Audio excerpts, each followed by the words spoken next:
किसी ने कॉल आ रहा है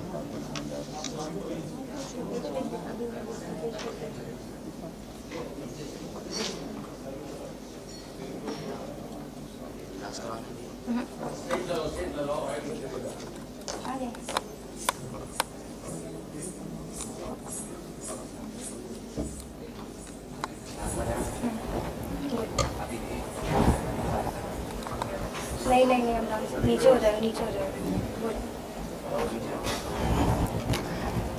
Let's have the blessings of the God before starting up session. Sri Saraswati Namah, Nritya Kalamai Devi, Sarva Kaladipate Namah. To enhance this moment of reverence, we now invite students to perform a divine Vandana dance.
मैम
गणदैवताय गणाध्यक्षाय धीमहि गुणशरीराय गुणमण्डिताय गुणेशानाय धीमहि गुणातीताय गुणाधीशाय गुणप्रविष्टाय धीमहि एकदन्ताय वक्रतुण्डाय गौरीतनयाय धीमहि गजेशानाय भालचन्द्राय श्रीगणेशाय धीमहि एकदन्ताय वक्रतुण्डाय गौरीतनयाय धीमहि गजेशानाय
Thank you for this captivating performance.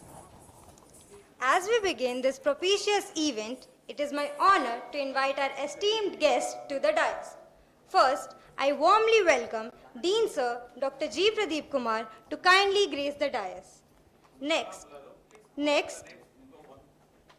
I invite Director Sir Dr. Rajiva Dwivedi to come up on the stage. I will now request Yashwant Sir and Beena Ma'am to join our esteemed guests. Please join me in welcoming them with a big round of applause. Your presence today enhances the significance of this event, and we are truly privileged to have you here. We are delighted to have a distinguished scholar and dedicated educator, Dr. Beena Pani Ma'am, Assistant Professor, Program Coordinator, Medical Laboratory Technology, to deliver the guest address.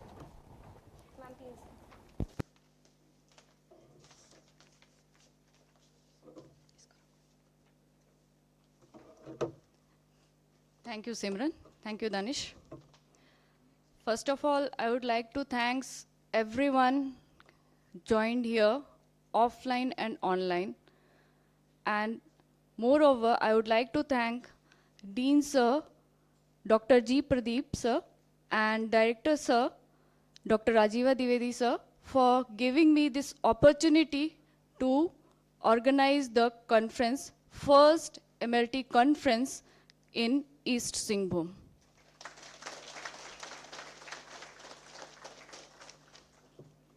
It is my great honor and privilege to extend the warm welcome to the Honorable Dean, Dr. G. Pradeep Kumar.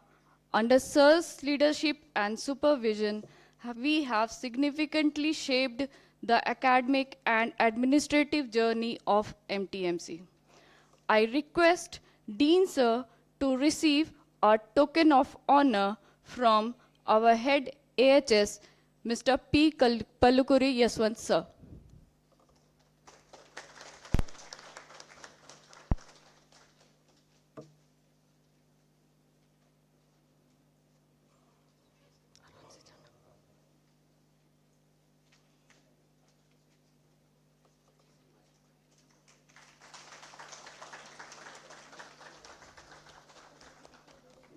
Thank you, sir.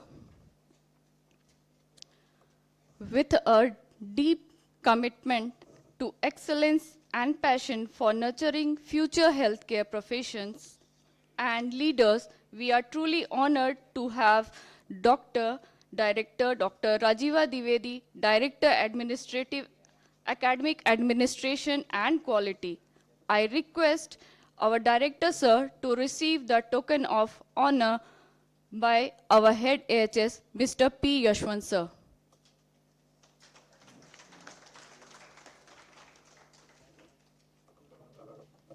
Thank you, sir. Thank you, sir.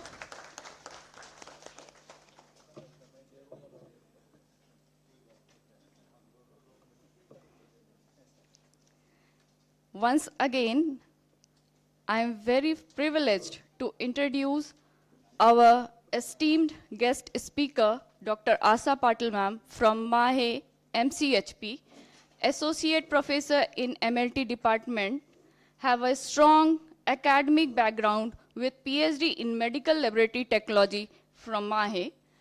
Her sustainable contribution in the field of medical laboratory quality management has left an incredible mark, enlightening and inspiring countless individuals. Now I request Dr. Asa Patil ma'am to receive the token of honor from our Dean Sir, Dr. G. Pradeep Kumar Sir.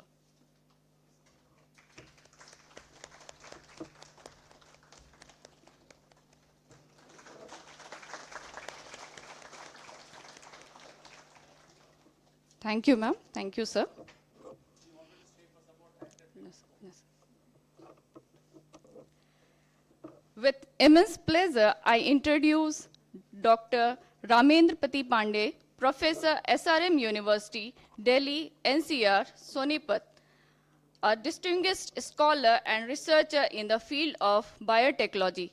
Sir holds a PhD degree in nanotechnology from University of Delhi, completed postdoc fellowship in FAPESP, have received 8 extramural fund, 4 patents, published 9 chapters, 3 books, and also have 93 publications in Scopus Journal. Heartily welcome to you, sir, for joining us. I request Dr. Ramenpati Pandey, sir, to receive a token of honor from our Dr. Rajiva Dwivedi, sir.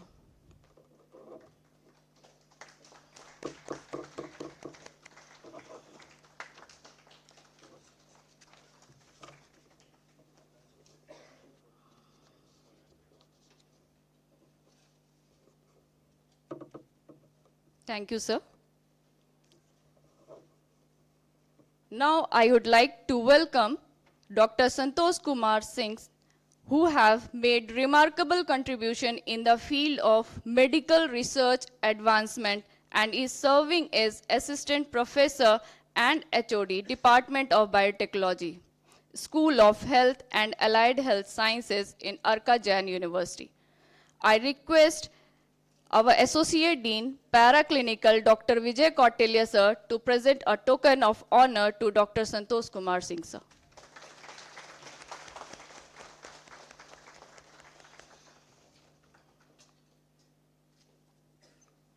Thank you, sir. Now, I would like to welcome Dr. Saket Kumar, MD Pathologist, the entrepreneur, have the Kumar Path Lab in Sakchi, the only NABL accreditable private lab in Jamshedpur. I request Dr. Saket Kumar to receive the token of honor from our Associate Dean, Preclinical, Dr. Vinay Kumar, sir.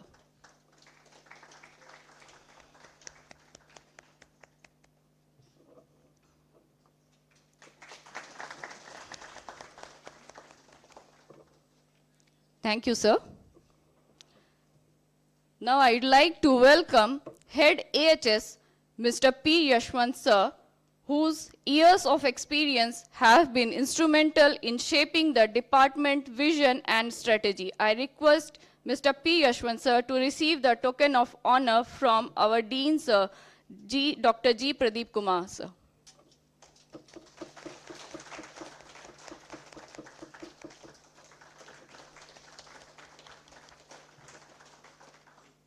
Thank you, sir.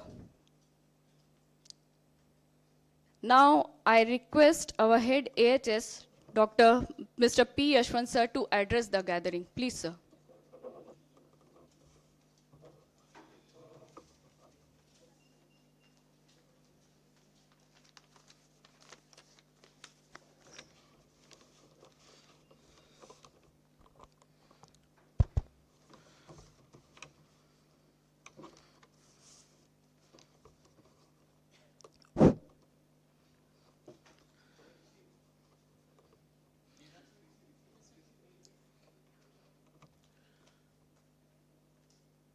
Our esteemed Dean Sir, respected Director Sir, honorable guests, distinguished dignitaries, our delegates and fellow professionals in the field of medical laboratory technology, present both offline and online, a warm welcome to one and all. I deem it my privilege to welcome you all to the first National Conference of Medical Laboratory Technology, where we are gathered to explore the emerging trends and challenges in our field at this prestigious institution. The medical laboratory sector, as we well know, plays a critical role in the diagnosis, treatment, and prevention of diseases. In the modern world, the medical laboratory technology is not only about performing the test, but also about being at the forefront of healthcare innovation, offering insights and drive patients' care decisions. As the healthcare industry continues to evolve, the role of laboratory professionals becomes increasingly complex and impactful.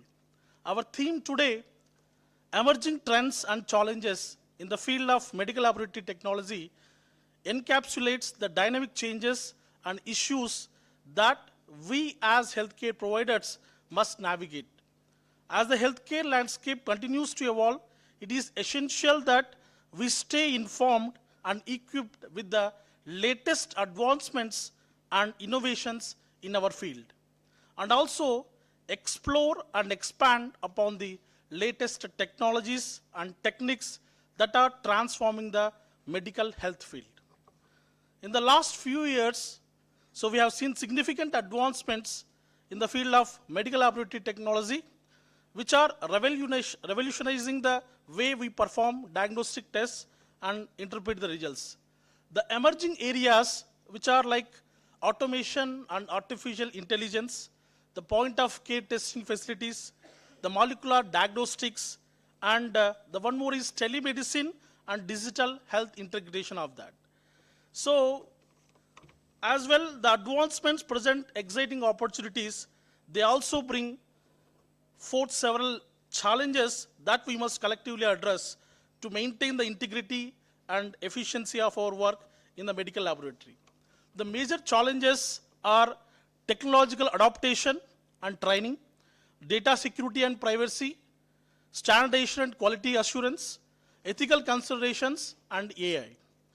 So I would like to take this opportunity to express my gratitude to our esteemed keynote speakers and all participants, both online and offline, so who have traveled from far and wide, so to share their expertise with us. Your contributions to this conference are invaluable, and we are honored to have you with us. I encourage each one of you to engage actively in these sessions, collaborate with peers and experts, and leave here with a renewed sense of purpose and commitment to the ever-evolving field of medical laboratory technology. In conclusion, I am confident that the discussions and knowledge shared over the course of this conference will inspire us all to stay at the forefront of emerging trends, to tackle the challenges and head on, and also to continue contributing meaningfully to the advancement of healthcare industry. Thank you.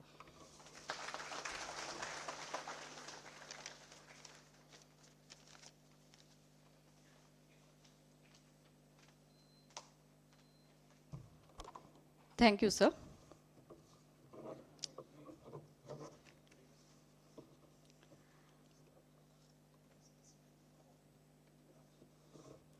Under your guidance and support, we, the Department of AHS, have been able to ignite the knowledge sharing platform at MTMC and grow toward the innovation and research along with sustainability toward the healthcare profession.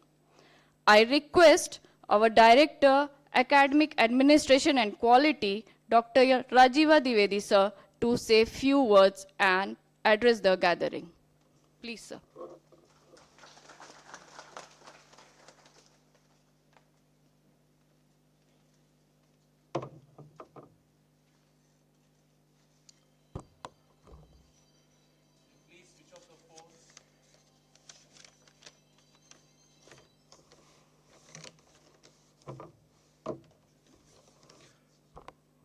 Thank you, madam.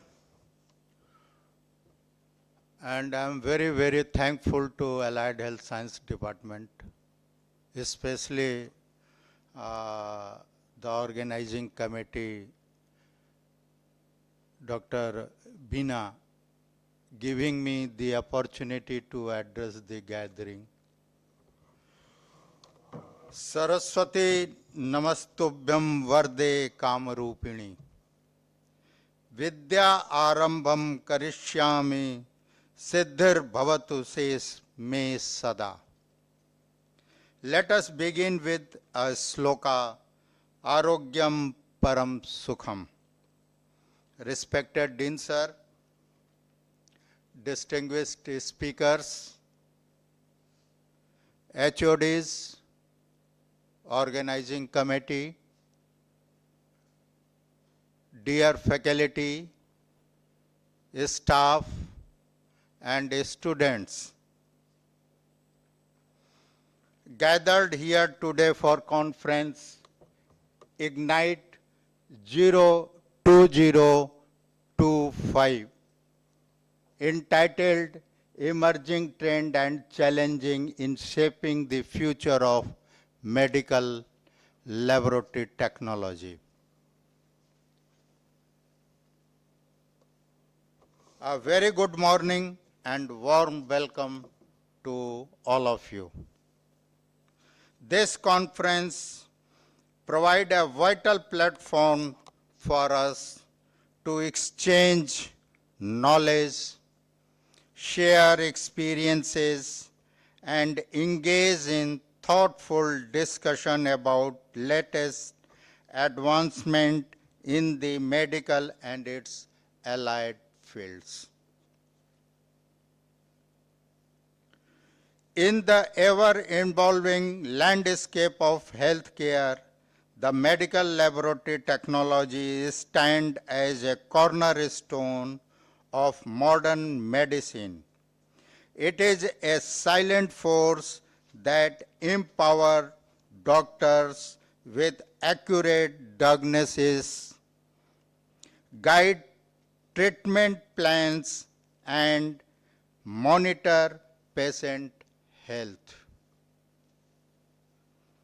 Automation, molecular diagnostic, point-of-care testing, data analytics, and artificial intelligence focus on quality and accreditations are the recent trends in this field. Medical laboratory technology is a dynamic and a vital field where we can look forward to a future where diagnostics are more precisely healthier, diagnoses are more precise, accessible, and personalized, ultimately leading to healthier life for all. May this conference foster a spirit of collaboration and lead to significant progress in our mission.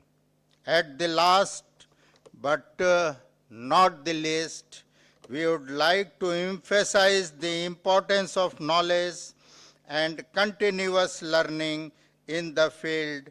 I would like to share a sloka, Jnanam Param Balam. Thank you all. Jai Hind.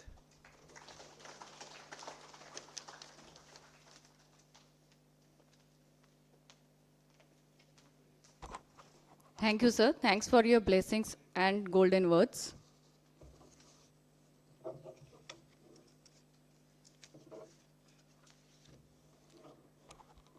The way the saplings symbolize growth, knowledge, sustainability, we believe same is saplings, our effort towards shaping and strengthening the future of institution and students is the ignite for the future leadership and professionals.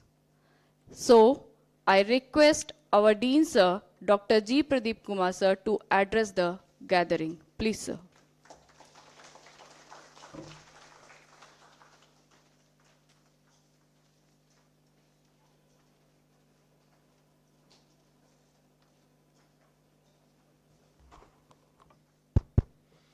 Good morning to you all, my colleagues on the dais, all the invited speakers, participants, and a special thanks to my colleague who has come all the way from Manipal, Asha, and all the people online who are also part of this gathering for the first time, which Manipal Tata Medical College, Department of Allied Health Sciences is organizing this medical laboratory technology workshop or conference called as Ignite 2025. We are indeed honored and privileged to have you all on this campus and make sure that all the participants go back enriched, enlightened. Dear colleagues, most of you may not know what Manipal is. Manipal is a place on the west coast of India near to Mangalore, about 60 kilometers. There's a place where Udupi is a town which is 5 kilometers away. And that's a place where our founder, Dr. TMA Pai, started the first medical college in 1953 as a first private-public partnership with the hospital located in Mangalore, which is 60 kilometers away. Okay? As we grew up, the campus improved, increased in size, new campuses have begun. Manipal became a deemed to be university in to be precise, 1993. It became a deemed to university and became an institute of eminence in 2020. And this very campus, Manipal Tata Medical College, was started in 2020 as a first private-private partnership. There's been a provision for a private-public partnership, but this is the first private-private partnership where Manipal, a doyen in medical education, and Tata's, a doyen in industry of steel, have come together to start this college on this campus here, which will take care of the regional requirement of the health education of the people here. Now, my colleagues have already stated a lot about what is medical laboratory technology. Thanks to AI, every one of us are able to get what is the data in the system. So very often, because of this technology improvement, students still feel that they can become Google students and they do not pay much attention to classes. AI is another boon or bean, I do not know, which is not giving the thinking process to our students and also to my teachers sometimes. Pardon me if I have hurting anybody's feelings or sentiments, because please remember, AI is a part of inputs from the man. It's like, you know, one of my mentors used to say, GIGO, G-I-G-O, garbage in, garbage out. We are not validating whether the artificial intelligence which is there in the system is a garbage which we are putting in is coming to garbage. So please, I request the student participants to please listen to the teachers who talk with their wisdom, who talk with their experience, who talk with their knowledge. These days, everybody can put anything on the YouTube or on the system of artificial intelligence and make data available, because this data is not being validated properly. So medical laboratory technology and LRL sciences is a teamwork. Please remember, healthcare is a teamwork. We are all links of a chain. A doctor, a nursing staff, LRL science, even the housekeeping staff who clean the wards, who clean the toilets, everywhere is an equally important link. Please remember, if any of the chain links are weak, the whole process of a healthcare collapses. So it's very important that each one of us ensure patient care and safety. Laboratory technology has evolved over the days. I remember when we were students, we were doing Benedict's test to check for the glucose. And from there become strip test, now it's become automated. And even the gadgets are able to tell your values of certain biochemical values. So we are evolving over a period of time. But this evolution, is it peer reviewed? Is it standardized? Is it reliable? Is it dependable? I was myself once a victim of one of the laboratory results. Following COVID, I gave a sample of blood. And due to the error of the person entering data, my ESR, instead of being 26, it became 260. And that has created ripples among my physicians, because I was a vice chancellor in the college where I was working, university, and they said 260 is high, sir, we'll do ABC investigation, all those things. I said, before doing anything, please redo it again. We read it again, it was normal. So what I'm saying is, it's not just the tests you do, it's also the values which is being entered. Validation has also become online these days. So people are validating these reports and results should make sure that they are checking and not blindly signing based on the inputs of A, B or C. We being in administration, I believe my colleagues, when papers come to me, I will not verify each and every document I sign. So also some of you as pathologists or as technicians, we believe and sign the documents and records for validation. So please ensure that we are very, very clear about it, because it's a matter of health, life and death for a family or for a patient. Okay? So another challenge these days you are facing, I do not know, my MLT technology colleagues, the erudite scholars should be able to clarify today. There are several centers of collection centers have evolved these days. Now the collection center takes the blood sample either from the home or from the collection center, keeps in A or B place and sends it to the central processing laboratory. Have we done a validation study to see the sample which is taken in a collection center, also taken in the direct lab and put into the instrument for checking? Is there a change in the values? Does storing the blood sample for X number of hours give you a correct values? If so, please get a small research done, small study done to see sample collection at the centers and taking the direct sample and doing. Probably we can think of funding a small project for this in Jamshedpur. And I'm very glad to see one of the labs enable accredited in the private sector. I must compliment you and your lab for this, sir, because that speaks volume of your efforts to standardize and ensure quality care to the patient and the doctor to depend on your lab.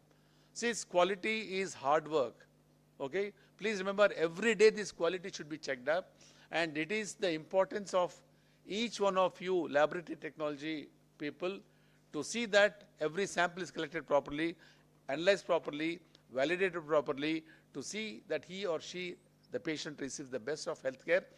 May this conference enlighten all of us today with erudite scholars and also speakers from outside to make you a better scholar by the evening today, and let us all contribute for the healthcare. As a team we work, as a team united we can strive to provide better and best healthcare to the community at large. May God bless us all. Thank you.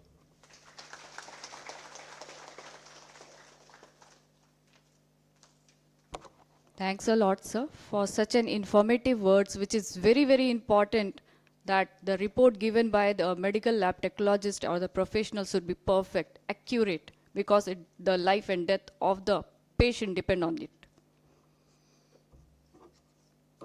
Thanks, you, sir. Once again, I thank and welcome the guest speakers and the offline and the online delegates for joining the knowledgeful event Ignite 2025. Now I request BMLT students Simran and Danish to carry forward the event. Thank you, everyone. Thank you.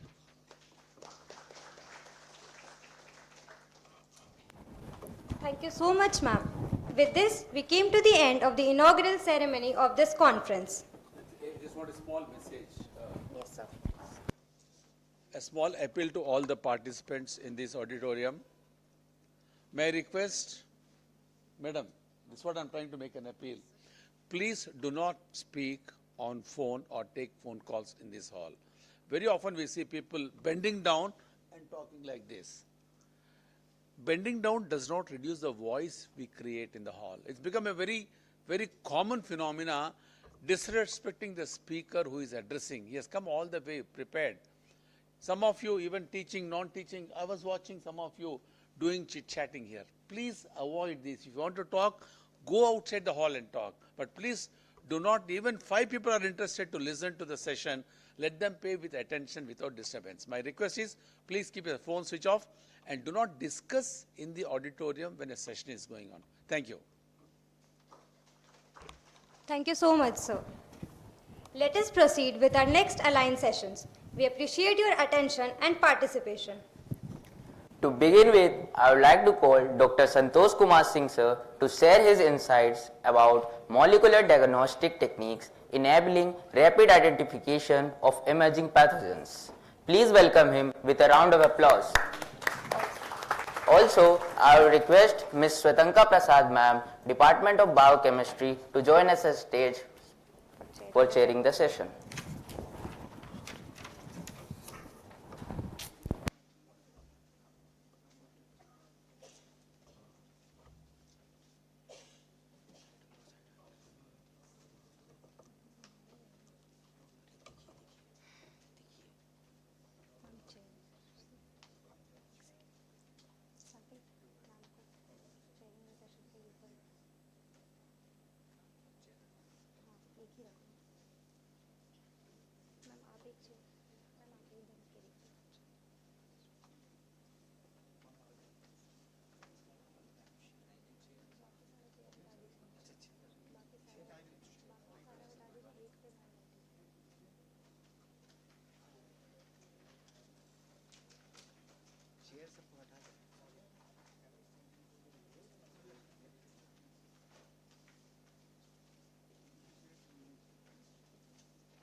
Very good morning to one and all. Myself, Dr. Santosh Kumar Singh, Associate Professor from Department of Biotechnology, Arkajan University. First, I would like to thank the organizing committee for organizing such a needful conference. And as the name says, Ignite 2025. Definitely, with this conference, you will get some insight and useful thoughts to do the research and be better in your profession. Thank you, Dr. Bina Pani ma'am, to invite me for this talk. As my topic is molecular diagnostic techniques enabling the rapid identification of emerging pathogens. I have made my PPT in two parts. One part, I have shown the different advancement in the technology for the identification of the different pathogens related to the infectious disease. And in the second part, I have put my research where I have found something interesting during my research, and that I would like to share with all of you, so that being as a medical technologist, and now I like to say medical lab scientist, because now you are also acquired with lots of tools and technology to not only do the routine test, but also analyze the data and do some new findings to the society. So instead of the medical laboratory technologist, I would like to say medical laboratory scientist to all of you. So as we know, thank you. So as we know, we are surrounded with the many different types of the pathogens. Some pathogens are not pathogen microorganisms, and some microorganisms are good for us, and many microorganisms are infectious, and that cause the tissue damage and different types of the symptoms like viruses, parasites, bacteria, fungi, and many different types of the ticks also. They are the causing injury and tissue damage to us. These all pathogens or infectious diseases are categorized into the three types. The disease which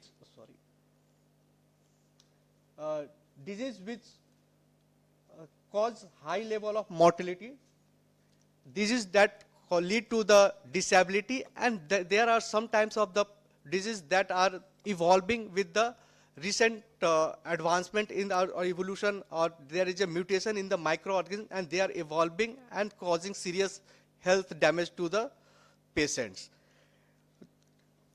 Since we have different vaccination techniques and different antimicrobial agents like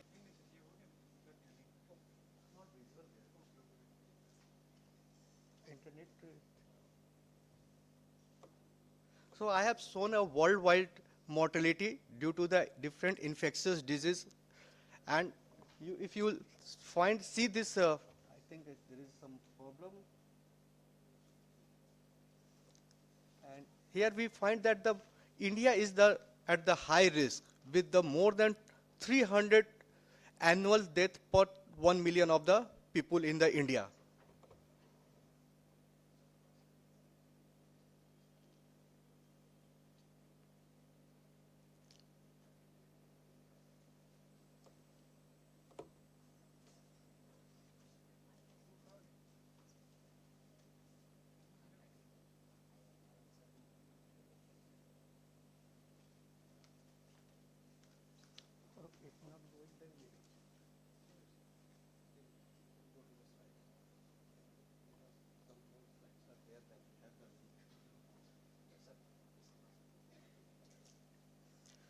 So despite we have the different vaccination techniques and different antibiotics that can kill the pathogens, but still we are facing problem, because during the era of the precise medicine, where the times matters, the times of the diagnostic of the microorganism, so that we can provide a appropriate prescription to the patient for their care. It is very necessary. So during the advancement of the technology, we can meet this need in the present time.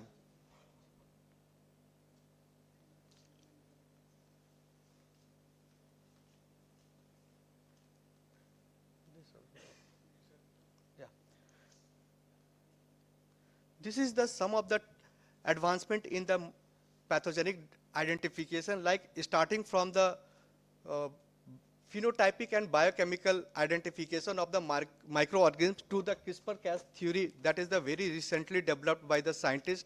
We have gone to the time management of the identification. That is very necessary in the patient care, because in the initial times we take almost 4 to 5 days for the identification of the causative organism, and then only we are going for their treatment option.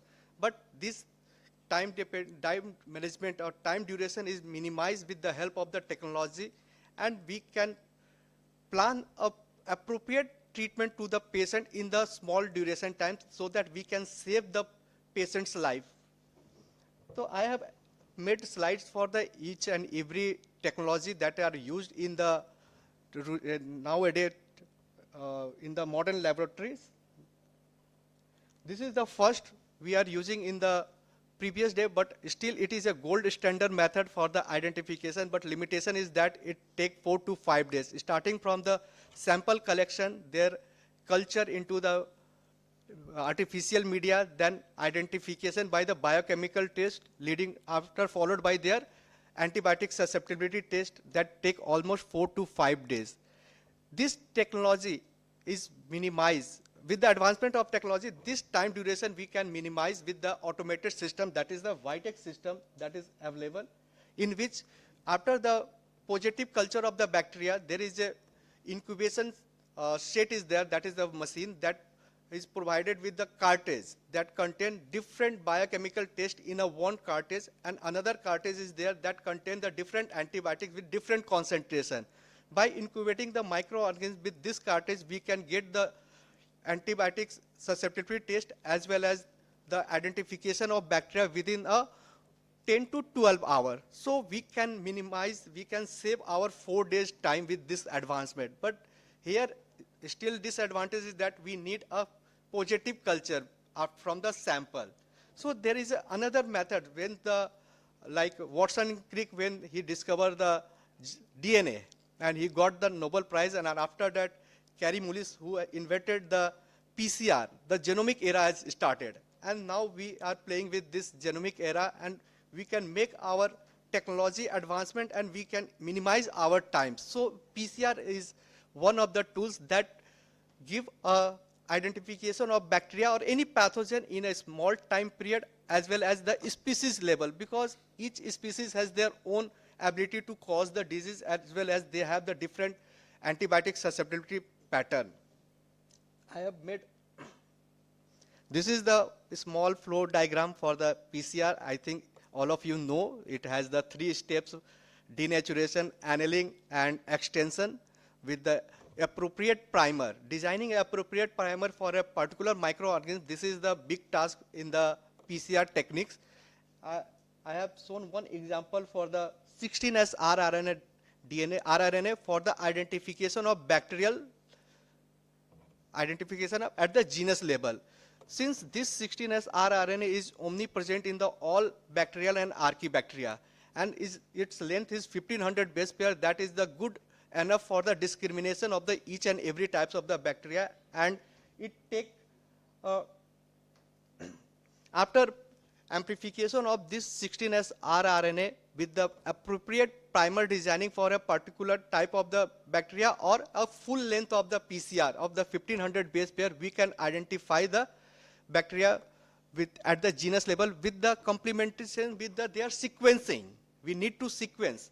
After PCR, we need to sequence and then go for the analysis using the nucleotide blast. There is an online search tool. You can click that.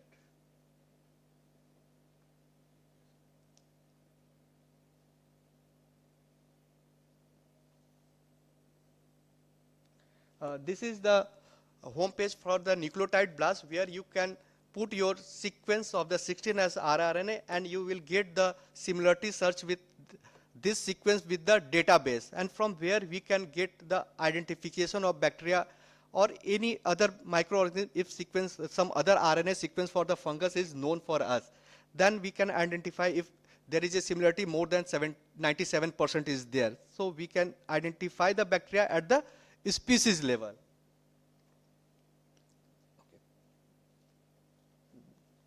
Next.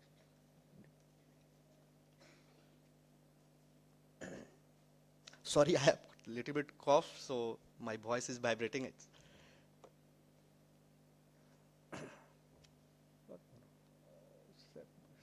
Slide mode में कर दूं?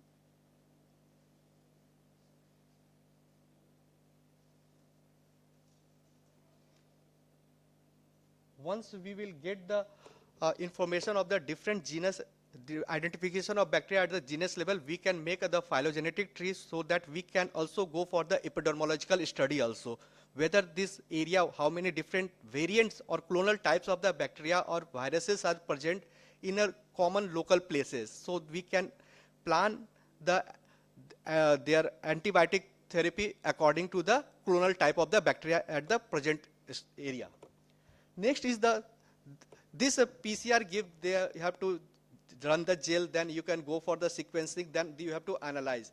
There is a more advancement called real-time PCR, where we can identify the bacteria as the PCR progress. Like COVID-19, I think many of we have infected with the COVID-19 and we went for the RT-PCR, where we got the CT value. If CT value is the less, we are happy. If CT value is more, if CT value is less, then we thought there is a high load of the viruses, and if CT value is more, then we can say the viral load is less. So this is where we can identify the microorganism as the PCR progress with the fluorescence dye that is called cyber green, or nowadays there is another advancement in the fluorescence technology that is called TACMAN, where the quencher and fluorescent detector is present. When PCR is amplifying, they will degrade the reporter from the quencher so that this fluoropore is not quenched by the quencher. So it bind with the PCR amplification and give the amplification for the positive result. So as the PCR progress in the RT-PCR, that's why it is called as a real-time PCR. Another advancement, this is the diagram for the quencher and reporter fluorescence 4, where we can use the RT-PCR for the real-time diagnostic of the microorganism. Here there is another advancement. Till the PCR, we need the bacteria to grow, then isolate the genomic DNA, then we can go for their identification. Now there is a more advancement in the technology, and we merge with this advancement to identify the bacteria even in the lesser time. MALDI-TOF, this is a mass spectrophotometer where we can analyze the protein profiling of the microorganism, and we compare with the database, so we can get the identification of microorganisms within the 2 to 3 hours. And we don't need the culture of the bacteria direct. We can put the sample into the machine and we can get the identification of microorganisms within the 2 to 3 hours. That definitely save a much time for the start the treatment to the patient. The more advanced technology now is the CRISPR-Cas theory. As we all know, this is a recently discovered theory and technology that is used for the many other purpose, but nowadays this is also used for the identification of the pathogenic bacteria. CRISPR-Cas CRISPR-Cas has a gene that contains multiple repeats and multiple spacer along with the Cas gene. This Cas gene has helicase and nuclease activity, and there are 2 classes of Cas system and 6 type. Out of this, the type 2 Cas9, Cas12A, 12B, 14A and 13A are used for the pathogenic identification. This CRISPR-Cas theory is like they have the one guided RNA that is complementary with our target DNA, and when this RNA bind with the target DNA, the nuclease come and they degrade. This is the protective mechanism present in the bacteria they are protect from the bacteriophage. Now this technology is used for the identification of microorganisms. I have given 2 examples. One is the identification of methicillin resistance Staph aureus, where they have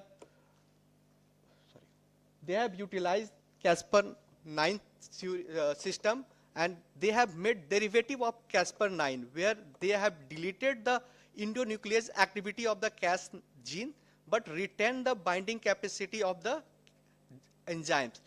Once this guided RNA bind with the double-stranded DNA of the merged gene or present in the mRNA, they bind and give the fluorescence green that bind with the cyber green and give the fluorescence. This is the, sorry, it is very far from me, it is not visible sometimes.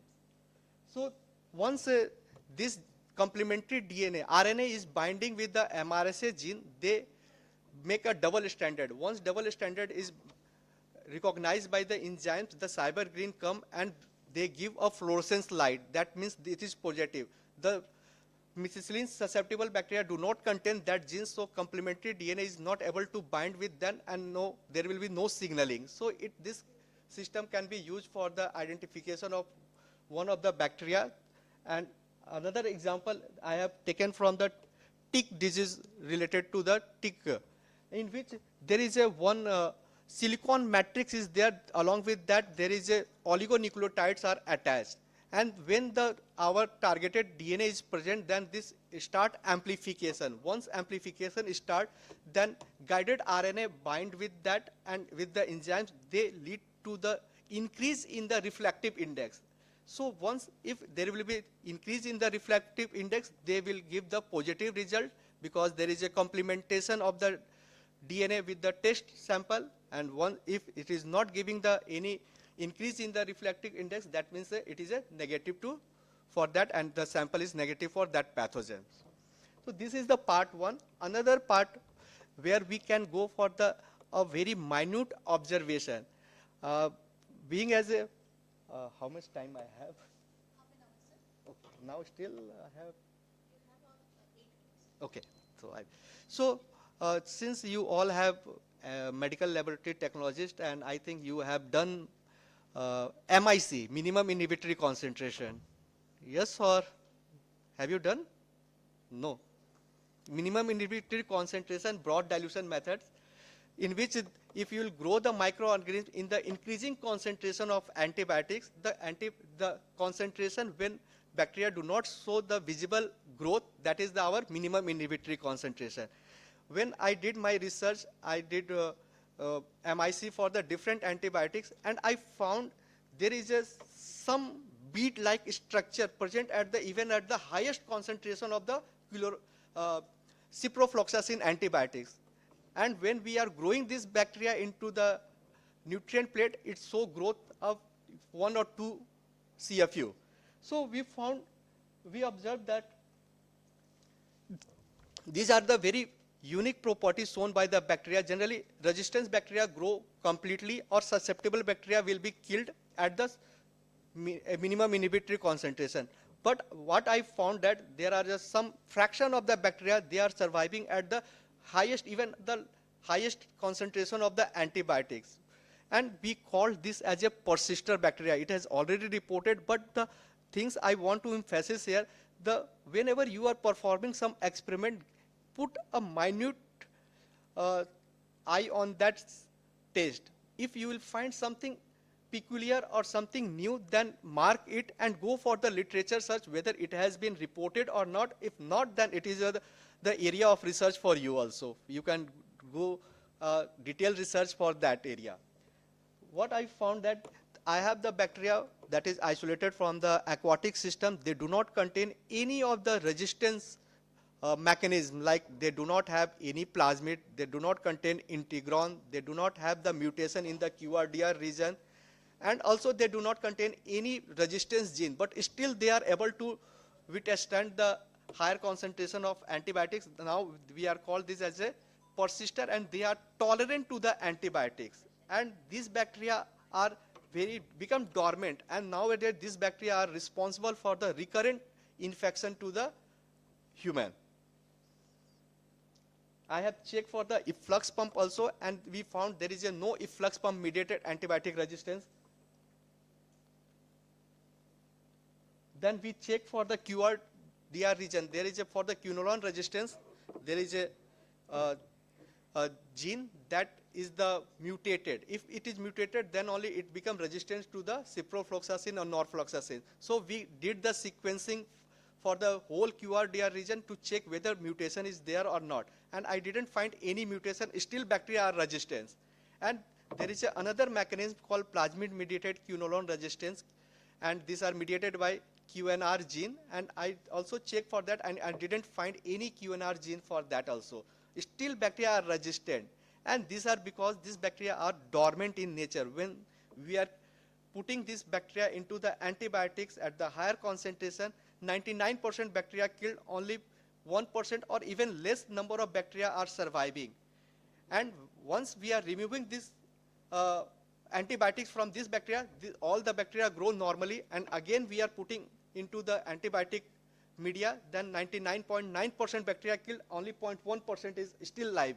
So these are the small fraction of bacteria, they are showing a distinct feature of the dormancy, and they withstand the higher concentration of antibiotics. That has, we have checked with the different methods, like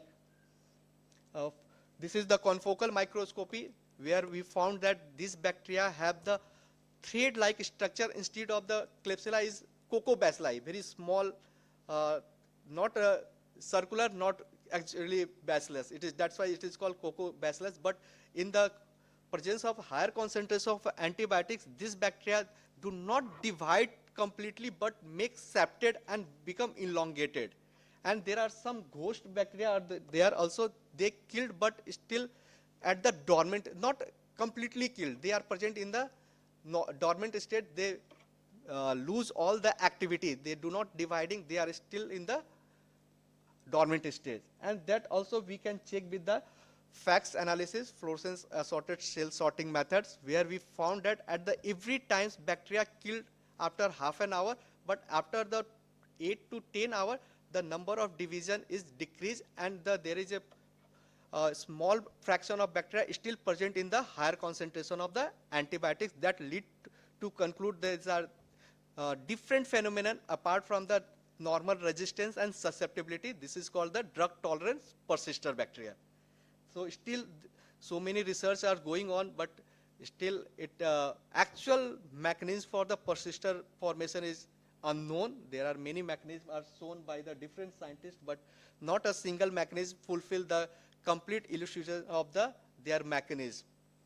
And these are some of the drugs prepared that are bactericidal, especially they work on the plasma membrane of the bacteria, so that because all the target antibiotics are no longer available for this.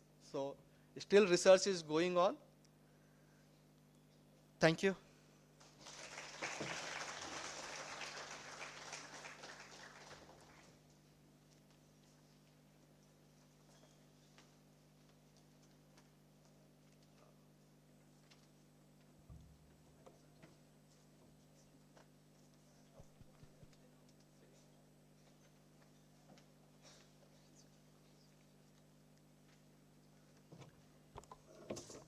A very good morning to all of you. Sir, it's a very knowledgeable session, and now the discussion is open for the forum. And any questions from the audience side?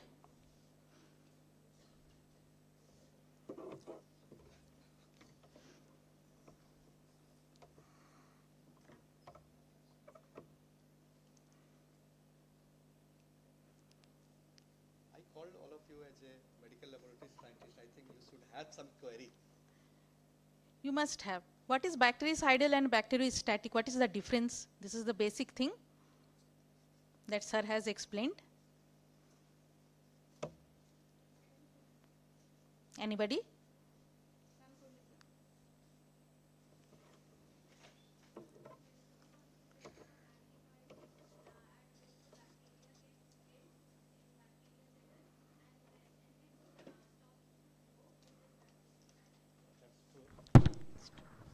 Correct.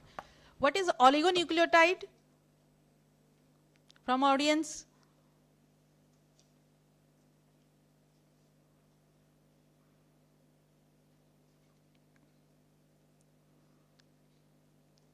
Yes?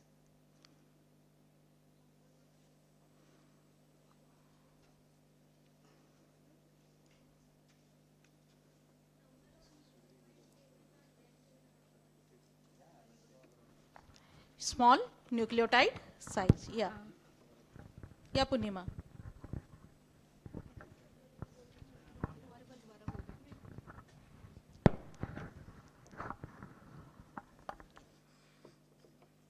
Thank you, sir.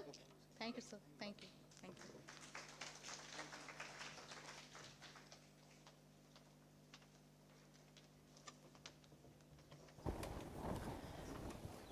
What a fantastic start. A big thank you, sir, for that knowledgeable presentation. And thank you, ma'am.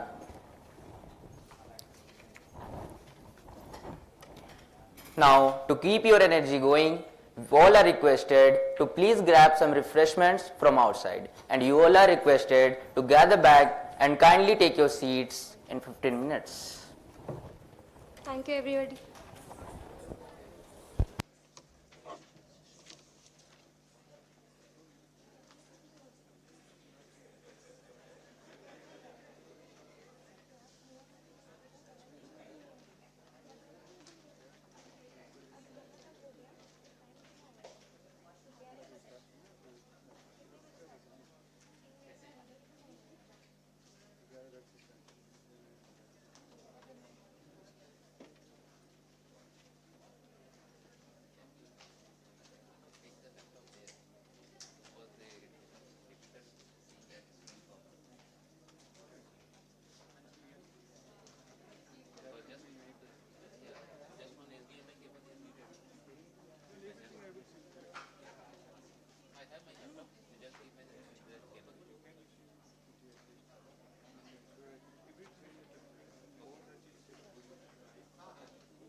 for NABL?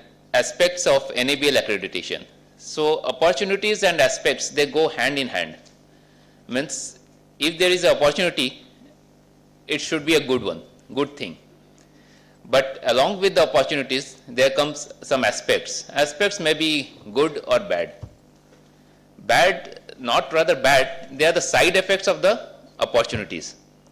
So opportunity, like if your lab gets accredited to NABL, then you have market credibility. The people start trusting your report more and more. You have business growth. But along with this business growth and market credibility, what comes in the aspect is good one, that finance, more and more finance comes to the lab. And the second one, the technicians are overburdened.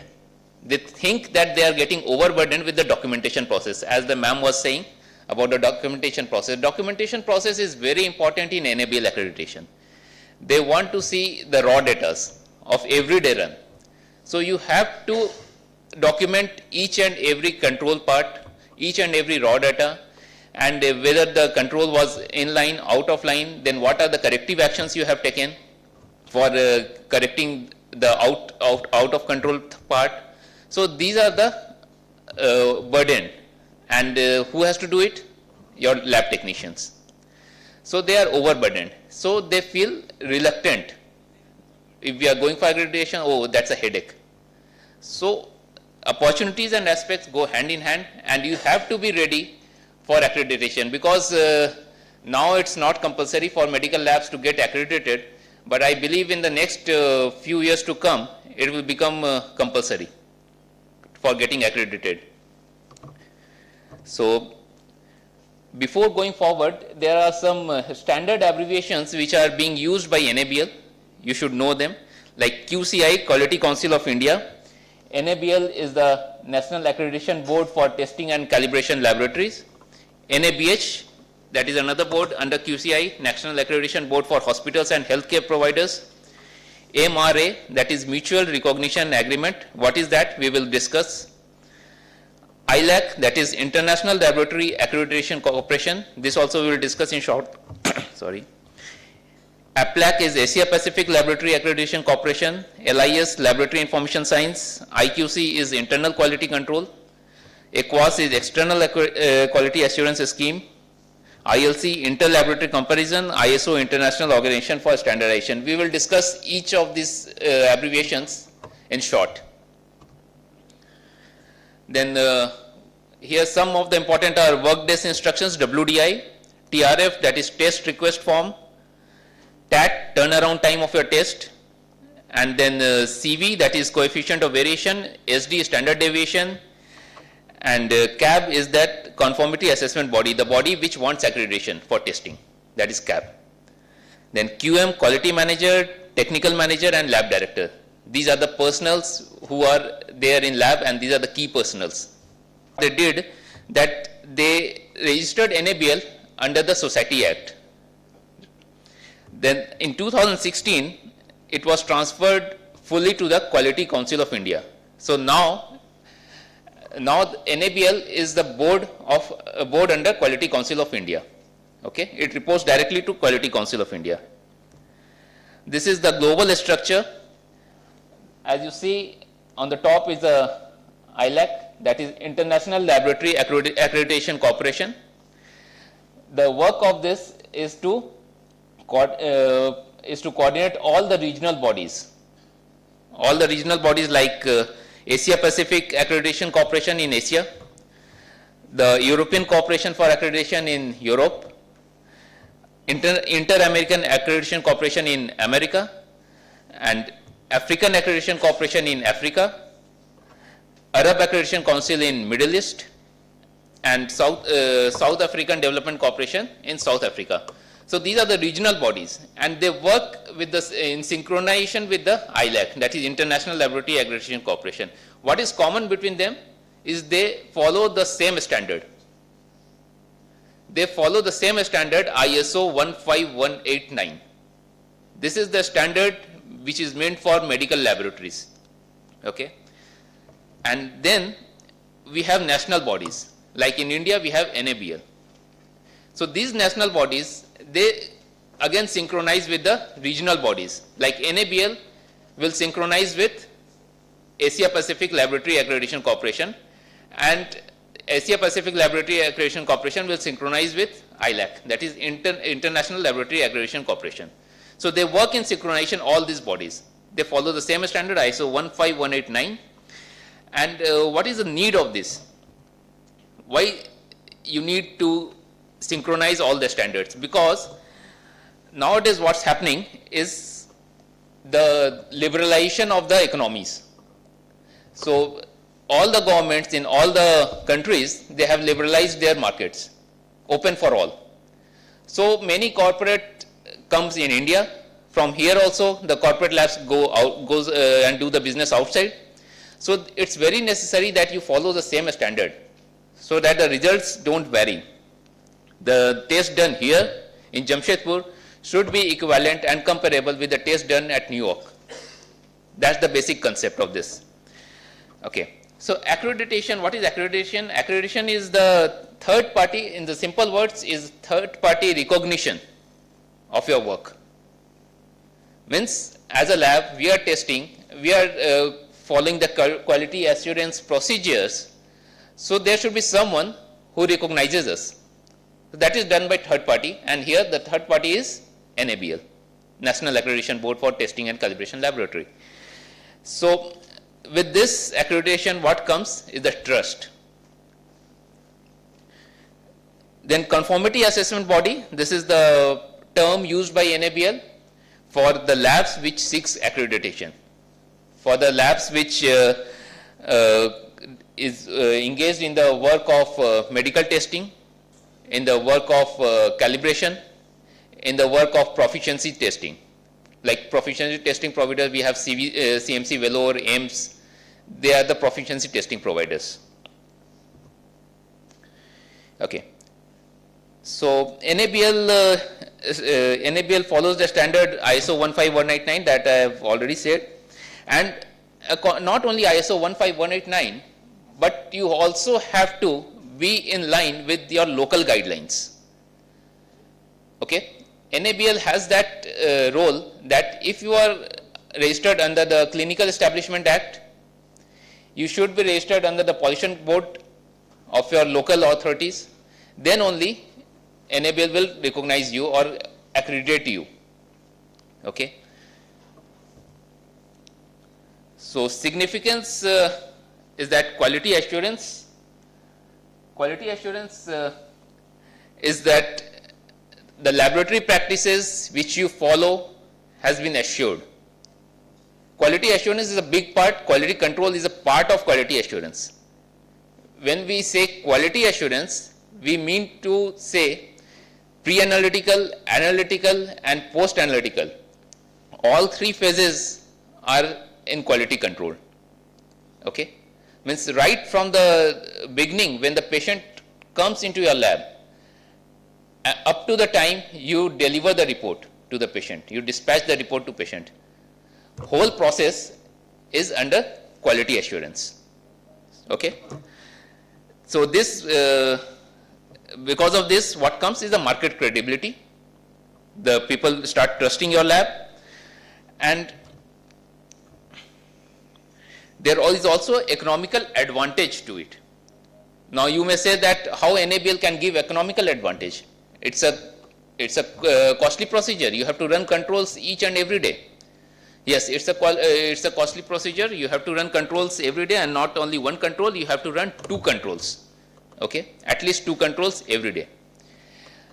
But when we go for NABL accreditation, we have to decide our scope. What are the parameters we can take in for accreditation? We don't take whole lab for accreditation. Okay. So the parameters in which you have sufficient number of cases so that you can run the 2 controls daily, only those parameters should be selected for accreditation to be economically feasible for you. Okay. And this will also save your time in reporting those parameters. How? Because many of us have have this habit that kal to control chalaya tha. We had done the control yesterday. Why to run it today again? Okay. But NABL stops you from doing this thing. You have to run the control daily. And if it's a big lab, you are working for more than 8 hours, you have more than 100 samples, then you may have to run twice also in a day. Okay? So this has done what? This has put a quality control over your working instrument. Okay? So even if there is a slight error in your instrument, error can be anything. Instruments are having the tubings, plastic tubings, and with time they can deteriorate. There can be some leakage in those tubings. So when the leakage is small, you may not be able to detect it. But when you do precision testing, then you will find that you run a test, a single test like creatinine, serum creatinine, you do 5 times same sample or same control. In those 5 runs, what you will find is that there is a deviation of more than 10%. So it means that there is some fault in the system. You have to check it. So this will save in the time. How? Because you have encountered the fault, or you have recognized the fault before being the instrument getting to shutdown mode. Breakdown mode होने से पहले आपने उसको पकड़ लिया. So you can rectify the fault and you can proceed further. So this saves the time and also the need for retesting of the patient. Then customers, if you are NABL accredited, NABL puts your name on their website. Any of us can go into the website, can search for the accredited lab in Jamshedpur, and it will show the accredited lab list in Jamshedpur. And then the customers can decide that where to go. Okay. So how to prepare lab for getting NABL accredited? So first and foremost is you have to appoint a quality manager. You have to designate the post of quality manager who will see after all the operations regarding this quality assessment. Okay. So for that we have internal auditor course ISO 15189-2022. Previously it was called 2012, but now the new standard is 2022. So 4-day course, it's a 4-day course. Many agencies are taking, NABL itself also takes this course. And after doing this course, you can be appointed as a quality manager or internal auditor of the lab. Then you have to designate the post of lab director, technical manager. Among this, the lab director post is a must. Okay? And if the lab director feels that he wants someone else to take care of the other part, then he can appoint technical manager. Okay? Then you have to start running internal quality control, IQC, daily. And also you have to participate in proficiency testing that we call external quality assurance schemes. Okay?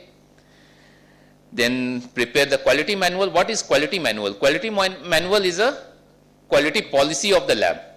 It's a document containing quality policy. And it also contains the reference to the quality system procedures. When you go for accreditation, you have to maintain the file for each and every quality system procedures. What are these quality system procedures? When you read the standard ISO 15189, then in that there are many clauses.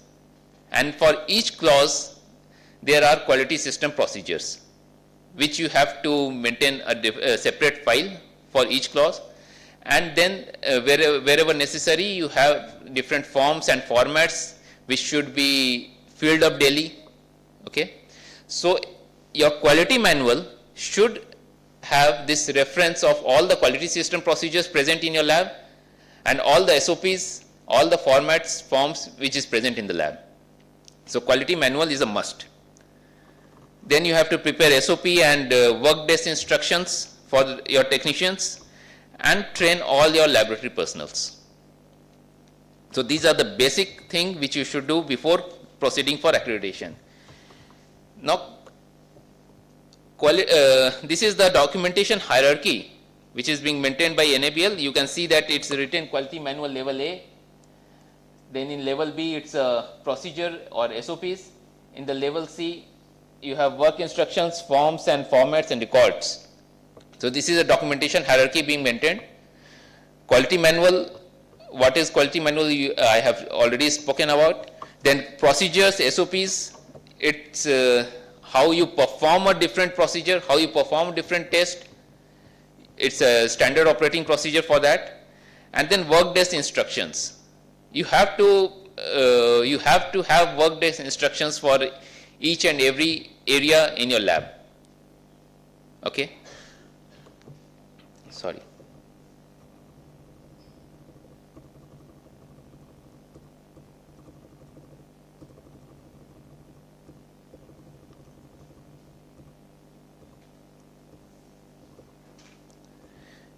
Okay.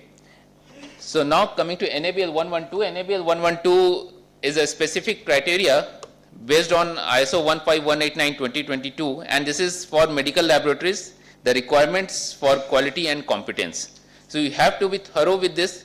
By thorough, I don't mean to say that you have to ratify it. Don't start learning all the clauses. No. You have to just follow these instructions, follow the clauses mentioned there. And this is the difference which was previously it was called 2012, now it is 2022. So as you see on the screen, in 2012 you had the clauses ranging from number 0 to number 5, okay? But in 2012 it's up to number 8. So what is the basic difference? The basic difference is the technical requirement. Previously all the technical requirements were under one clause. But now what they have done is that they have split up this. In technical requirement, they have general requirements, they have structural and governance requirement, resource requirement, process requirements. Okay. So the technical requirement has been split up. So with this only we can know that now onwards, from 2024 onwards, the NABL will put more and more pressure on technical requirements. They will come and see how you perform the test. Okay. Previously they were just busy with documentation, seeing your files and how your data is being maintained, but now onwards no. They will come and see on the table how you are performing the test. So these are the different scopes which NABL provides: clinical biochemistry, hematology, clinical pathology, histopathology. So all the scopes which can be done in a medical lab. Okay.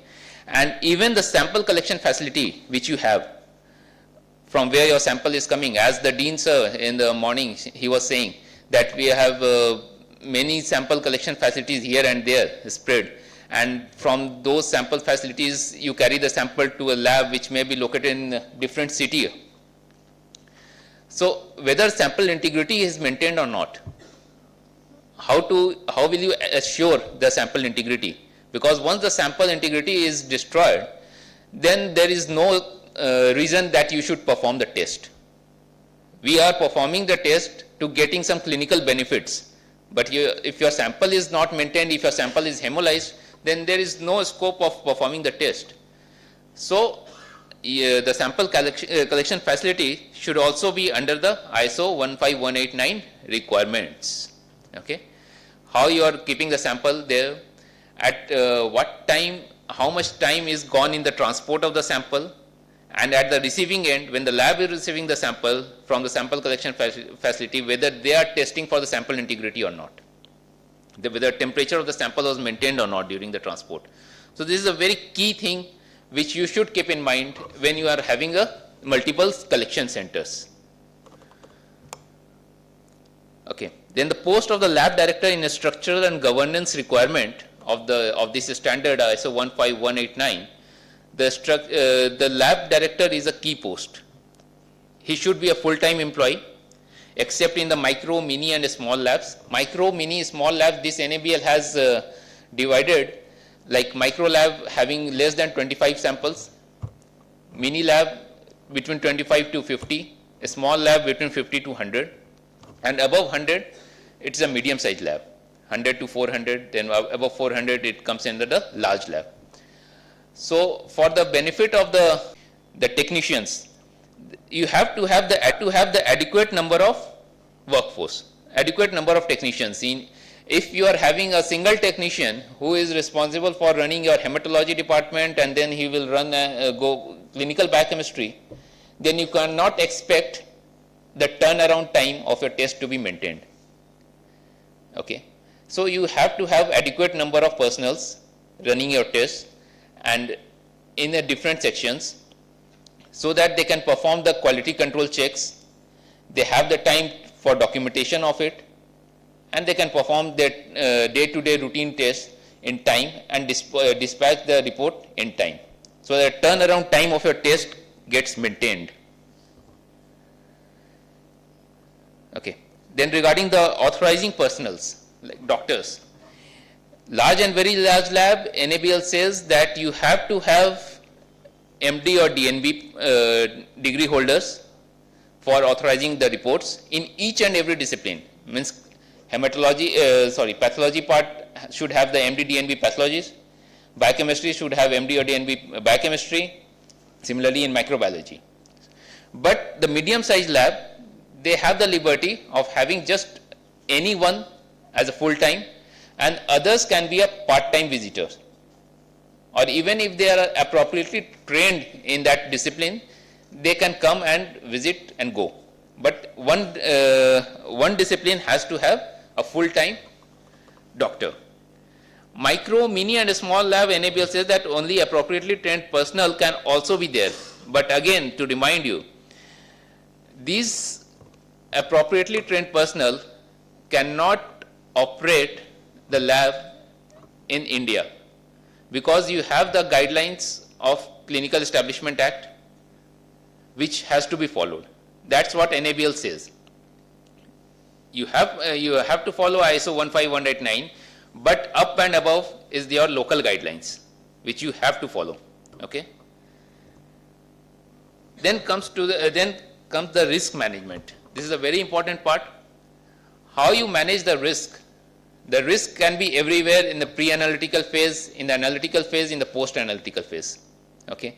So temperature maintenance of the sample and reagents, which I was talking about.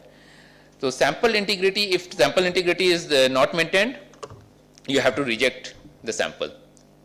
So when you are doing the risk management or the risk assessment, you are doing three works. You are identifying the risk, you are assessing the risk, and then you are doing your work to correct that risk mitigation.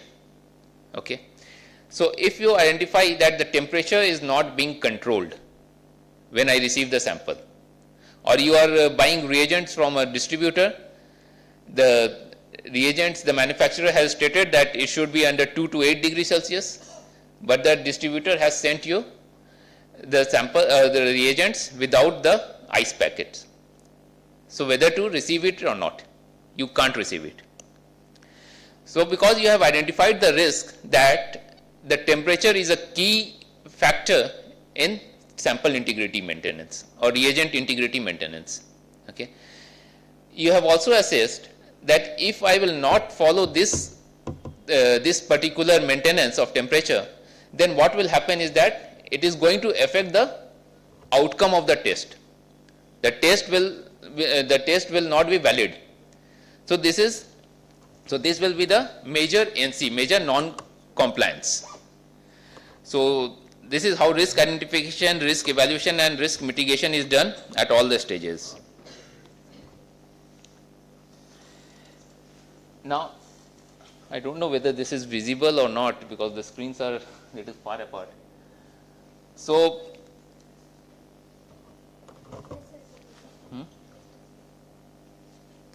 so we have we have to have adequate spacing in our lab for different activities. Like you have to separate the incompatible activities. You can't store acid and bases in the same rack. Okay. Then you cannot perform the staining. When you are performing the Jordan staining, you cannot do your Leishman staining in the same slide rack because you are using what? You are using acid. Then you have to see that your lab system is efficient in controlling the air quality, because otherwise what will happen, if your lab air quality is not being maintained in proper way, it can have a hazard on your workforce, the persons who are working there. Then you have to clean the place regularly.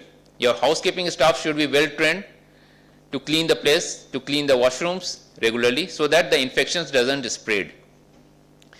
Then you have to protect the contamination or the cross contamination. Like when you are working in a microbiology department, you have to have the hygiene stations, so that whenever you are getting out of the microbiology department, you put your lab coat there, you put your shoe cover there, and then you come out. Okay, so hygiene stations are necessary. Then in the facilities, you also have to have the uninterrupted power supply for all your equipments. Then only they can work. Without any error. So there also comes the major hindrance when we are talking about the micro, mini, and small lab, because for maintaining this UPS facility and maintaining their battery, it becomes little economically not feasible for them. So micro, mini, and small labs may find it difficult here. Okay, now coming to equipments. Sorry, sir, half an hour got over. Okay, half an hour gone. Okay.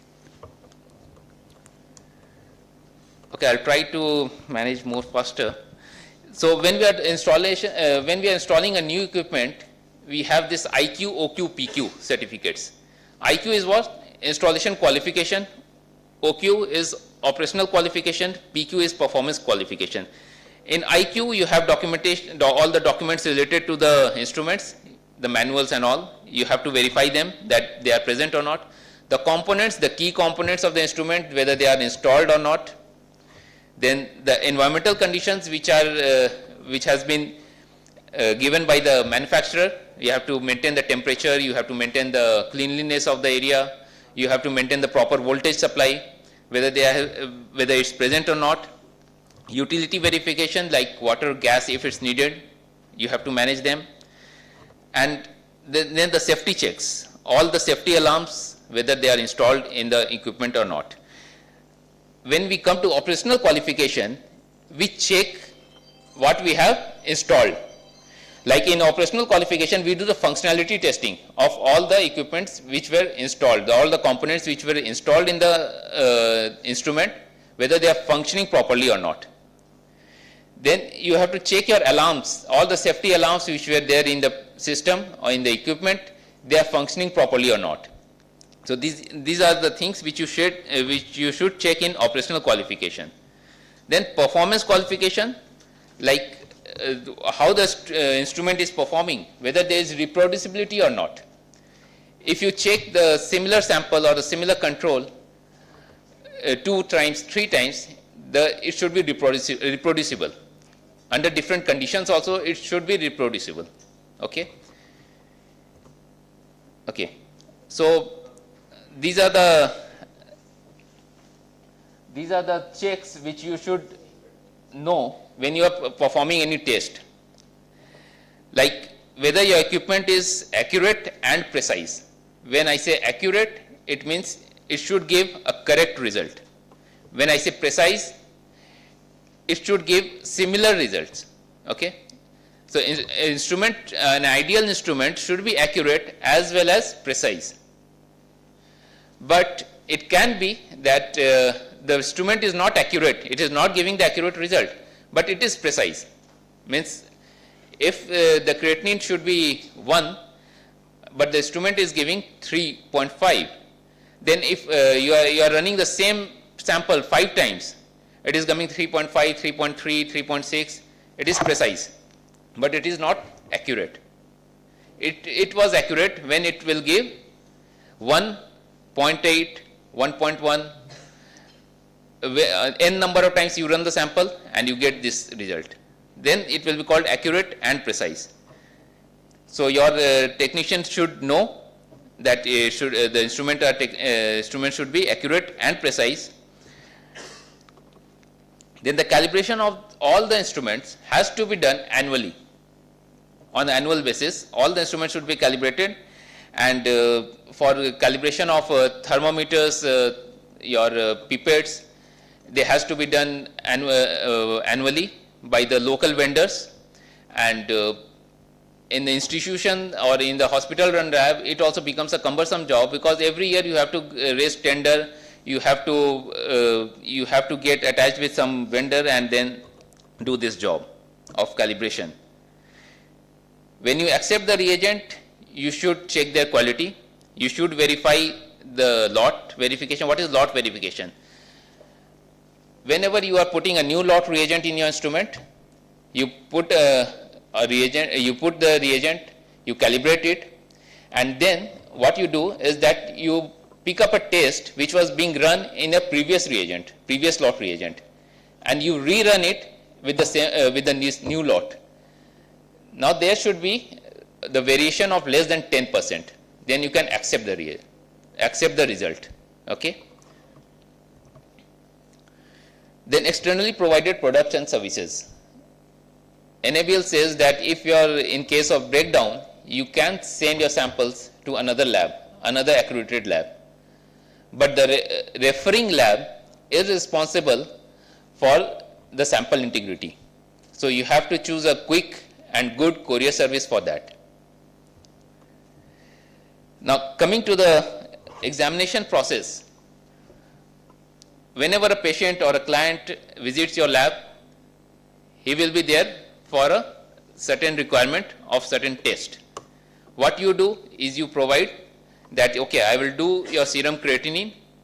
I have this method which is already validated by the manufacturer. Then I will perform the test just after the verification, method verification. Now there are two things, method verification and method validation. What are they? Method verification are the methods which has already been validated by the manufacturers. Okay. When you see the pack insert, they will write that this reagent is intended to use with the serum or the plasma. Okay. So it has already been validated for the serum and plasma testing of creatinine. So you just do accuracy, precision and linearity checks and you proceed forward. What is accuracy check? I have already said. Precision also I have said. What is linearity? You do dilutional checks. This has to be done once in a year at least. Linearity checks. Dilution. You put serial dilution and you see whether when you are diluting is 1:2, then accordingly the result should be comparable. 1:4 dilution, accordingly the result should be comparable. So you do these linearity checks. Now method validation. Method validation, when you have any deviation from the original intended use, like chyle. Okay, chyle, we check urinary chyle in filariasis patient. So what we do nowadays, that we check it with serum triglyceride reagent. Okay, if you see the pack insert, it is written intended for use with serum and plasma. They have not written urine, but we are checking for urine. So now we have to validate this method in our lab because we are putting something extra. So how to validate it is by we have to compare the results with another method which has already been validated for that test. Like ether, previously we were using ether for this chyle. So if you can check with the ether. You can also send it to some other accredited lab if they have the similar type of method which has already been validated. So they can also help you in this. Then whenever you have validated a method, what are the points you should note? That there should be specificity. Means when you are intended to use it for chyle, it should pick only the chyle, not any other analyte present. Then there should be linearity. You should define a range. From this range to this range, this will detect. Then accuracy, precision, detection limit, quantification limit. These two are different. You can quantification limit is the method can quantify your chyle present in the urine, but the detection limit is it can detect but not quantify. So always what happens, that detection limit is lower, quantification limit is higher. Okay. And then robustness. Robustness is the robustness of the system is that whenever you perform the test in different environmental conditions, it gives the same results. Okay. So that system is robust. So this is what method validation is. Quality assurance, as I have already said, is it comprises of pre-analytical, post-analytical and pre-analytical, analytical and post-analytical examinations. Now quality control, we have two types of quality control to run. IQC, that is internal quality control, and EQAS, external quality assurance scheme. So IQC, mostly what IQC does, it checks your precision. And EQAS, what it does, it checks your accuracy. Because EQAS is always a peer group study. More bigger the peer group, more is the accurate. So once you receive your IQC material, what you do is you put out the pack insert, you study the mean, what is the mean given in that, what is the range, then accordingly you put it in your instruments and you run the IQC material, you see whether how much deviation is there, within 2 SD deviation acceptable, then you run it every day. Once you have completed 20-day cycle, you can make LJ chart out of that. And NABL says that LJ chart should be made by the lab based on this IQC run. And then they say that if in your LJ chart you calculate the mean, you calculate the standard deviation. Now this mean and standard deviation formula you have to, you should know how to calculate them. And when you calculate the mean and standard deviation, if the whole month LJ chart is within the 2 standard deviation, then your functions or your system is working perfectly. Okay. Now when we are running the quality control, there can be errors. The errors can be random, means everything was fine, but when you are running the sample, you find that it is more than the sample vitamin D more than 100. So when such results come, you should always cross check, because what might happen that there may be air bubble in a reagent or air bubble in your serum that is causing this error result. So this error result can occur, and but you can always protect, you can always prevent them. But the systemic results are not acceptable. Westgard rule, it was, ma'am, 5 minutes more, because this is important for them, Westgard rule. So Westgard was a man, he is a man, and he has devised this very beneficial rules for the labs, Westgard rules. And he says a story behind that. That he says that he has a daughter, Kristen, and who was in the habit of doing party, late night parties. So he cannot control her, he cannot deny her from doing the party. So what he decided, that he will devise some rules for her. He said that okay, you can do the party, but there are some conditions. If you come back from the party at 3 AM in the morning once, then from the next time you will not be allowed to do the party. But if you come back from the party at 2 AM in the morning for 2 consecutive days, then you're acceptable. No need to worry.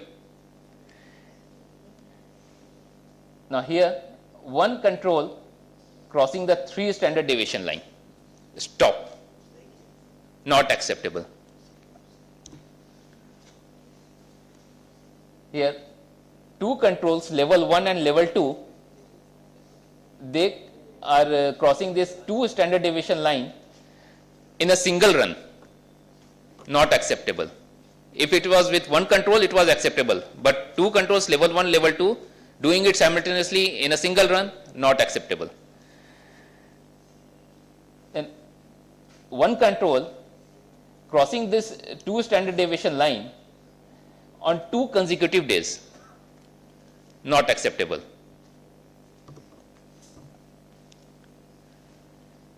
Now here 2 controls, level 1, level 2, are having the difference of more than 4 standard deviation. Not acceptable. You have to calibrate your system. One control in 4 consecutive runs, they are on the same side of the mean and crossing the 1 standard deviation line. Not acceptable. This is a trend which has been followed. The trend should not be there. Then in the bottom graph, 2 controls, level 1, level 2, on 2 consecutive days, they are on the same side of the mean and they are crossing the 1 standard deviation line. Again, not acceptable. Now this is rule of 10, that if one control on 10 consecutive days, they are on one side of the mean, then again you have to reject, because here again the trend is there. If 2 controls on 5 consecutive days and on all the 5 consecutive days they are on the same side of the mean for 5 runs, not acceptable. Okay? So these are the basis of Westgard rules which we follow. Then auto validation of results, this is a new thing which is coming up with the more number of samples you are testing. You want auto validation, you put some criterias, you put some ranges, that if the results are under this range, it gets auto validated. So this can be put into the practice. NABL allows it, but this has to be properly validated, then only. Now this is the last part, the challenges. First challenge is understanding the NABL standards. Okay?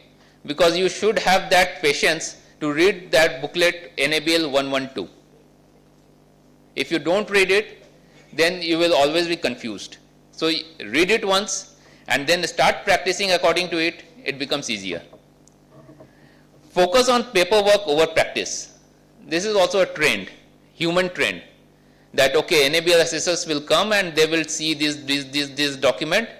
So we have to maintain those documents, whether we are performing those work or not. Okay, like temperature check, every day that man will put on the temperature, but actual check is not being done. The TDS of the water which we are using, actual check is not being done, but only for filling the forms you are filling it. Then the training requirements, all the staff should have the ongoing training for this NABL accreditation. Potential misinterpretation, this is the commercial part. The lab starts rising NABL accredited, and the layman thinks that the whole lab is NABL accredited, but only the few tests are accredited actually. So for this, the NABL has come up with a new thing, that is, you have to print both the accredited and non-accredited parts separately. Accredited parts should get a printout separately, and non-accredited test on a different letterhead, not on the same report format. Then financial burden, but obvious, you have some financial burdens, and overcoming bureaucratic hurdles when we are working with the institution labs. You have to get some financial approvals from your institutional heads, from the account department. So these are the hurdles. And the technological upgrades, you have to put up with the technology. You have to establish the lab information system in your lab. Then only you can cut down your turnaround time. So these are some of the hurdles. With this I end my talk. Thank you. So any question, any confusion, you can always contact me. And if here also you have some question. Yeah.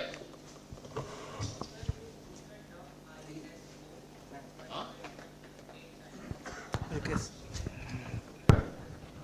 ISO is international standard organization. Okay, so this organization, it ISO 15189 is a standard devised by this organization. Okay. And this 15189 is for medical laboratories. Medical laboratories and testing facilities. This 15189 is for the standard which is for this purpose. Okay, Okay. sir.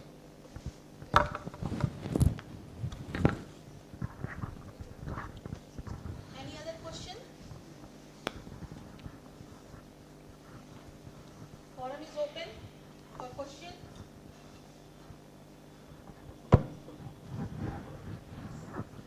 What about my question? Why Yes, ma'am. documentation is needed?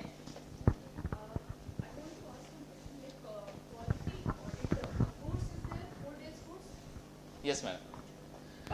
Course is there. It is done by where we can do or where we can fill the See, form? NABL itself also conduct this course, and there are different agencies like Health 360, and then in Qatar also you have IAQM. These agencies, they conduct this course. So it's online and offline, both the modes. So you can just check in Google also you get the information. When you type this internal auditor course, you get the information of what are the agencies available and who are performing the course, like in the next month who are performing the course. So you get the information, you can get to them. Thank you, sir.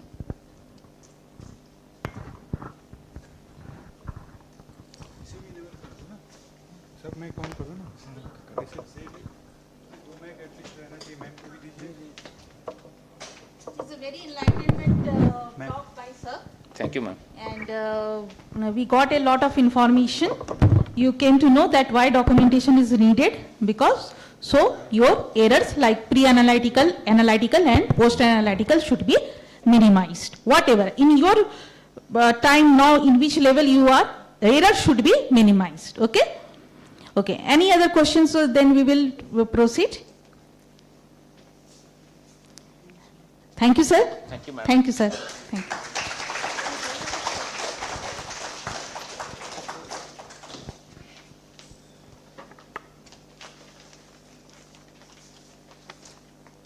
Thank you so much, sir, for your motivational perspective, and thank you, Shwetanka ma'am.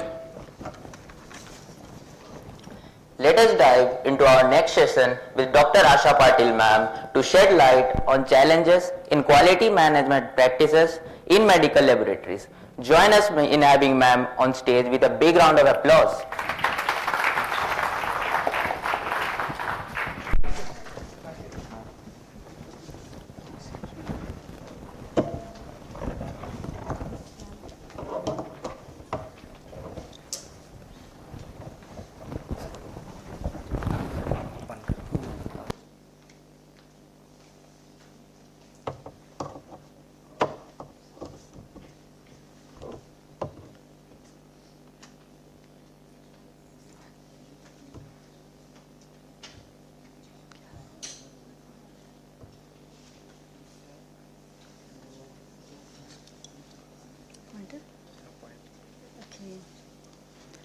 Good afternoon. Thank you to the MTMC Medical Laboratory Technology Department for inviting me to talk on the challenges in quality management practices in medical laboratories. I first of all thank Sakesh sir, he made my life easy, where I can tell that you might have heard that what are the challenges in NABL. Now just can you tell me, because I want to hear from your side, what are the challenges sir has faced when he started his NABL accreditation? Just list out. Come on students, just list out. What will be the challenges? I can come. Can you tell me?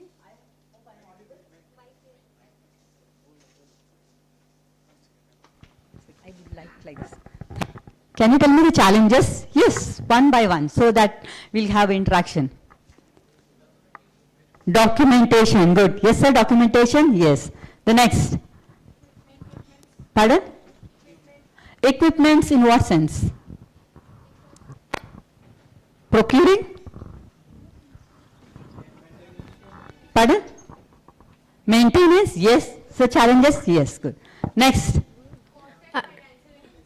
Pardon, I could not get. Financial investments. All the points you are telling, what are there in my slides? Same points are there. Then, Advanced technology, coping with the advanced technology. Good. Then trained professional, skill development. Yes, next. Ma'am, understanding NABL standards. Process, understanding. Sir told that we have to read it properly, not once or twice. This is not the way, this is the way. So everything is a learning and relearning of the assessments. Then, anything else? Misinterpretation, yes. Then, managing risk. Okay, managing risk. Anything else this side? Voice. Quality control. Next. Okay, then consistency, precision. Okay. Okay, thank you. So I'll just, these are the points.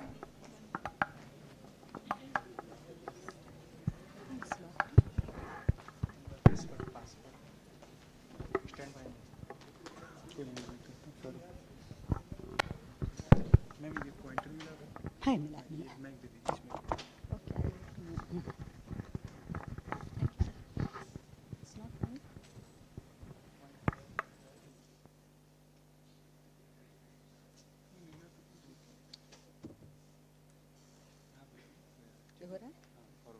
Okay.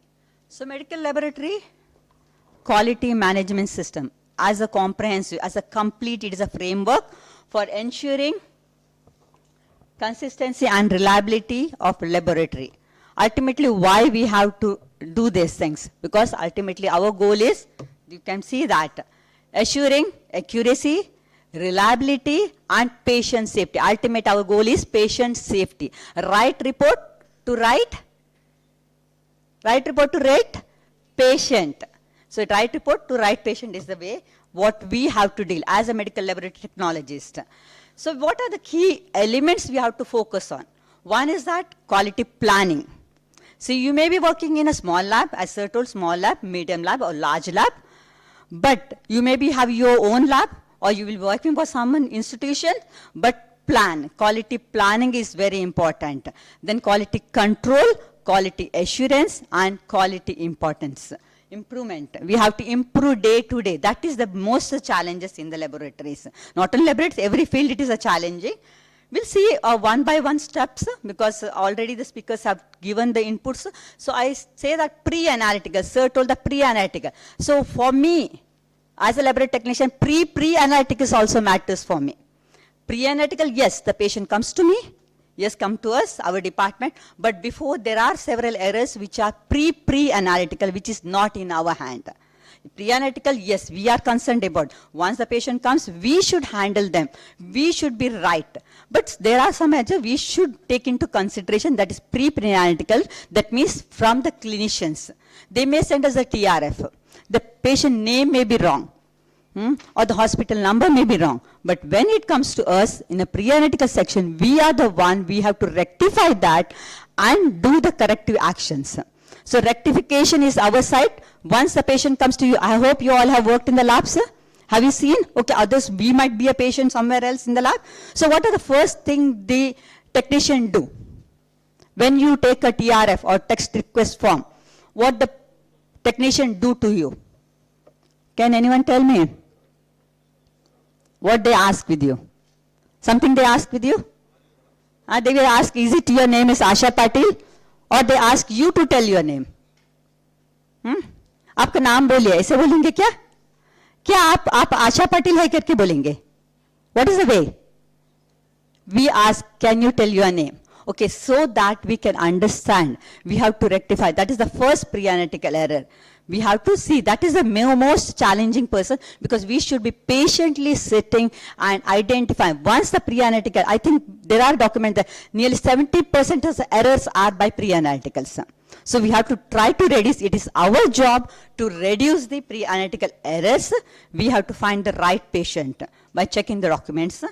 And then, So after collecting the samples, the preparations, that is what we call it, a patient preparation, then sample collection. Okay, you collect the samples, you should do what is the samples, whether it is urine sample, whether it is a blood sample, or it is any sputum sample, we have to identify the proper samples. Okay, we'll go to microbiology. If you see microbiology, they may ask for blood culture. So we should know how to process the sample for blood culture. It is not like routine sample collection, not cleaning one time. It is collecting from two arms, cleaning properly, collecting the site, it is the main. Selecting the site is also very important. And we should know the order of draw also. Unless we don't know the order of draw, we know the pre-analytical error is going to. Whatever you do, the report is, you have done accurately, precisely, quality control, but final report may not match with the patient's clinical findings. Clinician may not be happy. He may not be saying, okay, I'm not satisfied with your report. That should not come. It is we have to work for that. Then after that processing, how you process? For the processing, there should be a proper SOP. So already rightly told, SOP, standard operating procedure, a laid standard operating procedure should be there with you. You refer standard books. Refer the standard books, prepare your SOP accordingly. If you have the companies provided, kindly refer the company manuals and prepare your SOP. Okay, done, SOP is done.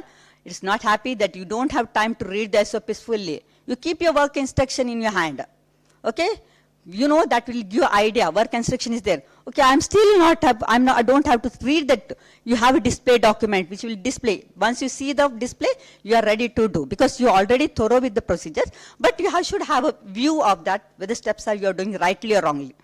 So these all things should be there.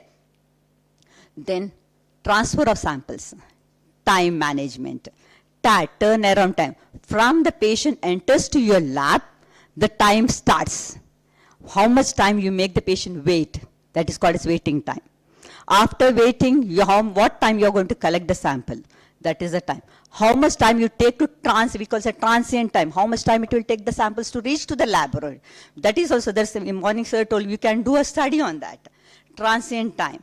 We know that for every sample we should run it as soon as possible. Then after transient time, how much time you take to process the samples. Again, that time. Everywhere, according to the NABL, it is everywhere TAT time should be measured. If we should monitor, for that what should have? We cannot do manually. We should have a good quality management system. We should have an interoperative system so that we can connect to HIS, LIS systems, laboratory information system connected to HIS systems. Then the storage, because storage already told that it has a very much impact on the samples. Collection, yes, but storage also, how soon you are going to process your sample. For example, CSF you are going to receive. We know the importance of CSF. It should be processed as soon as possible. Coagulation samples, PT samples, it should be run fast, immediately. But centrifugation, again the process in centrifugation also should be taken into considerations. And all this should be considered for pre-analytical. So the next part will be analytical.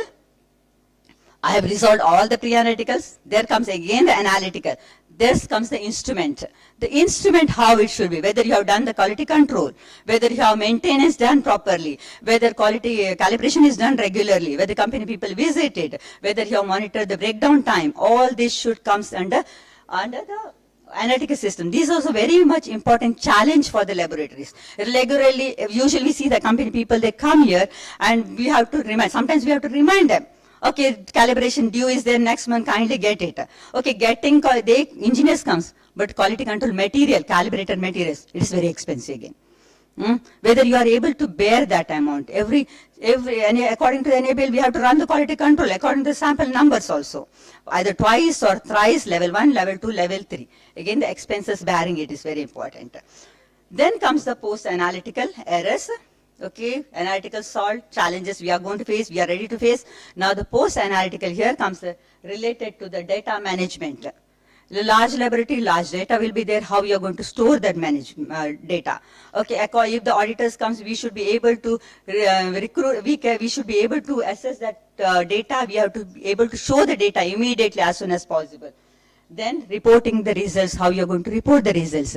Reporting done, but it is our way also to interpret the results. For example, I think pathologists, we can say that if the slide, if you receive a sample, for CBC testings. You prepare a smear or the machine will prepare, but before we send the sample or the slice to the pathologist, we will have a look. When we look, we see something is wrong. The number of WBCs has increased, or we can see some blast cells. We are the one, we should go and tell the pathologist, sir or madam, this is something is abnormal, kindly do it fast.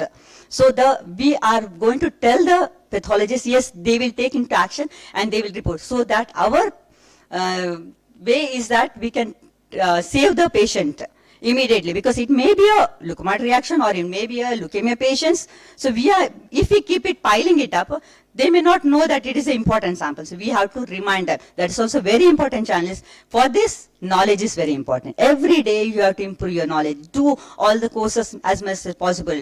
Learn in the laboratory. You should have urge to learn in the laboratories. Identify the areas where you can improve your skills. Then clear and concise report format. You have already, if it is established laboratory, you have already a format. But if your own laboratory, you have to form your format, how you are going to report. It should be a similar kind of reporting pattern. It should not vary. That reporting pattern should be a similar one. And minimum transcription error. Again, some people, it should be legible, okay? Well, when writing also, it should be legible, you should understand. For example, sir also told that his levels were ESR, 260. It is wrongly written. It should be 26 and it has become 260. So we should be able to write it properly and identifying it rightly. So this is about the pre-analytical, analytical, post-analytical. Now we'll come to other resource constraint, like already I asked you, is financial limitations. Whether you are able to bear the amount, whether the institution will give you that. Then is staffing issues and time constraint. So I'll come one by one on a few points on this.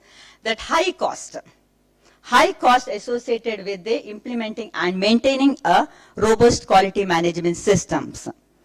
You want a very good lab, you want to maintain the quality, financial management, how you are going to bear that financial. Whether if the institution is giving, okay, otherwise you have to increase your cost of your testings and try. But if you increase the cost test, whether the patient will come to you, may not be possible. Everyone, even we try to compare with the different laboratories. Okay, ESR level is 100 rupees here, there they are going to give 50 rupees. So I will go there. So that should not happen. Cost and quality should not be compromised here. That is also a big challenge here. And including the calibration, I told already, when we want to buy any calibrator is very expensive, right sir? The quality calibrators, every 6 months, some companies every 6 months they come, they do the calibration, but the calibration, if it is, we are taking on rental basis, okay. If it is procuring our own instruments, then expenses is more. Rental basis, if you have a good load number, then rental basis we can go and the calibrators will be provided by them.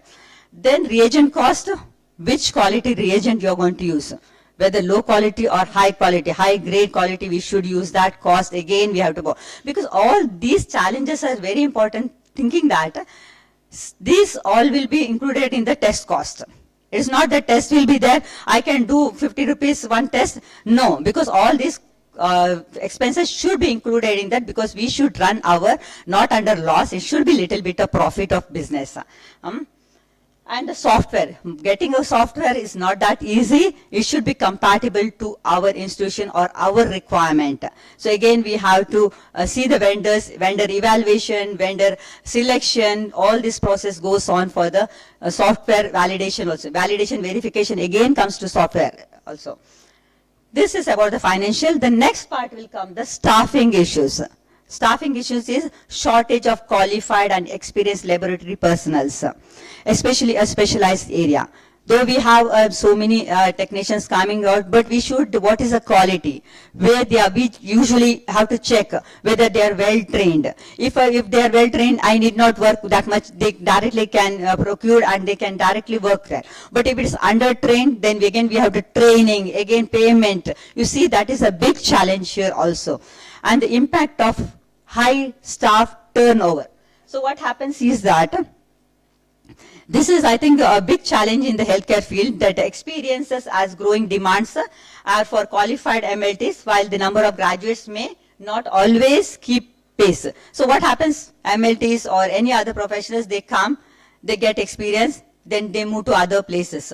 So again, I have to search for one more qualified staff. Again, train them. Again, I have to teach what is quality. So you see the time goes on and the challenges the laboratory management has to face this. That is called staffing issues.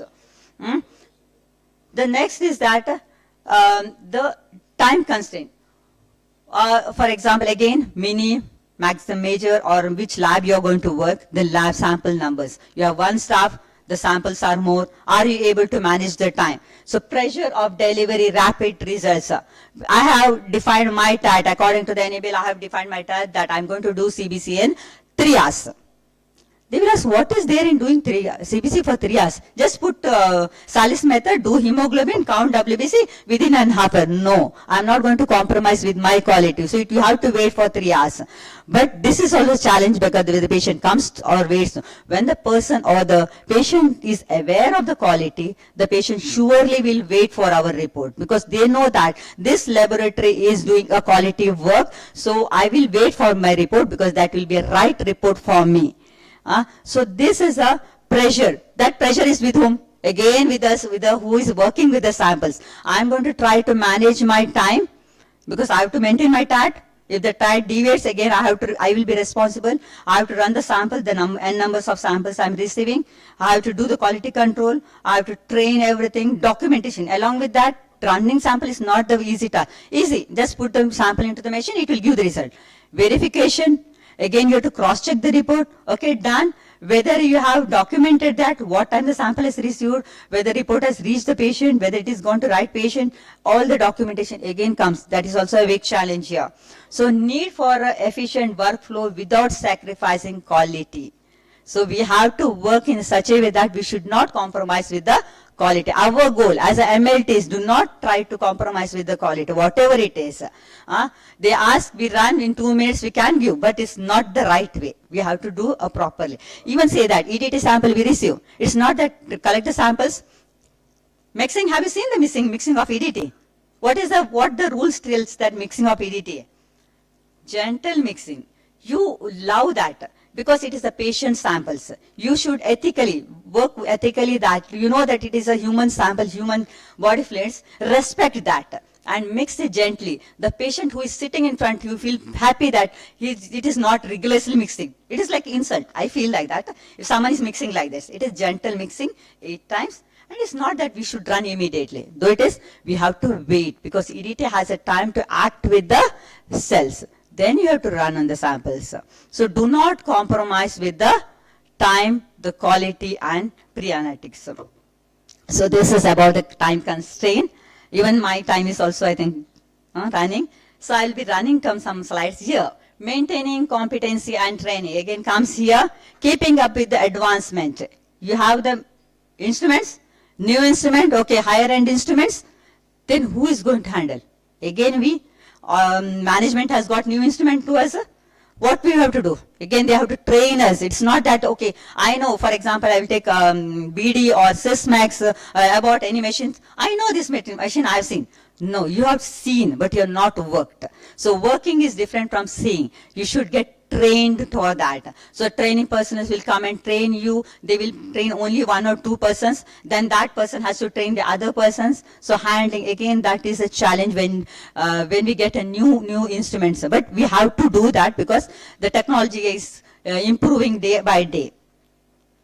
Then keeping up with the advancement technology, advancement in laboratory medicines, challenges of ensuring staff competency in new techniques and equipments. We should be able to handle these techniques because most of the techniques now, it is integrated with the computers. It is connected with each other. So it is, we have to enhance, we have to get trained. If possible, we have to go for many CMEs or conferences and learn this, the new techniques.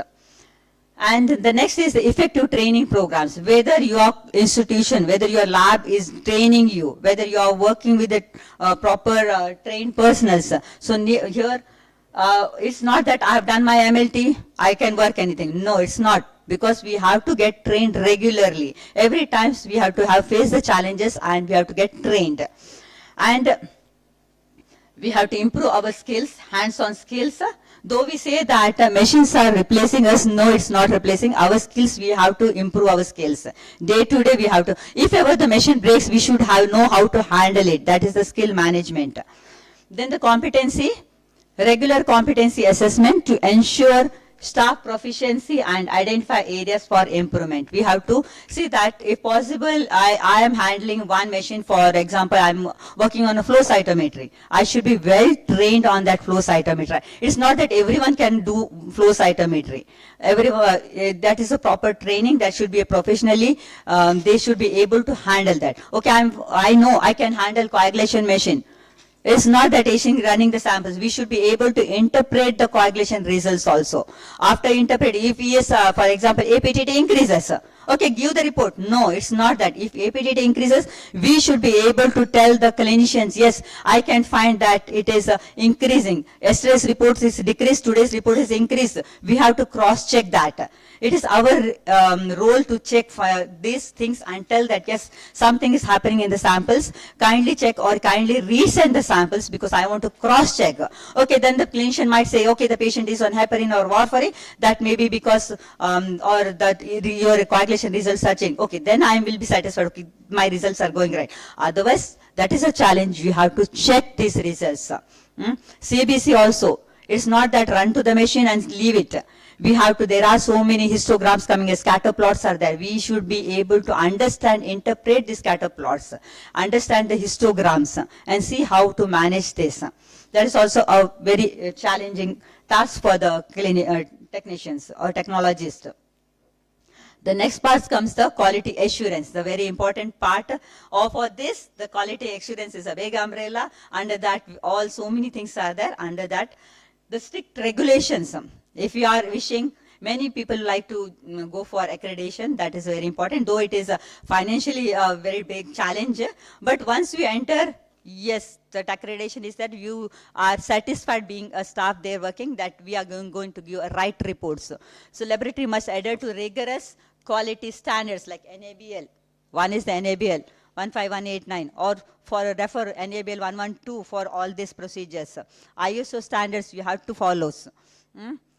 So rigorously quality standards and regulations which can be challenging to maintain. Once you enter into the accreditation, you should be able to manage that, maintain that, because someone is going to see you whether you are going to maintain or no. If you don't maintain, I think that will go cancel. Whatever you have worked, it may go into vain.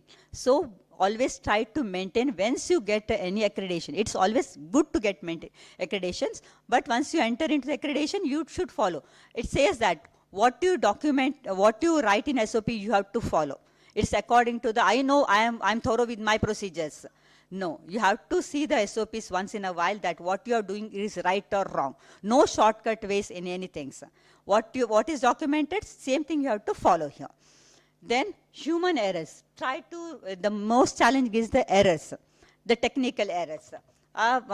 Here, despite robust quality assurance system, human errors can still occur here, impacting the accuracy of result. Either it can be pre-analytical, analytical, or post-analytical. We should try to reduce the human errors, any of the process of the samples. Internal quality control. Regularly run the control. This is a very difficult, challenging, is interpreting the Westgard's rules. 1S rule, 2S rule, or whatever the rules are there, we should be able to understand whether it is a random error, whether it is systemic error. Because as we identify this error, what happens, the time will stop. The TAT will be a problem. I told that I'm going to give my CBC report in 3 hours, and there is a random error, systemic error. I should be able to justify that, why it is wrong. Because patient may not wait patiently for your report. Though after 3 hours, 4 hours, they will blast on you that you told me. We cannot explain our end what has happened. It is we should be understanding. This is a very great challenge for the technicians, that how you manage this. So we usually we should have backup machine. Usually every lab will have a backup machines to face this challenge. We keep it so whenever when they break out down in one machine, we run in the other machine. But both should be called. That's lot to lot verification or instrument to instrument verification is a must. It's not that I have one machine which is shut down for many days. When this is not operating, I can run. No, daily both machines should run. Daily quality check should be there, and not only the lot-to-lot verification, instrument-to-instrument verification also should be done. Always because it should give a precise and accurate result in both the machines. So difficulties in selecting appropriate IQC material, from where you're going to procure your IQC. Usually nowadays, many of the companies, they themselves give the quality control materials, and we can run that. And there is also a system, like I think I know with the BDs, when we run this IQC, they are there who can check that. If we procure from outside, I think we have to send the reports, we have to cross-check ourselves. And always there will be standard deviations also. We have to see that our results are within the standard deviation, whether +2 or plus or minus, we have to see. It's not that always it's in plus sign, it is a good sign. No, always minus sign is not. Always there should be a graph, it is a graph.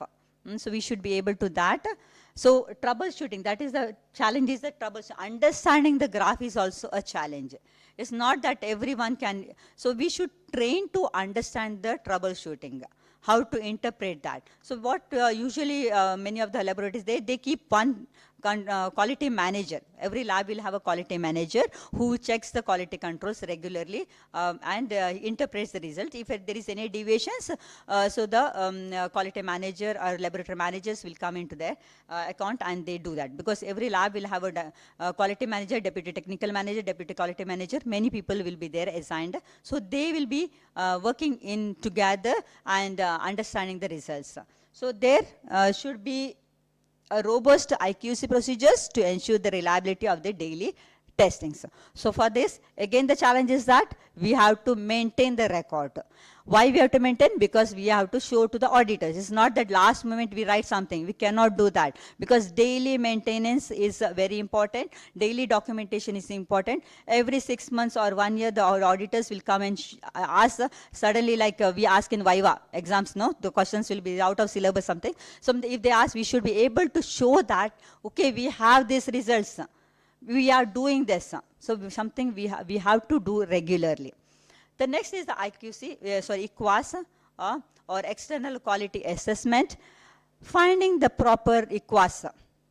We have CMC Vellore, we have AIMS Delhi, and even UK also we participate in coagulation results. So these are whether I am able to participate. Participate is not free, again it is chargeable. So we have to participate. If we receive timely, we have to run the sample immediately. Everyone should have a knowledge of what is IQAS samples. It's not that I only have to run the sample, IQAS sample. We should give to every staff of the lab, they have to run the IQAS, and results will be sent to the IQAS management, so they will interpret where we are lying, whether we are aligning with the other, because IQAS is that we are competing with the other laboratories also. Okay, we are, like our gradings, whether we are with them, then it is a good sign. So challenging of participating in IQAS program, interpreting results, and implementing corrective actions. I understood that, okay, one of the result is deviating little bit. So I have to mention, it's not that just enough that I resulted and sent. I should able to justify the what has happened here. We have to mention clearly in our report that this has happened, because of that my results are deviating. Again, we have to do root cause analysis. Then next, when we receive again IQAS, we should try to get the right results. So this is all we done with the IQAS and IQC. Now what is the documentation? How we are going to document this and record keeping? This is a very big challenge, okay, maintaining accurate reports. Daily we do, where you are going to do? Where you are going to write? Whether paper based, because we say that paper is not right way, because we may, there is a most of plagiarism also there. We can see that may not be right one. So this is automated. If it is integrated with the system, then it is right, it is giving a right report. We should not manipulate the results there. And emphasize the importance of meticulous documentation and record keeping for all aspects of quality management system. Then, if it is a big lab, you have a large data, where you are going to store. Storage of data is also very important because it is a confidential data. When confidential data, it should not be leaked. How you are going to manage this overload of documents? So we should have a robust quality management system or IT system who will support us to store. Then we can define our own way in our laboratory. Okay, I'm going to maintain this for 10 years or 5 years. If it is hard copy, how many years you are going to maintain these records? All these should be maintained in your or mentioned in your SOP or QSPs. That how you're going to. Then you can discard. So this management, the volume of data generated by modern lab equipment is immense. If the instrument has a good memory system, then okay. Backup system, yes. Otherwise, it will be difficult. When you procure any of the instrument, you should ask, what is the memory? How the data backup will be there? Are you able to retrieve the data of previous or 2 years back? So you should ask when you, that is called the instrument validation, or you have to discuss with the vendors. And the next part is the cyber security and threat. Here is the protecting sensitive patient data. Because now everywhere the researchers will be got, all the manipulation will take place. The cyber security threat is one of the issues related now. So there will be cyber attack in a critical and ongoing challenges nowadays. Then we should have a good integration of with the healthcare systems. It is not that I can run my lab alone. We should have a good rapport with the institution, with the IT system here, because interoperability, seamlessly integrating lab data with EHR, that is electronic health records, and other healthcare systems can be complex. So EHR, we know that electronic health record, even personal health records, it should be connected. Because now we see telemedicine is coming on every way. We talk about telemedicine. We should be able to share. There issue my data only with the clinician, okay? Personal record is my record. So I should be only able to share with the clinicians who give, who can able to diagnose rightly and treat us properly. And there should be a good communication. Actually, this is a very important challenge with the laboratories, because we can see that if we don't have communicate with the clinicians or different laboratories, we may not be able to do a right to the patient. We are not able to give justice to the patients.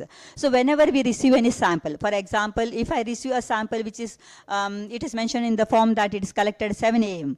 and I receive at 9 a.m. and I'm running at 10 a.m. So there is something delay, I can feel that. It's good to discuss with the clinician. It is good to connect with the hospital staffs and identify what is the reason, how was the samples. If there is a deviation in the results, we better to discuss with the clinician what is the reason for the deviations and all. For example, if there is we get a EDTA sample, and I run on a machine, I get that hemoglobin is right, but PCV is something different. I feel that usually we know the rule of 3, hemoglobin into 3 usually gives a PCV. But I'm feeling that my PCV is low. Then I should be able to identify that, what is the error in that, whether the cold agglutination or the sample is not collected properly. All this we should be, because that is a skill training, that is a challenge for us to understand the sample. We should be able to understand each and every samples. That is a big challenge, and always better to discuss with the patients. With the clinicians, what is the patient details. If most of the form we see that they don't write clinical details of the patient, we should be able to connect with the patient and kindly give us a clinical details of the patient so that we can interpret the results. Urine. If the urine, what happens, we receive samples without proper gender, and they give us the blood in the urine. We should be able to see why the blood in urine. Epithelial cells are more in urine. So we should be able to understand why blood in urine, why epithelial cells are more in urine. We should go to the clinical details of the patient and see. That is the way how we can understand that. The next challenge is the document and record keeping is audit and inspection. Challenges of preparing for the responding to internal and external audit. I initially told that suddenly the auditor, we will be intimated early only that we will have audit in next month, so be prepared. We don't know what to prepare, like we prepare for exams. We don't know the questions what you are going to. We have syllabus and they have asked 100 marks question paper, and I don't know what to read. But we will be read everything. Same thing for the audit also. We will keep everything ready, and the auditor will ask something else. And if it is not there, then it will be difficult. So that we should be, read the ISO documents, you read the enable documents, enable 112, and try to keep documents more and more, and record everything. Regular recording is a big challenge for everyone, and that should be there. Challenges of preparing for and responding to the internal and external audit and inspections. That is a big challenge. It's like a fear. I can say that. Like sir also can understand that auditor will see who is the auditor going to come today. We'll think, okay, what all am I to ask? Then they will tell the areas, okay, they are going for coagulation, they are going to CBC, they are going to flow. Again, we'll think whether we have done, again, we have to check whether EQUAS is done, internal quality is done. Some may not have EQUAS, okay, ICAS. So in that, for example, urine, it is difficult to have ICAS. So in that, what we are going to do, whether you are going to do split test, or dual sampling, or what you are going to do. All these documents are kept or no. Okay, we have the people, technicians, they suddenly, they may not go into this, they will go and open the fridge. Auditors will go and open the fridge. Then that is a panic moment. When they open the fridge, we know that how we are going to place in our fridge. In our house also, we keep how, so we'll say, they will take only one box, and they say, open date is not mentioned here. Gone. Observation, open date is not mentioned in the box. Okay, you have opened the vial is not mentioned. Sample is deteriorated. How many vials you have done? All this we should be able to face. We should, for this I'm telling, we should get trained. We should work in such a way that, or you read or go for conferences or read articles in this so that you can enhance your skill and knowledge in this aspects. Then continuous, okay, we got accreditation, I am ready to face, but how you're going to maintain that? Continuous quality improvement, that's implementing CQI, a proactive approach to quality management, quality improvement. Then challenges of identifying areas for improvement, implementing challenges, and monitoring their effectiveness. Yes, I am ready to do everything, but they are going to monitor. And this I say that always quality is the one thing that we have to do daily. It's not that someone is seeing and I'm maintaining the quality. No, it is not going to please everyone. I should follow in day-to-day life that I'm going to do like this. This is the quality. If someone is watching and I'm doing quality, that is not called as quality. So try to implement that in yourself, that my way work culture, we call it a work culture, how you're going to do it. Then data analysis and interpretation, effective data analysis to identify trends, patterns, and potential areas for improvement. This is what I told, that when you're working on an instrument or anything, you should be able to identify the patterns, identify the trends, what it is going, either EQUAS or the instrument results. Then overcoming, yes, I am ready to do, but resistance. Overcoming resistance to challenge. Challenges of implementing challenges in established workflow and overcoming resistance from the staff. You are trying to implement one system, and resistance from the other staff. I'm not going to do that. It's not possible for me. It is overburdening me. No, that is a big challenge. It is not as a technician or technologist may not be. The manager has a big challenge on this. So these all challenges. How we are going to overcome these challenges? How we can I told a list of challenges. So how you are going to overcome these challenges? Strategies for overcoming. I want to conclude with this, because how to overcome these challenges? What we can do for this? Daily learning. As a student, we learn daily, but as a staff also we learn daily. Daily, the new technology, we have to improve our knowledge. Either going for CMAs or doing course. There are so many courses. I think government has launched Swayam courses, Coursera courses. Try to join and increase your knowledge. So challenges, just few slides on these challenges. Promoting a culture of quality. Fostering a work environment that values quality and encourages staff participation in quality improvement initiatives. We should make that this is the quality you have to do daily. You should love working in a quality laboratory. So when we see that quality report, we feel satisfied. Yes, what I've done. At the end of the day, what is that? We should feel that satisfaction. I've given the right report to right patients. That satisfaction, if you have, then automatically quality will come into your life. Then kindly adhere to the SOPs. Follow the SOPs. Read the SOPs. Work instruction. Quality documents. Participate actively in EQUAS. IQC and EQAS. Report. Okay, I have done a mistake today. Okay, it's okay. We write in a book what mistake I have done. We call it NC, non-conformance. Document it. It doesn't that Asha did a mistake, so she should not have done. That is nothing. Document it. Next time I should not do. If we write something, we will remember that I'm not going to do next. If I don't write in a book, then I'm going to repeat same mistake. That calls a NC. Then closing NC is a big headache for the management. Doing NC, yes, but closing NC is not that easy. So try to reduce as much as errors, reduce the errors in the day-to-day practice. Be proactive in identifying areas for improvement, where we can improve, which areas we can improve. Sorry for the interruption, ma'am. 5 minutes. 2 minutes. Patient safety is the one. First priority is patient safety. Diagnosing accurately is very important, because when you know this patient, you are taking patient into consideration, diagnosis accuracy will also come into consideration. Professional credibility, build a trust in our professional through consistent quality. I know that medical laboratory, I should be like role for others that we are doing something rightly. We are the one who are going to support the clinicians, and they should have a good trust on us that we are doing right. Then we have continuous improvement, embrace quality assurance principles to refine processes and stay at the forefront of the advancement. Legal and ethically, whatever you do, do ethically. Ethical is very important. And legally, you have to meet the regulatory standards and maintain ethical practice.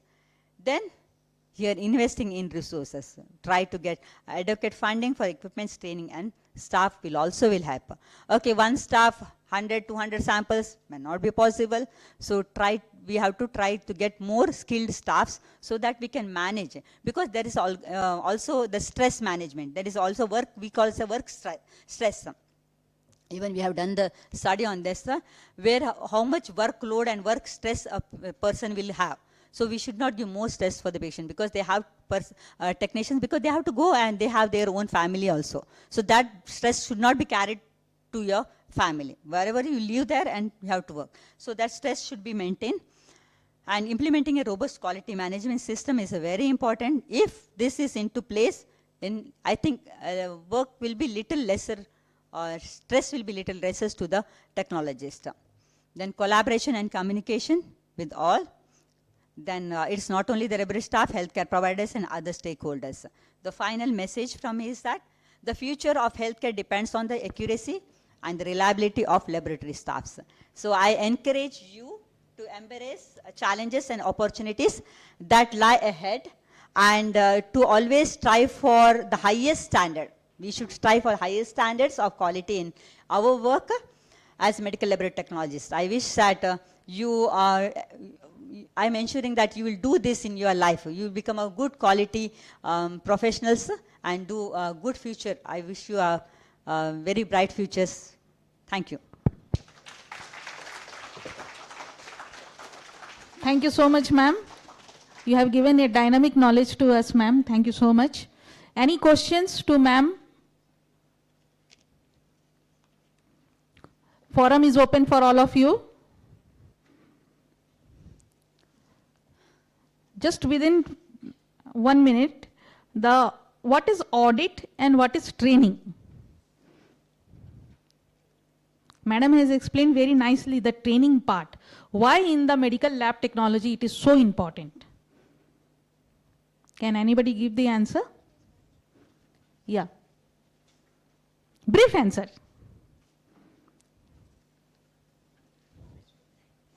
When you are trained, you are going to give training to other persons also in your lab.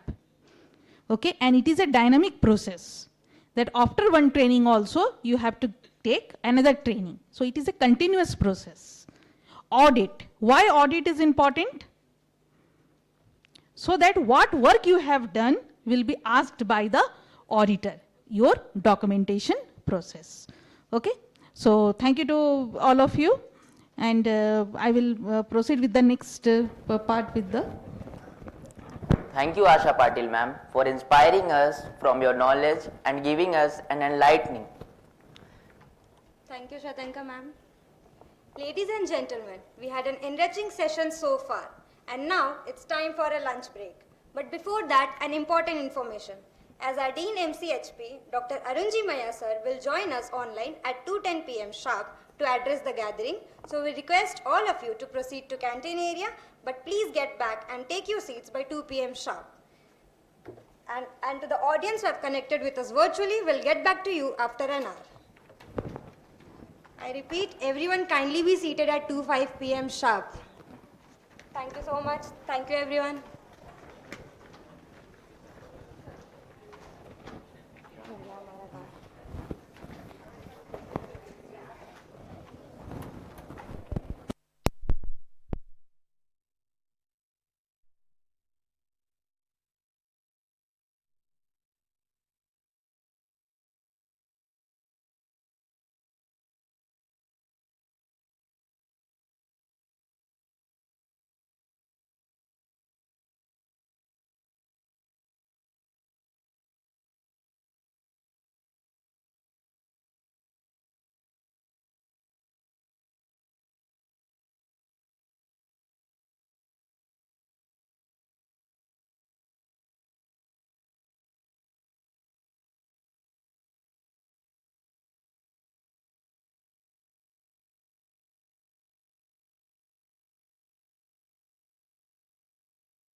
खड़ा है, भूख भी लगा है, समझ रहे हो कितना आयुष देर आवाज आ रहा है?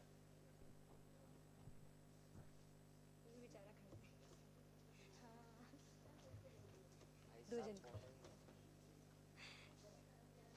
अच्छा खींचना, तुम लोग मार देंगे।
Hello. Hello. Hello. Hello. Hello.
Hello.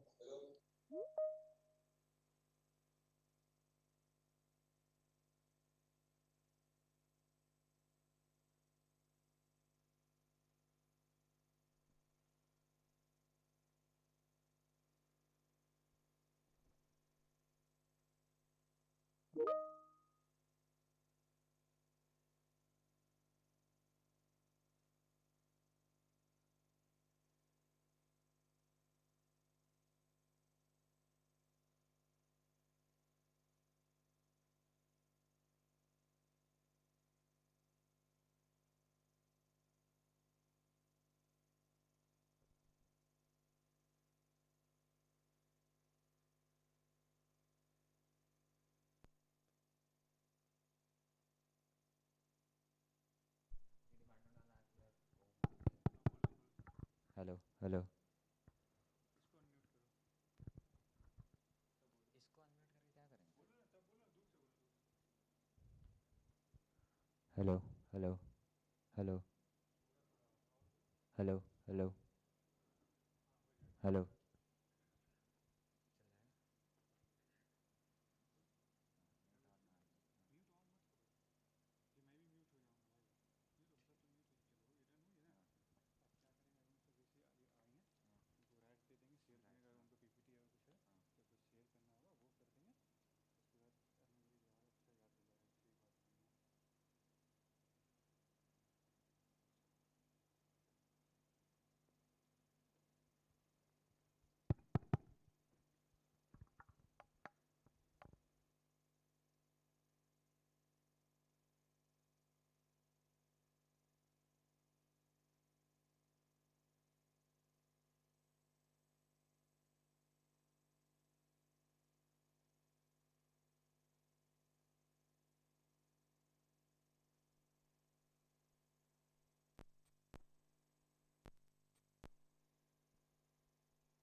लेके आओ तो नाम वाला बुलाया तो चलो नाम वाले के पास जाना है बगल से थोड़ा जब लोग हंसते हैं वहां देख कौन रहा लेके आने वाला तो बुलाने क्या बोलता है कि काम करे काम बोलो ऐसे आपको काम करेगा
Jamshedpur, our allied health division.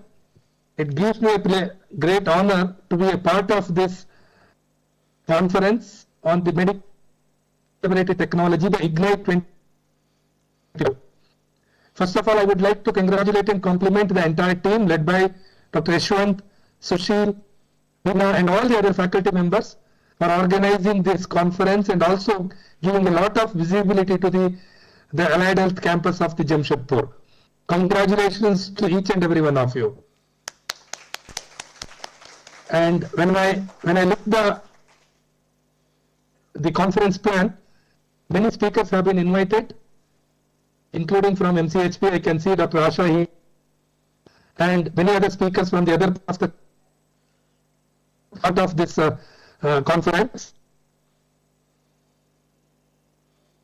Background of the Tata Medical College and the concept of the allied health programs. We have started the Manipal Tata Medical College in 2020.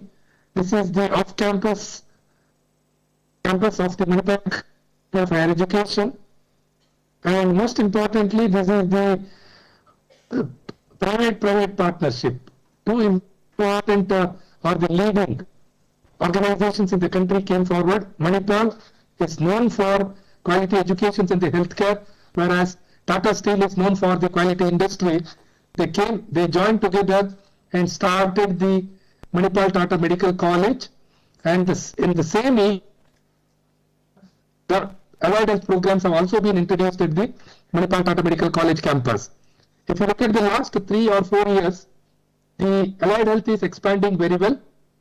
The awareness in its region have been significantly increased, and most importantly, the allied health professionals are the integral part of the healthcare system, play an important role in prevention, diagnosis, acute care, as well as the long-term rehabilitation.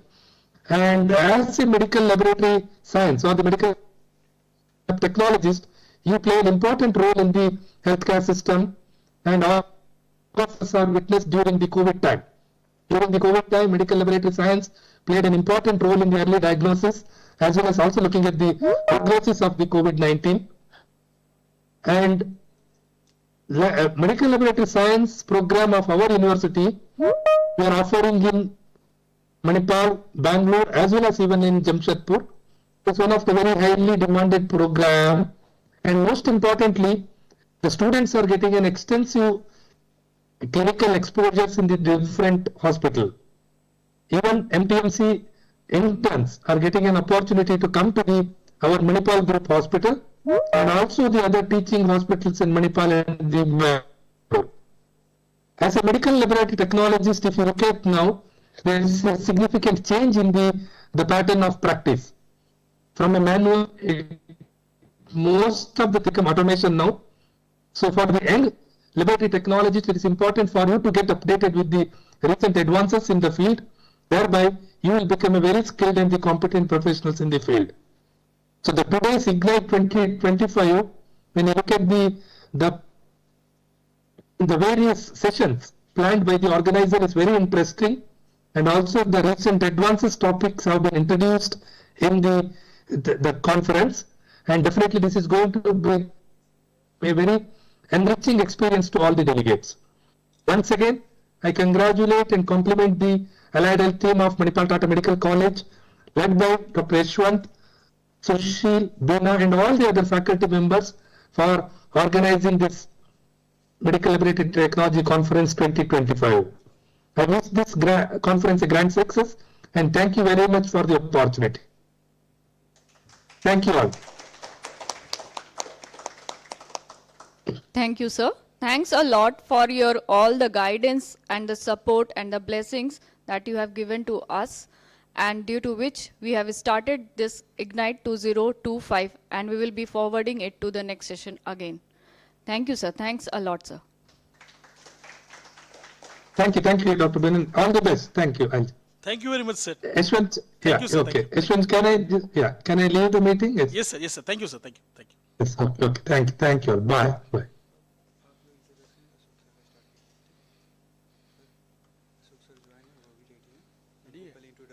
Introduction दीजिए, Ashok sir को ready कर लीजिए, sir को presentation बना दीजिए. Sir को presenter बना दीजिए पहले, ठीक है।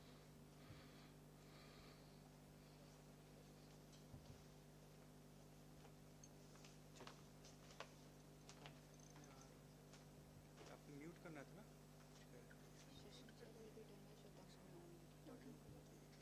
ऑप्शन देता है यहाँ पे ना, अच्छा रहने दीजिए ना, कभी बीच बीच में तो ही यार।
Hello Ashok sir. Hello. Hello. Good afternoon, sir. Hello. Good I am afternoon. audible. Hello. Yes sir, you Yes, are sir. audible sir. Okay. Okay. So should I start? Yes, sir. Yes sir, you can start sir. Okay. Okay. Yes. So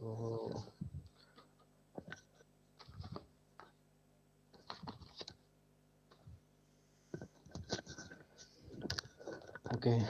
Good afternoon to all of you present here. First of all, I would like to thanks Professor Esbant and Dr. Bina Pani for the opportunity. And it is an honor to be here today as a speaker at this prestigious conference. The field of medical laboratory science play a vital role in healthcare, often acting as the backbone of diagnosis, treatment, and patient care. However, like many industries, it faces both significant challenges and exciting opportunity. Today I will be discussing the evolving landscape of medical laboratory science from technological advancement and the integration of artificial intelligence to the pressing need for skilled professionals. We find ourselves at a crossroad. The challenges we face are real, but so are the opportunities to transform the way we work and contribute to better health and opportunity globally. I look forward to exploring these themes with you and engaging a meaningful discussion on how we can navigate the challenges and seize the opportunities that lie ahead. I am going to share my today's presentation.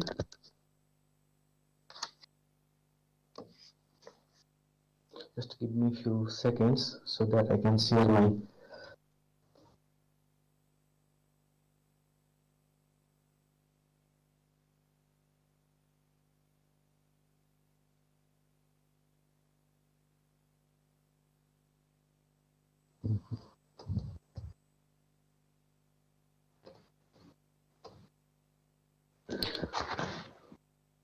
the slide is visible.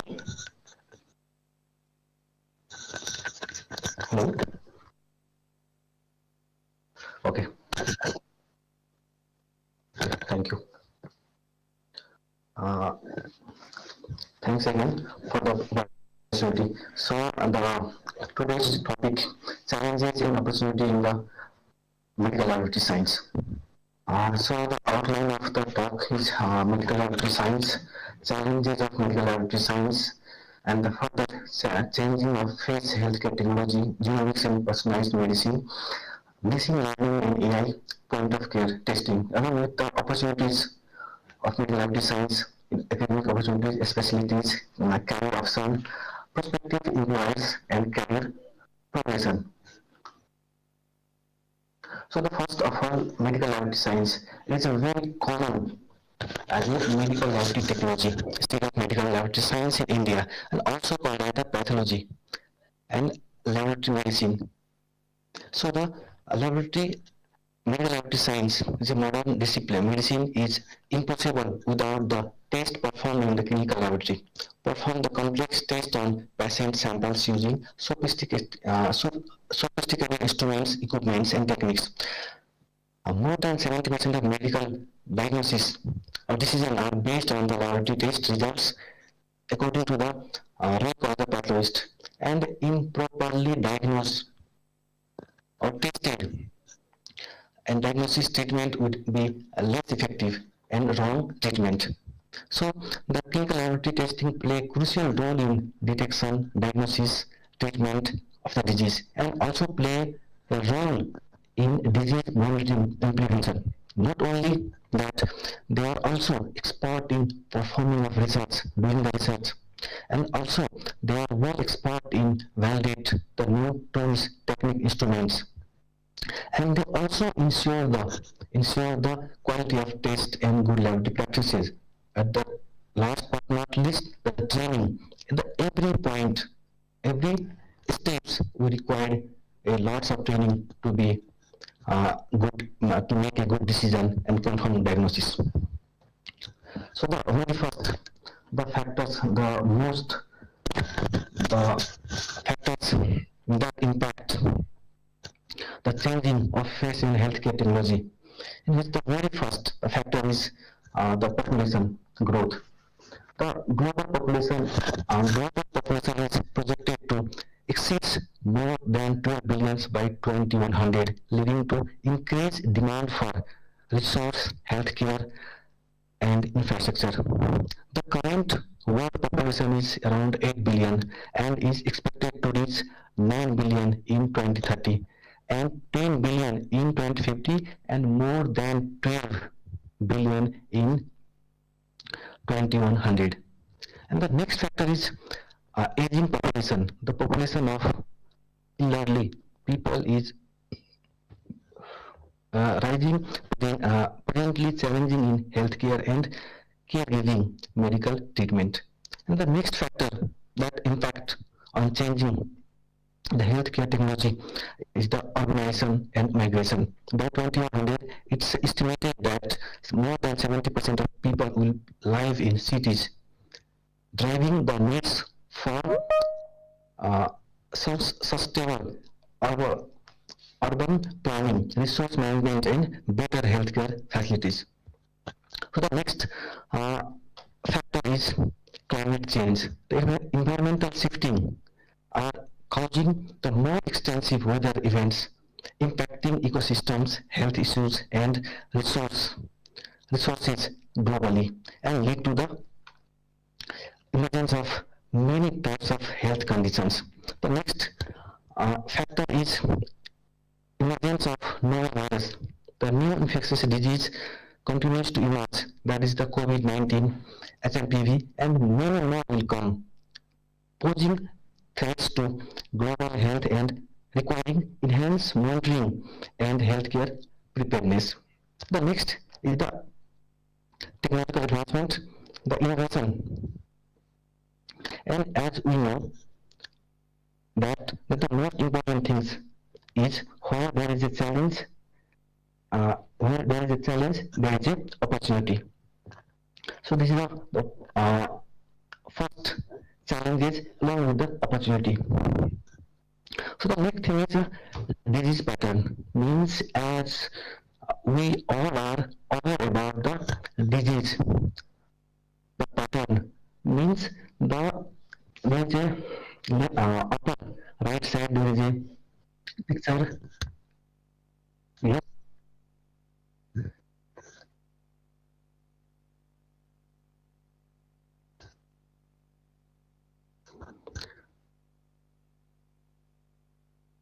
Okay. So now it's clear.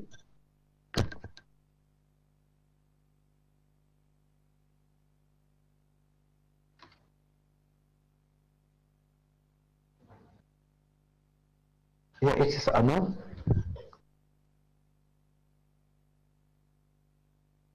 Yeah, it's in slideshow mode.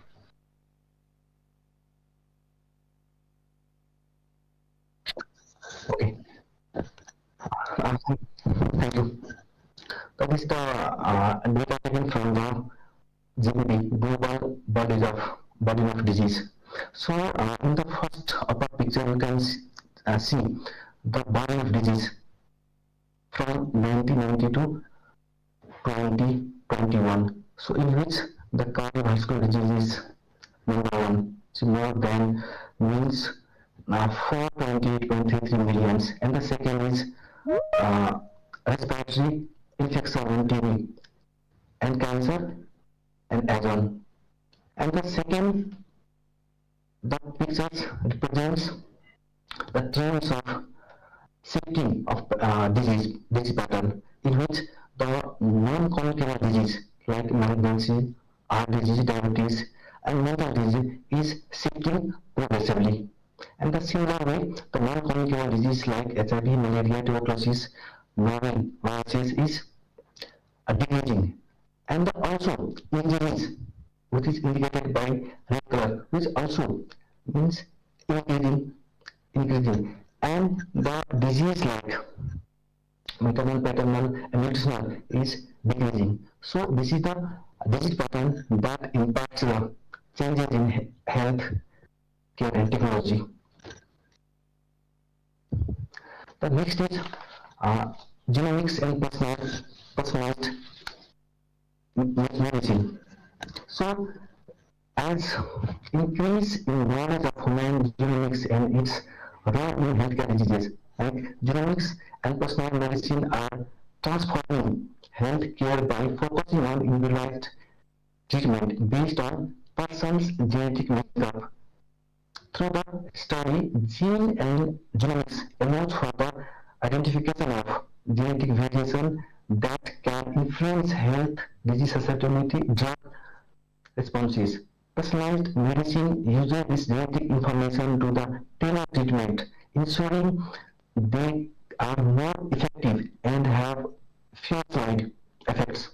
This approach has the potential to revolutionize how we diagnose, treat disease such as cancer, diabetes, and genetic disorders, offering a more precise and targeted approaches to healthcare, ultimately improving patient outcome and quality of life with the help of genomics and personal medicine.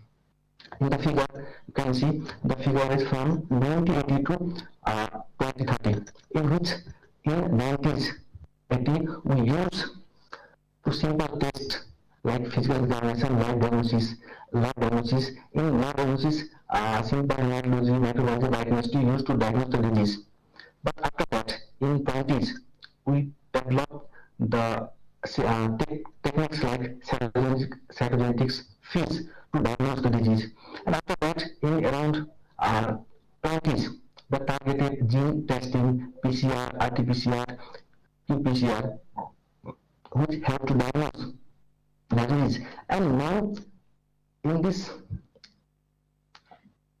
era, in this condition, in this years, we use high advanced technology like sequencing of NGS, whole exome sequencing, whole genome sequencing, ion sequencing, and then what?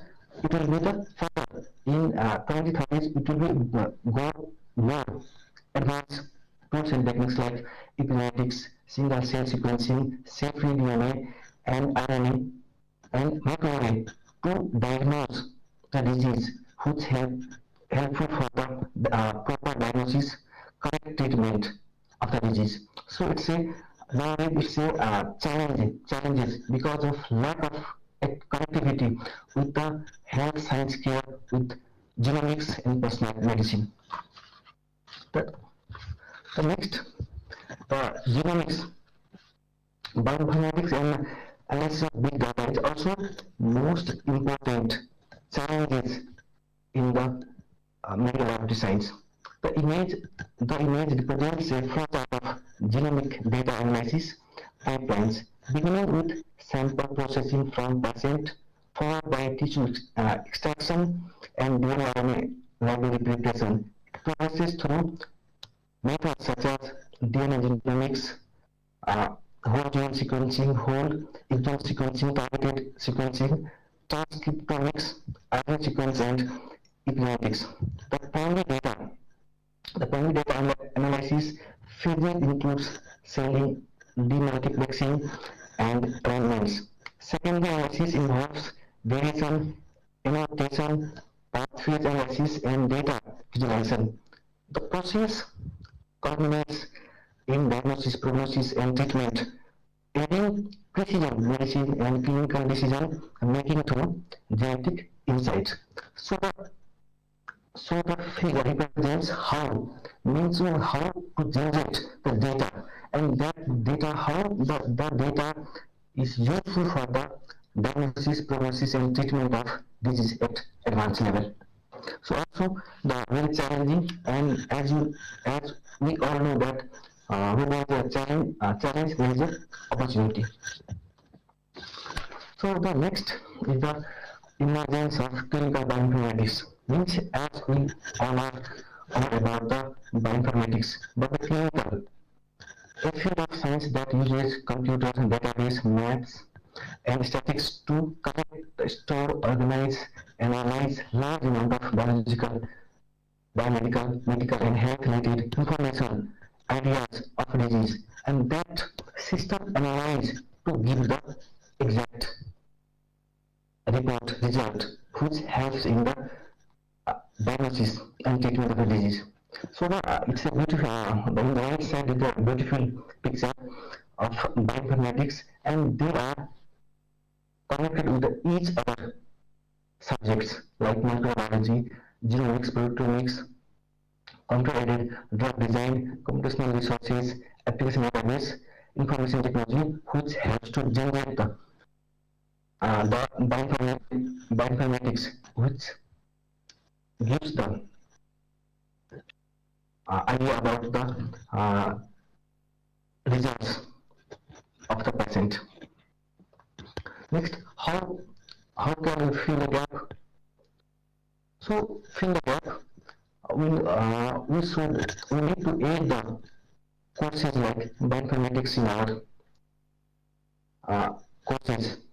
The test performed by doctors, postgraduates in genetics, maths, computer science must be improved for this. The postgraduate courses being developed according to the requirements, so that they will connect with the clinical science into the healthcare, clinical science with the bioinformatics, and also the combining of clinical fitness with bioinformatics, so that the exact data will be collected and analyzed. There is a question: is there a need for undergraduate courses, undergraduate course of bioinformatics? Yes, definitely.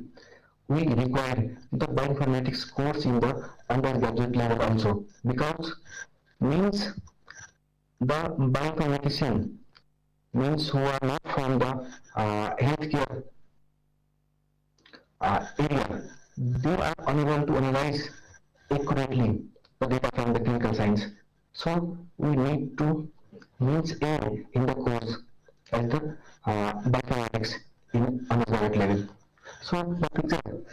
So bioinformatics is a science which involves the study of medicine, biology, math, physics, computer science to get the accurate data, and which will be helpful for the diagnosis and treatment of the disease. The next challenge is machine learning and artificial intelligence. Means nowadays it's a very important thing. Means every table, every body is using the machine learning and artificial intelligence to gather the data, economic data. The algorithm to assist with the diagnosis and identifying abnormal cells in the field of cytology, in the field of anatomical pathology, hematology, pathology, microbiology.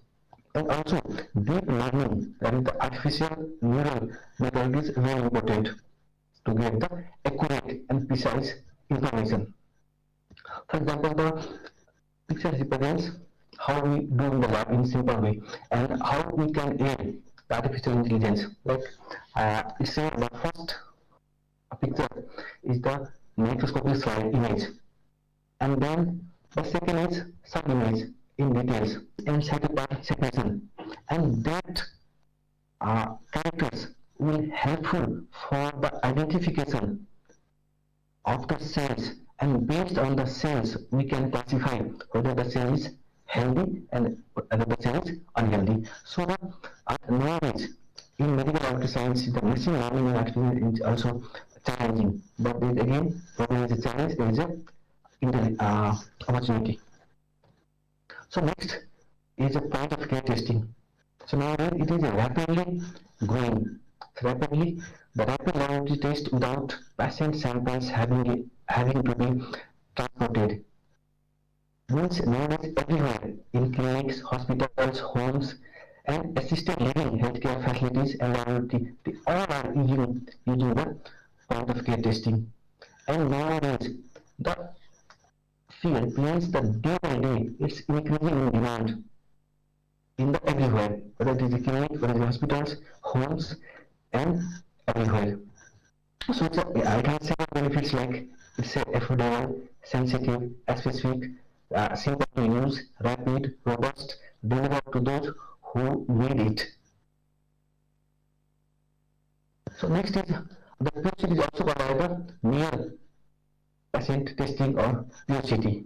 So requires it must be available in the patient bedside. The laboratory setting at the bedside or at the point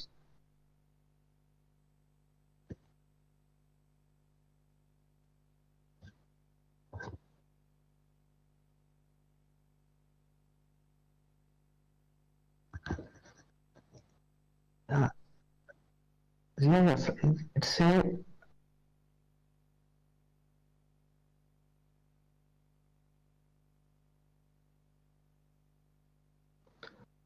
means I have put on a slide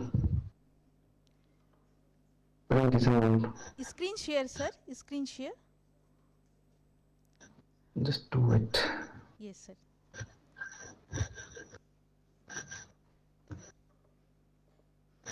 Screen is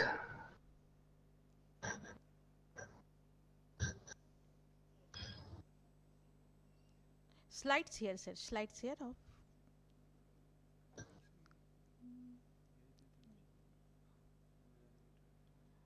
no, it is visible or not? Is it visible?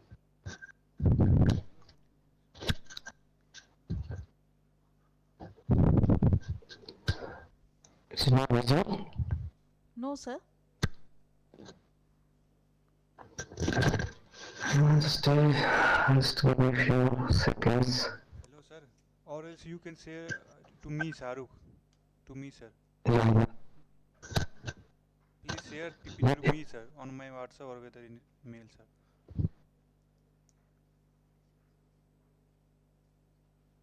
Okay, just. Yes, okay, sir.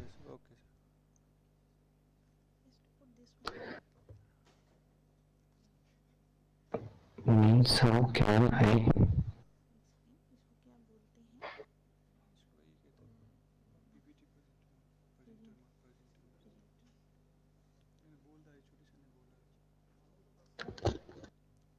Sir, please click the PPT presenter mode. Okay.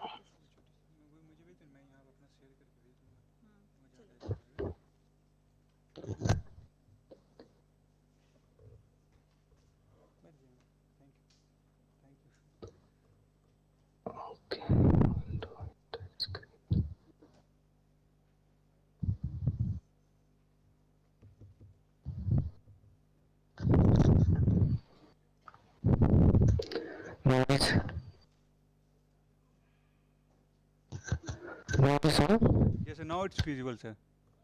Yes, sir. It's Perfect. visible? Perfect. Yes, sir. It is changing? Yeah, yeah, changing. Yes, sir. It's changing, sir. Well, sir.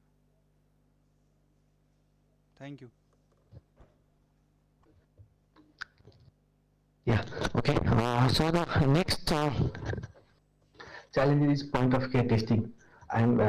This is the last slide I was discussed, but I'm repeating again. Nowadays, the rapid laboratory results without patient sample having to be transported in everywhere, in clinics, hospitals, homes, assisted living healthcare facilities, and laboratory.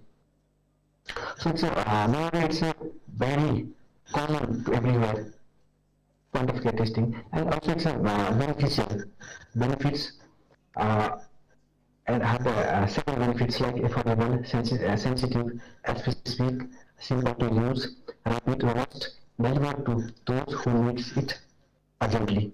And you can see the near patient testing curiosity means it is also called as the near patient testing or curiosity. The laboratory testing at bedside or at point the patient enters the healthcare systems so you can use. The system ensures that early diagnosis and prompt treatment, effective monitoring of condition like warfarin, diabetes, and also reduction in the cost. But the challenge is say testing system, quality control, and validation. The next other challenge is the POCT. There are lots of challenges currently performed by many professionals, also a challenge. The lacking training means we need to train of each device and each system. There's a lack of quality control. Laboratory professionals should play a role for that POCT and development of short courses to train the staff in the POCT. So how we expect the future laboratory? How it will be?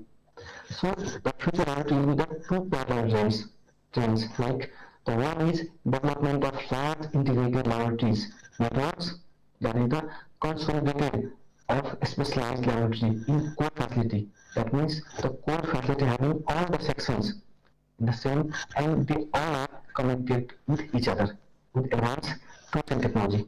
And other thing is an increase point of care testing or near patient testing in the bedside, in the patient bedside, less reliance on central laboratory so that it will burden also reduce on the central laboratory.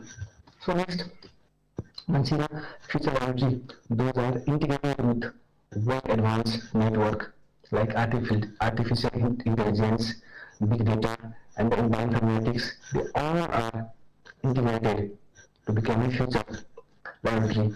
The laboratory of future will need to be efficient and cost effective.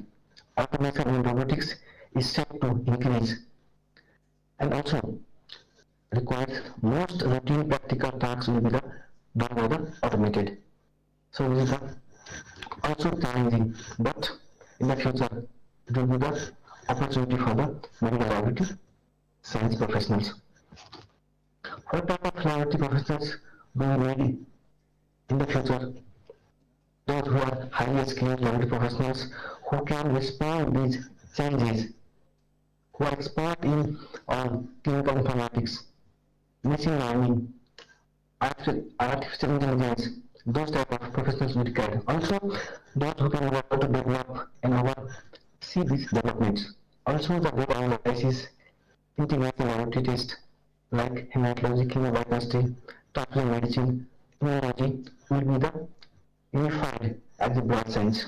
Also, those who are able to know and those who know the pathogens of disease so that it will be easy for the disease diagnosis, treatment, prevention and control. Also, specialized techniques, genomics, problem solving, critical thinking, independent thinking, research and innovation will be required in the healthcare professional, especially laboratory professional in the future.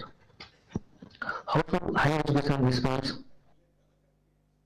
for the challenges means the higher education systems would be expect the subject specialized faculty, 110 faculty, specialized faculty.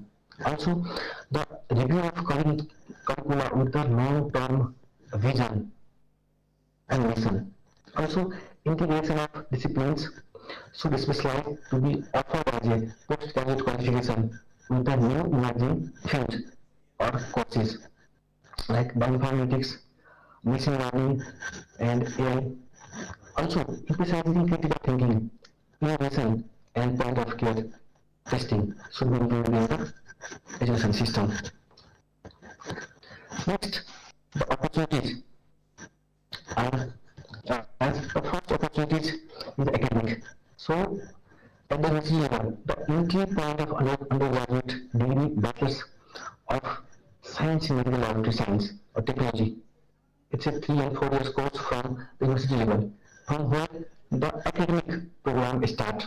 And the first academic program that is the undergraduate level. The next will be the opportunity future. If you have the bachelor's degree, you can go with the masters in specialized area like clinical biochemistry, hematology, transfusion medicine, medical microbiology, virology, parasitology, and many more with the highly specific courses like laboratory medicine, quality control, and further. After that, you can go also do the Masters of Research, Masters of Philosophy. There are 2 years, 4 years course that connects with your research with laboratory science. Also, you can do the Doctor of Philosophy, DPhil, PhD. Again, it's a 3 to 5 years course developed into a researchers from the medical laboratory science. Also, professional doctorate combines thought in implement research, innovation to industry. Also, they connect industry to academia. The next opportunity in the academic is postdoctoral degree, that is 1 to 2 years research, monitoring course, and beneficial for those who are looking for research area. Next, the medical laboratory specialties. As we know that there are lots of specialties in the laboratory, like laboratory management, quality control, blood transfusion, clinical chemistry, biochemistry, immunology, hormonology, genetics, cell pathology, cytopathology, hematology, immunology, and medical microbiology. So there are various, and usually the specialty is increasing. So there is a great opportunity for the professionals, those who are expert in the specific fields. Next, the laboratory attachment.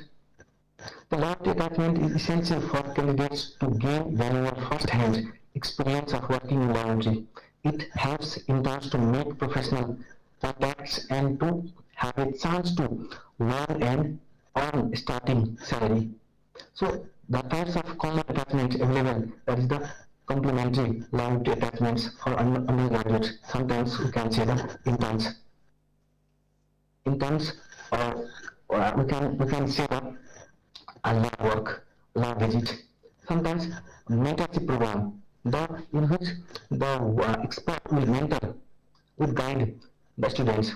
Sandwich program, that is combination of two or more programs with the medical laboratory science.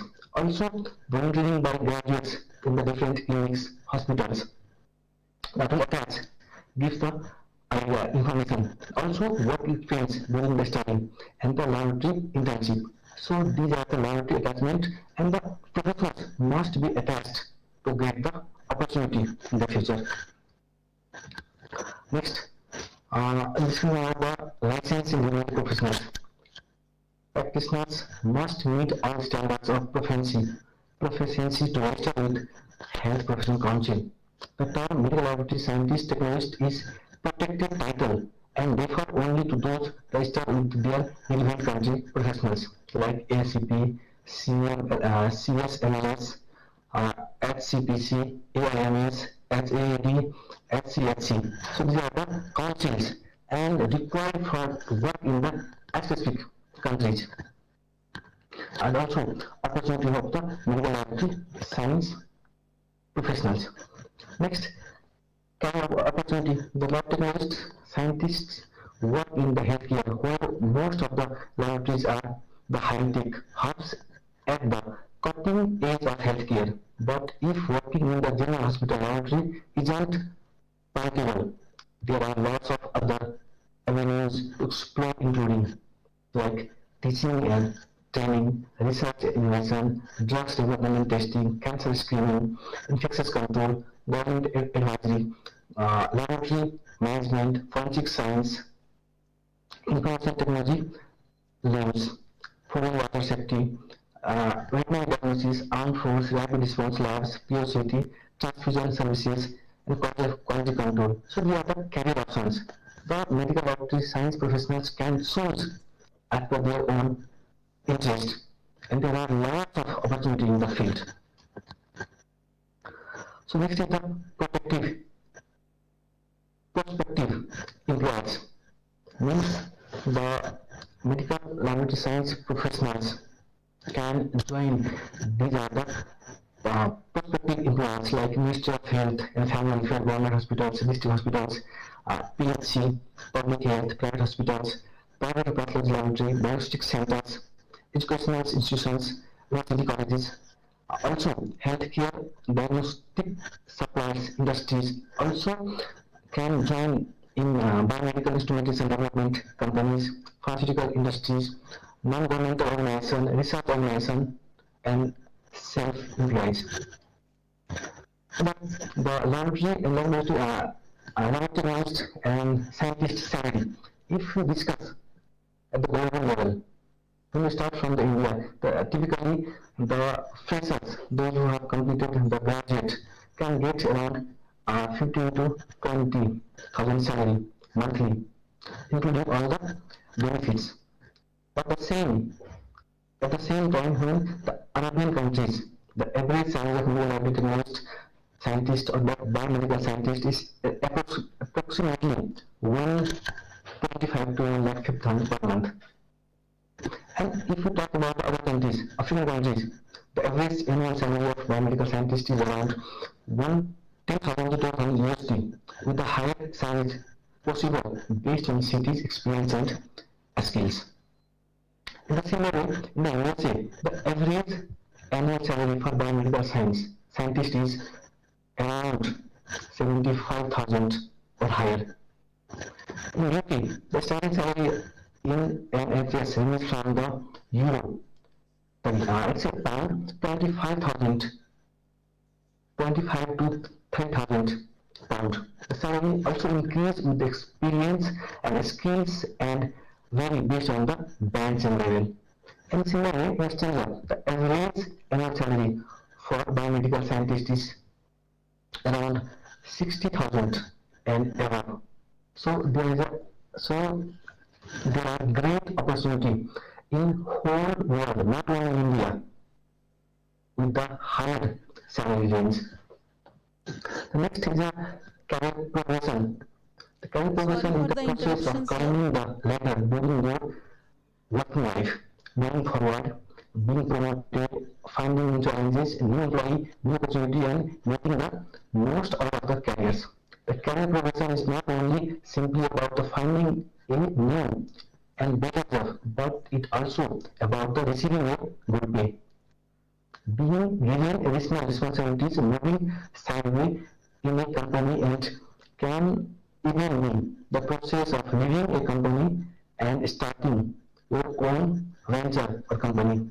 There are vast number of ways to improve the efficiency of one's career progression and climb the career ladder at the greater rate, such as networking, mentoring, coaching, training, developing, and simply asking the progress with the experienced healthcare professionals, especially medical laboratory professionals. So in the career progression, start with the same Sorry level. for the interruption, sir. Bachelor level. All the basics are the bachelor. But when you continue to work in the same field, in the first, the medical laboratory scientist and technician, technologist.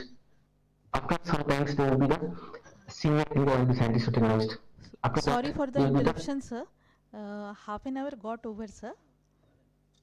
Just I need more 2-3 minutes. Okay, sir. Thank you, sir. So after 10 years, The professor will be the laboratory manager, operations, interviews. In the same way, start with the bachelor's in medical lab science, then promoted to the clinical laboratory supervisor, laboratory manager, and after 12 years of experience, will be the director of laboratory. And the same way, the clinical laboratory scientist, after 8 years of experience, they will be promoted to the lead clinical laboratory scientist. In similar way, after 12 years of the bachelor degree, promoted to the quality manager. In case in academia, means graduate teaching assistant with BSc, further progressed into the lecturer grade, senior grade, and then finally, after 10 years, above will be the associated full professor in the academic. Next, we explain about some barriers. What are the barriers? Barriers like lack of will. Most people don't realize they deserve their promotion. So it's a barrier. Other barrier is a lack of career plan. The chart out your career, what you want to be in 5 years or 10 years, need to plan. Lot of preemptive strikes, who is in that organization knows your desiring needs. Other are lot of corporate cheerleaders. Others in your organization need to be about your skill, talent and competencies, experience and expertise. The next barrier are the lack of mentor and coaches.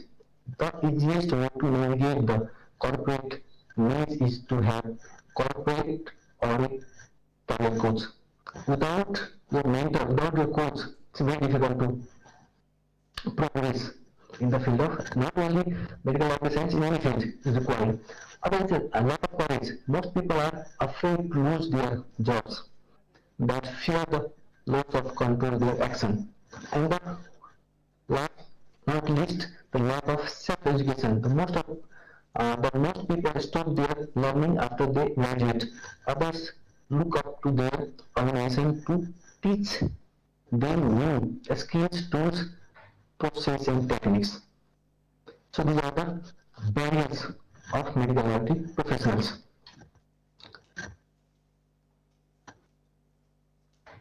Okay, thank you for your patient listening and giving your time to.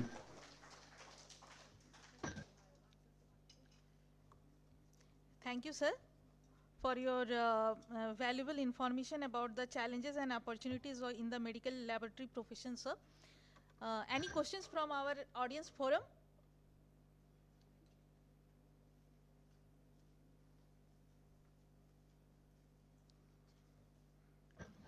Sir, I have one query.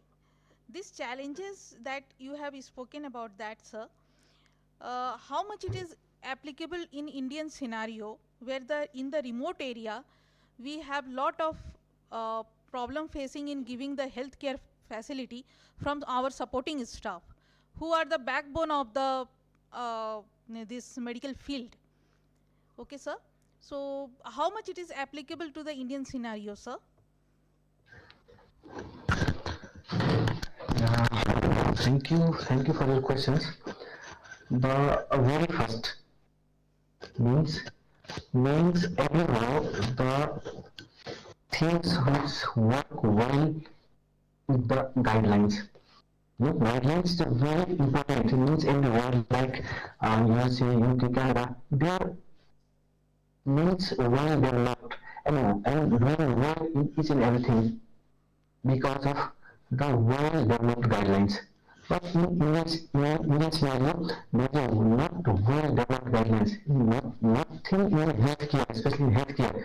So that's why means in India we are facing lots of problems in the healthcare system. Means unfortunately we are getting means different salary in the same field. And not only the different scales of education, different scales of level that impact on the healthcare system, especially in medical laboratory science and other field also.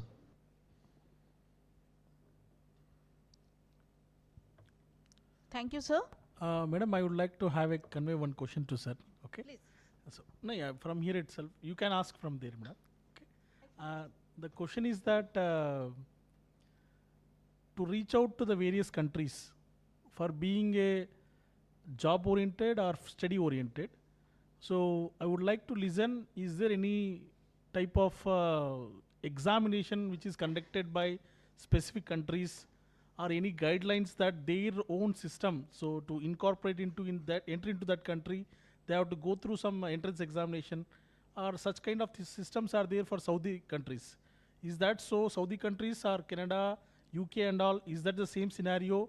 So how it will be like to reach out to the various countries for being a part of these professionals for their job purpose? I just want to know that. Address the sir actually. So is that my question is clear, sir? Sir, can you repeat your questions? Yeah, sir, to reach out to various countries, is there any entrance examination or any specific country-wide there is any guidelines to pass out to come into it, or IELTC is mandatory? So such type of guidelines we would like to hear, sir. As you are being now at Oman, so if somebody wish to come over there or other country, what is the procedure in generalized in other countries? Well, sir, now it's very easy. Means bachelor's degree is enough. Bachelor's degree is enough to get the license in any country. Means in some cases the diploma is difficult, but if you hold the bachelor's degree, you can get the license. So you have to fulfill the minimum criteria. Like the very most is the very important is your degree or qualification verification. If it is done, then there is no further requirements. After verification, you fill out the forms, you can take the exam, and you can get entered in that country to work in this same field. In the Oman means I have completed the ACPI. And means after the first step was the documents verification. Means it was verified from the university and then shared to the third party, and third party shared to the ACP. After the exam, after the documents verification, I took the date of examination, council examination, and I gave the exam. After that, passing the exam, you will be eligible to work.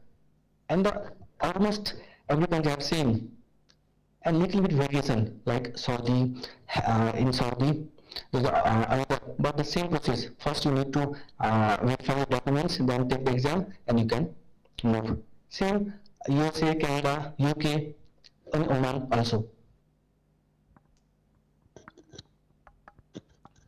Thank you, sir. Thank you.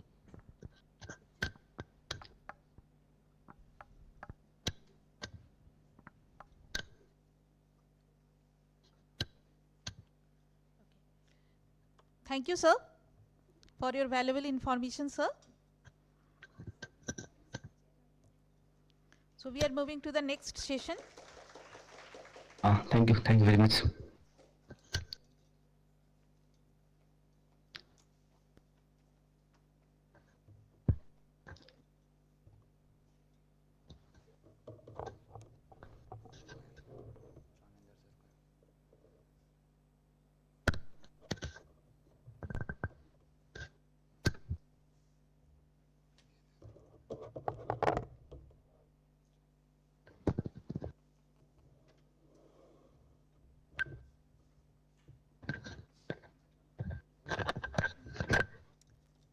Yes, sir. Thank you, sir. We appreciate you for your efforts and enormous guidance. As we approach to the last session of the day, with honor, I now invite Dr. Ramendrapati Pandey sir to share his vigilance on evolving research scope in medical laboratory technology.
Yeah, good afternoon.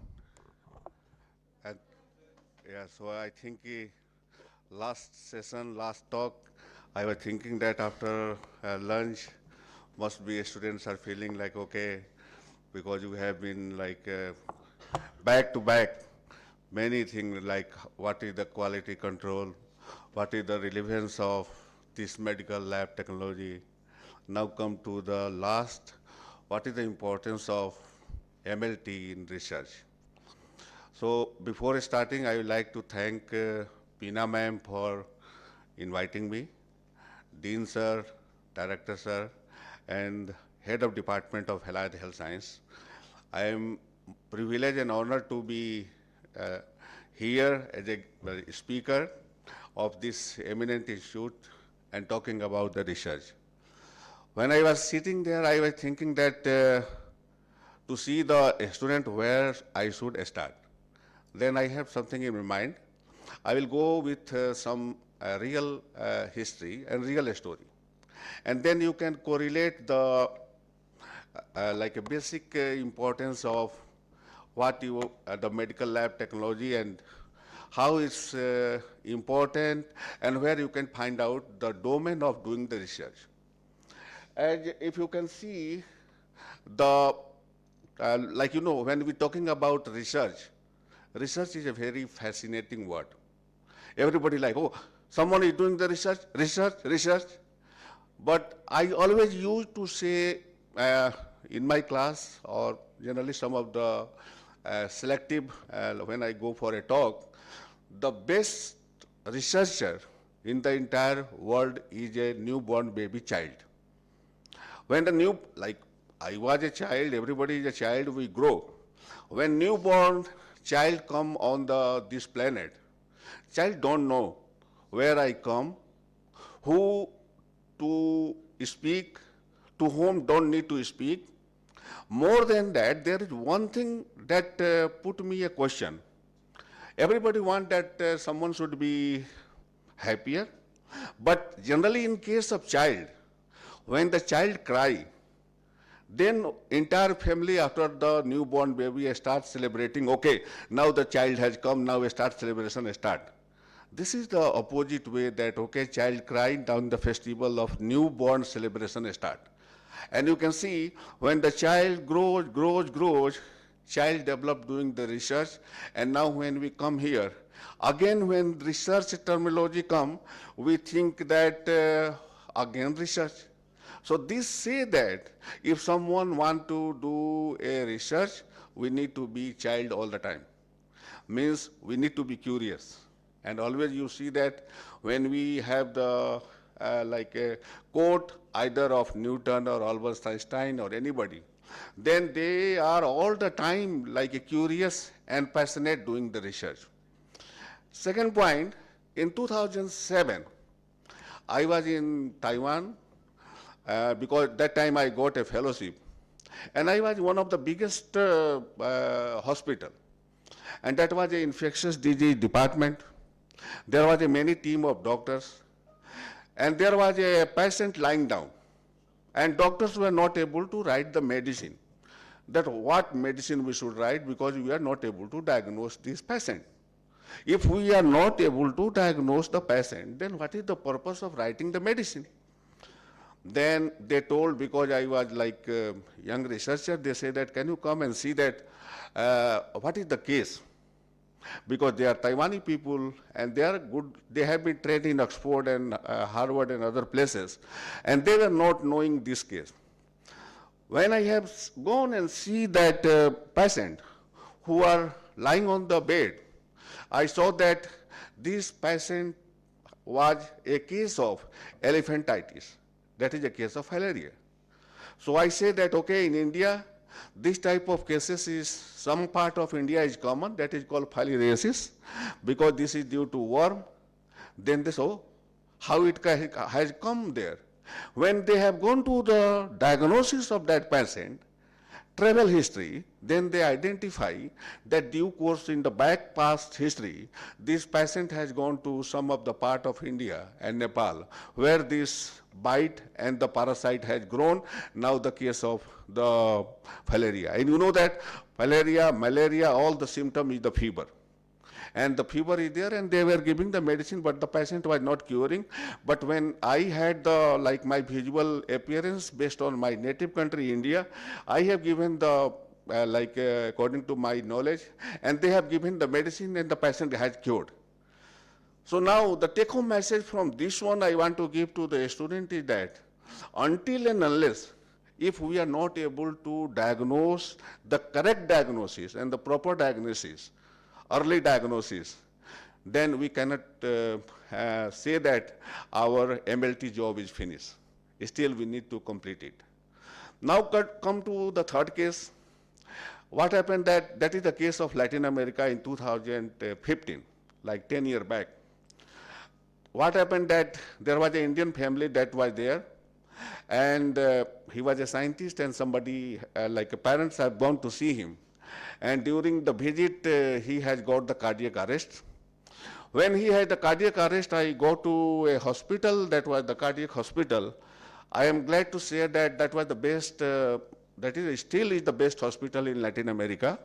When I gone and see that when the patient from India, he was lying on the bed, the caring by the medical staff.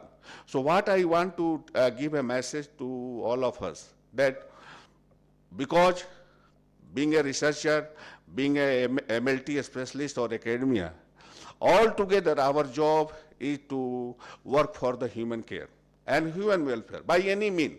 And what become more effective when we work in a team, when we give a hand each other and develop something and make a better. So I saw that, okay, the patient is lying having a cardiac arrest, but the clinician and other people told that you don't need to be here, you can go, the medical staff will take care. That is a fantastic thing that we have seen. And after 3-4 days, the patient recovered. The total medical expenditure bill was like 40 lakh. That was too high 10 years back. But they have, in the last after discussion, considering that, because he is from India, Indian guest is a scientist here, they have cancelled all the bill and taken zero. So that is a kind of a human service that, okay, we have saved somebody's life by this one, and that is the message for all of us. Now, during the time in India 2020, this was the case of Bahraich in UP.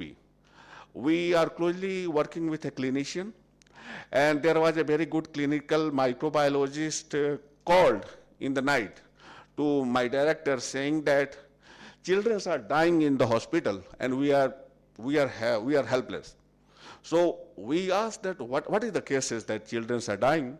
Then doctor told that this is the case of neonatal sepsis.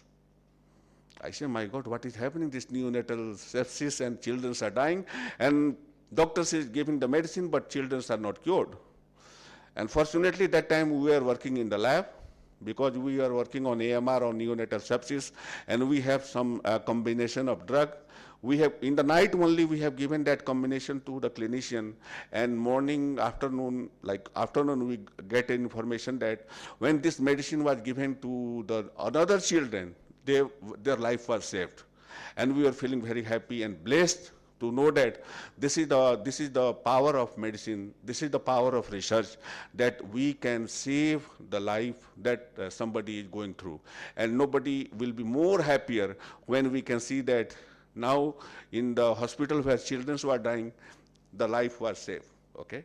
So keeping all this line intact, I will go little bit, that will be more for a student exercise, because I need to teach something about, or need to give something about research as well. So this slide I like more, because this is the famous quote that everybody read and these, that, okay, I want like a dream. But you know that dream is that you can see the dream, but take a dream that you can achieve it. Means you should be sleepless night, then probably something can come in your life. That is for all of us, okay? Because we want to be good researcher, we want to be a good scientist, we want to be a good professional, but we need to work hard. And that is the real meaning of the research. Now, there is another question. What is the difference that MLT can bring to the healthcare setting? Okay? Because we have the clinician, we have the microbiologist, there are many biologists and scientists. But one thing is very important, and why we, many times, there was a last 2 months back, we have a high profile meeting in Delhi where many pharma industry people were there from Shipla. We were people from Switzerland, from WHO. We having the people from the ICMR. And there was a debate going on. And many people were talking about this disease, that disease. And you know that one of the disease that is lethal in India, that is called the cancer. And diabetes have become like day to day.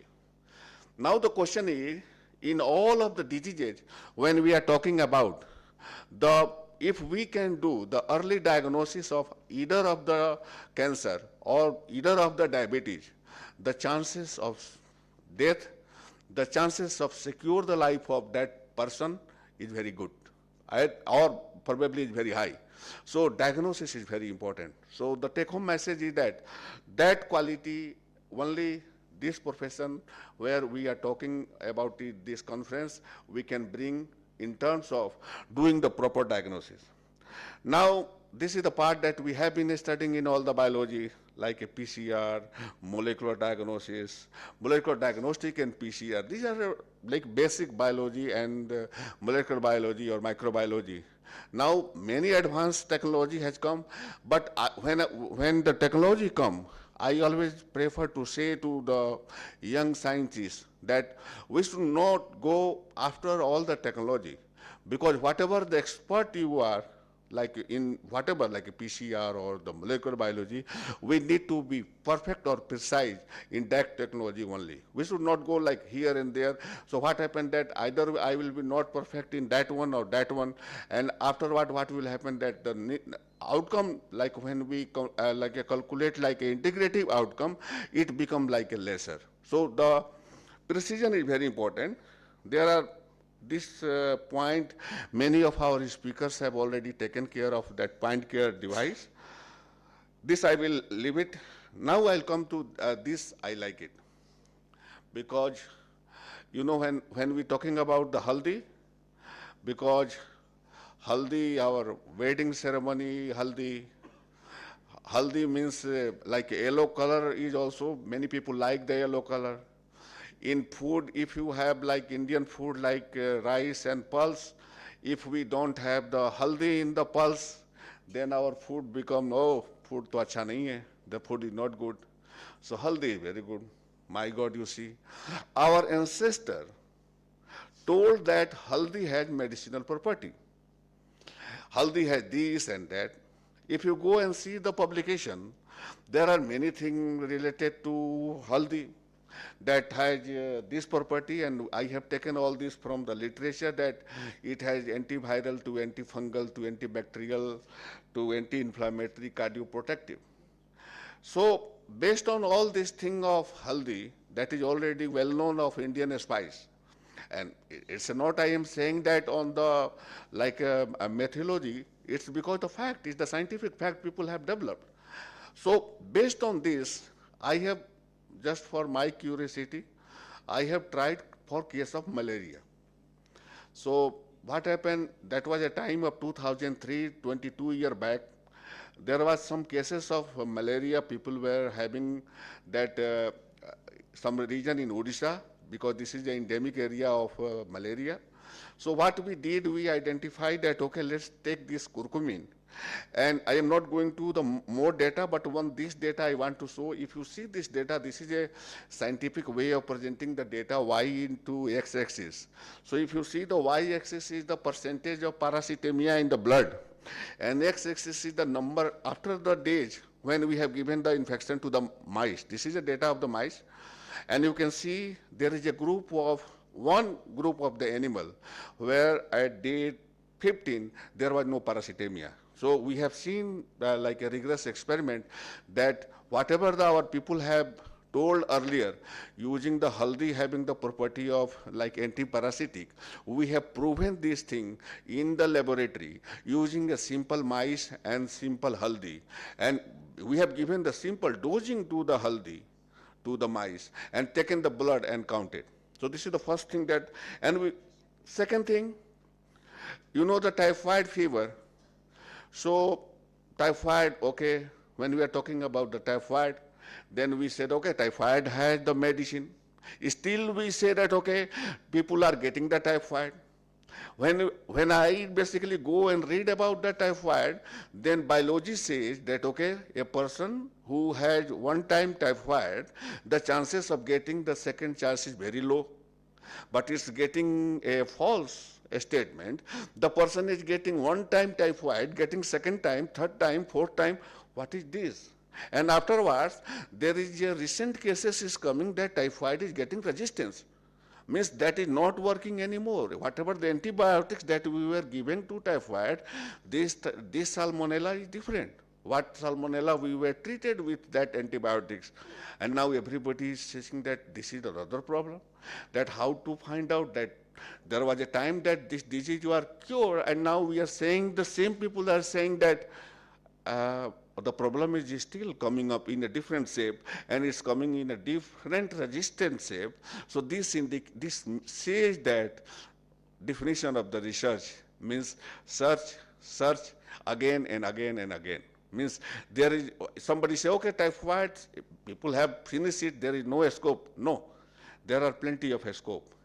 Means all the time there is some, you need to develop your interest, that what is your particular area of interest, let's say typhoid or whatever, the scope is always there, because the pathogens are also getting the education so faster than us if we compare like our education and their education. So, how much time I have, ma'am? You have, sir. Okay. So, when I talk about typhoid, go to the book, then books say that, okay, contaminated food, contaminated water, okay, that's fine, contaminated causes the typhoid. Okay, why we are not able to diagnose where is MLT, that is okay, we will try to understand, but the question is, okay, typhoid, when the typhoid become very severe, person can die, okay. Now, when that was 10 years back, this question came in our mind, and what we did, we developed a model in the lab. That is a kind of a research that we do. And what was the model like in the research? We could have a model like, you know, in silico means if something that is using the computational biology, if we are using the cells, like that is called in vitro model. If we are working on the mice or any animal, that is called in vivo model. So we developed two models, that was in vitro means cells model, and one we developed a mice model that is called in vivo model. So two models we developed, and that was for Salmonella typhoid. And what exactly we try to understand, that was out of box. Everybody here, our student, we know that mitochondria is the powerhouse of the cell. Very simple biology. What is the powerhouse of the cell? Mitochondria. Okay. Here we are sitting because you can see I am able to speak because there is some electricity here. Have fans, some light. Okay. Because this room has some electricity. I am also able to speak, and you are also able to hear me because mitochondria has the currency, that is ATP. What we thought that, okay, let's find out of box whether the mitochondria has a role of infection or no. That was like just for curiosity. Like, but now the again question came, how this question came in our mind, because by book to say that mitochondria is the powerhouse. We have made a hypothesis that mitochondria could be maybe helping in infection. And then we say, okay, go for Salmonella and try to understand. Then what we did, you can see this is a very simple experiment. What was the simple experiment? If you see the y-axis and if you see the x-axis, Then the y-axis is say that number of colony of the bacteria, and the x-axis is say with the time, like 24 hour, 48 hour, and 72 hour. We all know that being MLT, that when there are bacteria, if we provide them the favorable condition, then with the time 24 hour, 48 hour, 72 hour, their number will be increasing. Then what we did, we have given ATP, that is the energy currency. We have given this energy currency to the cells where bacteria was surviving. So what we have seen, that when ATP was given to the cells, means indirectly to the bacteria, bacteria number were higher in comparison to those bacteria who were not supplemented with the ATP. Then we realize bacteria also like that ATP, that is called energy currency.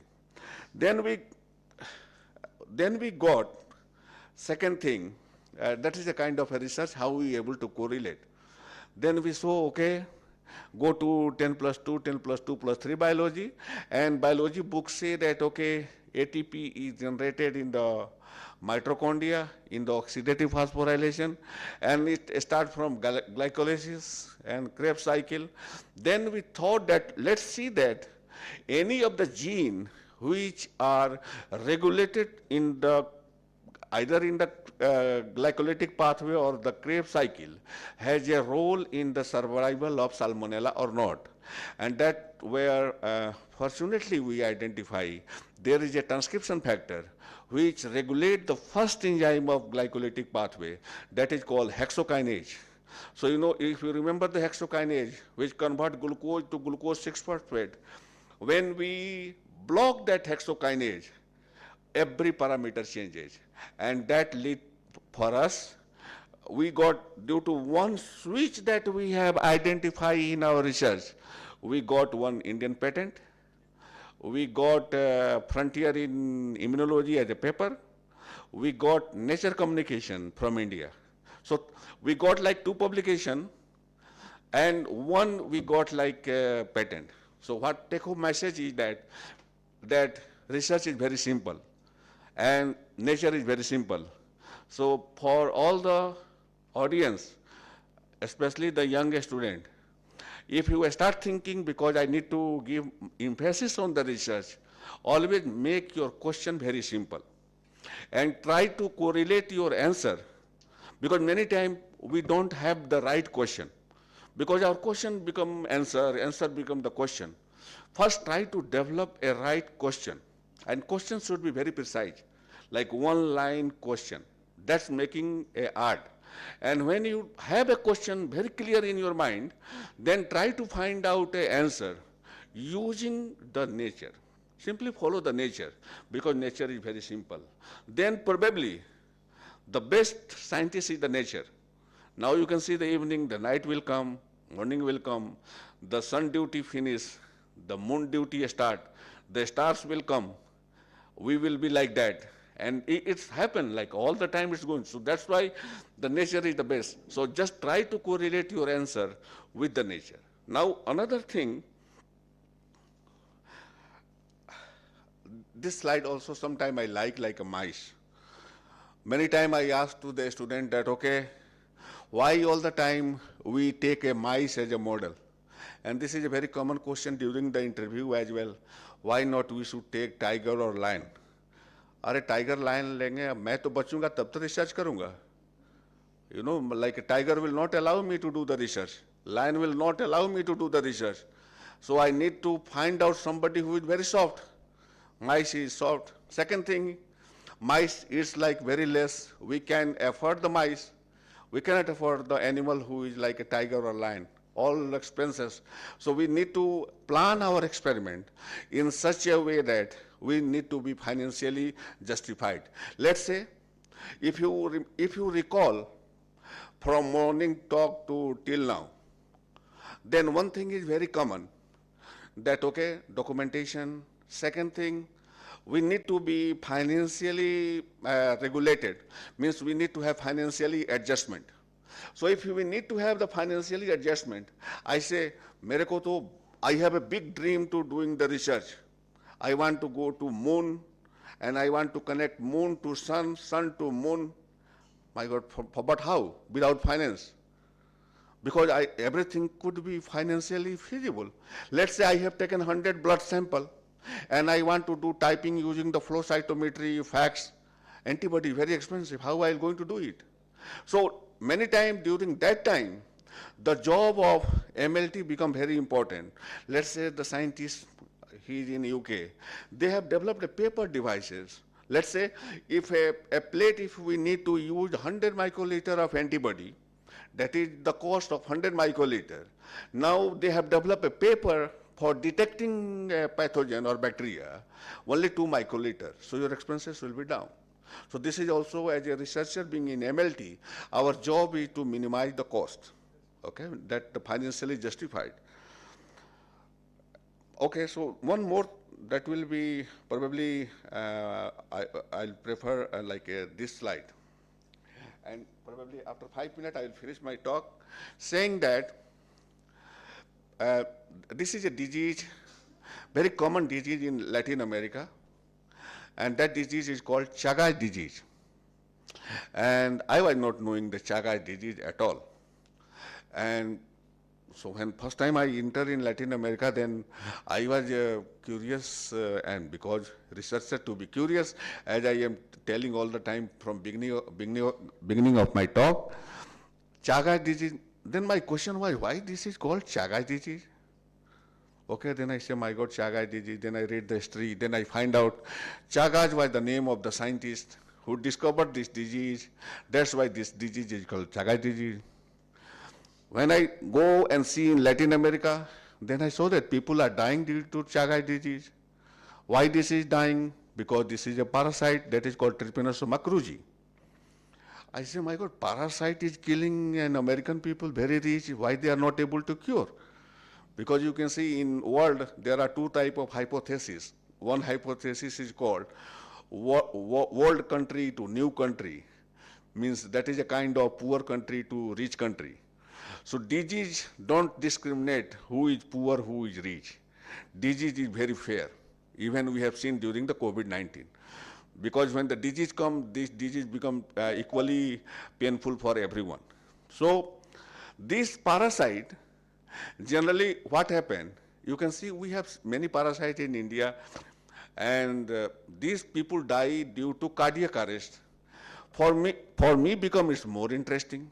That okay, people having the parasite dying due to cardiac arrest, very interesting.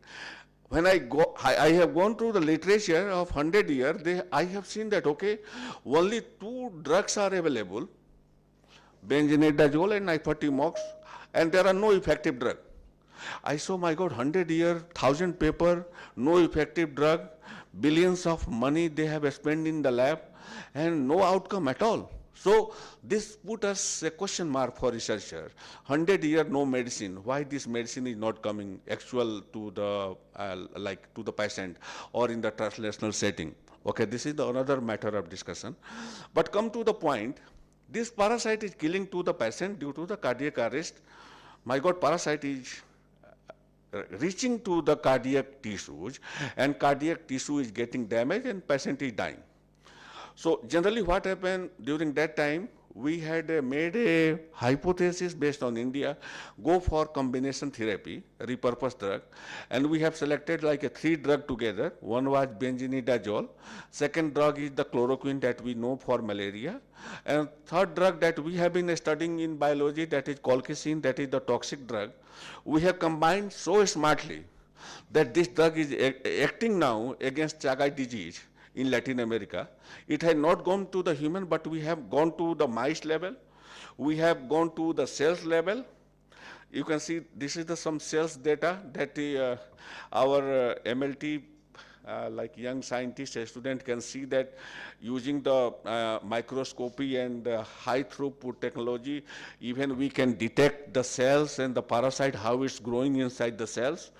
So these are the animals we have also taken, like a Syrian hamster, like we have taken the hamster and made them all the group and did this experiment for 1 year, like 365 days, to check the entire process. And finally, after having this technology, we have seen, if you can see in the in the extreme right side, you can see there were no parasite at all when we have taken this combination. So you can imagine that we have planned this experiment, we have executed this experiment for 1 year.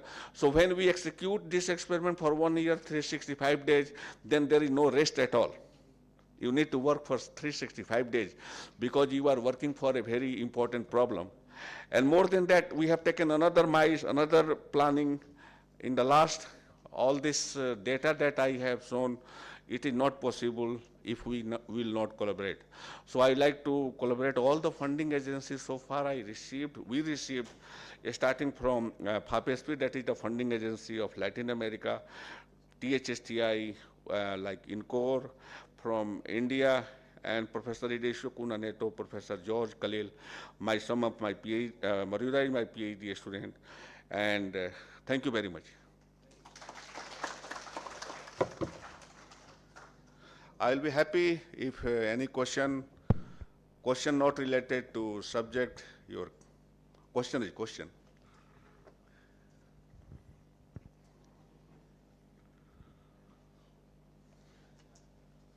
Any questions to sir? Thank you, sir. Thank you. Thank you. Please be here, sir. So any questions from sir? So what is the one point sir has said about the research? Only one point. Anybody can say? To do the good research in MLT. Curiosity, okay, good. Then? Being a child, okay. And one important aspect sir has told, feasibility. Okay, your research should be feasible. It should not be very high a high cost or like that. It should be, if it is funded, it is okay, and not, then it should be feasible. Always remember 5 points: finer, feasible, innovative, novel, ethical, and it should be relevant. That finer criteria you should know. Okay, the feasible is the feasibility comes first. Okay, thank you. Thank you, sir. Thank you.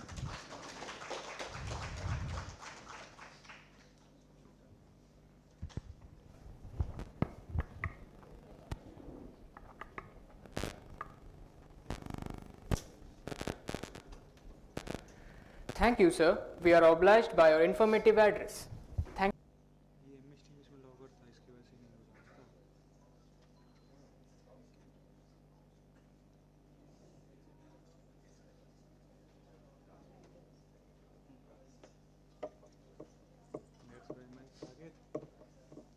इसमें इनमें steam है ही नहीं, login तो कैसे होगा? इसमें ये तो नहीं हो रहा था, नहीं लॉग आउट है ना सर, अभी किया ना, वो तो मैं भी ऑटोमेटिक ही मांग, हाँ ये हो गया। एक और वहाँ से सुनो, वो आवाज़ जा रहा है ज़्यादा, बोलना, हेलो हेलो हेलो बोलो, हेलो, ठीक। अब क्या करना, पहले आप कर दो, ठीक, अनम्यूट चलो, इसको अनम्यूट कर दिया। We are now stepping ahead to the most ingenious part of the conference, that is, e-poster competition. I request presentees to take center stage with their presentations. And the judges for this presentation will be Dr. Sachin Kumar Patil sir, P. Yashwant Kumar sir, and Dr. Sunita Tripathi ma'am. Please keep in mind that you have only 5 to 10 minutes to present your poster. First, I would like to call upon Sunita Hansda and Purnima Mahato.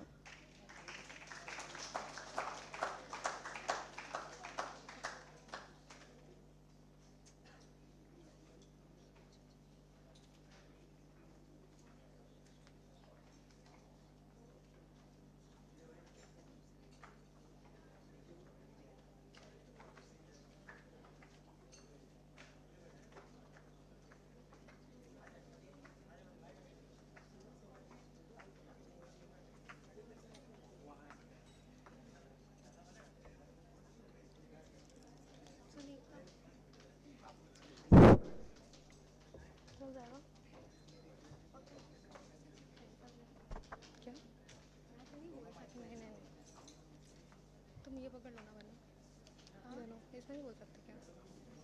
इसमें नहीं बोल सकते। ये mic की जरूरत नहीं है ना। इसी से बोल लेते हैं। ये और नहीं बोल सकता क्या? नहीं और ये नहीं है क्या? अरे बहुत भारी है। लाइट है इसको एक को लीजिए एक को इसको लीजिए ये दोनों हाथ अड़े हाथ से वाइप कर दो नाम चाहिए होगा नाम पेन उसमें फोल्डर में होगा ना फोल्डर में होगा संतोष से पूछेंगे प्लीज ना डरा देते हैं। कुछ नहीं कुछ चलाना है कुछ जैसे जैसे आपको क्या जो नीचे कैसे करते ऊपर कैसे ये करते? देखिए ये दो उंगली से नीचे ठीक है जितना कैसे करते तो। दो नीचे से अरे इतना भारी क्यों है माइक? इतना भारी क्यों? क्या?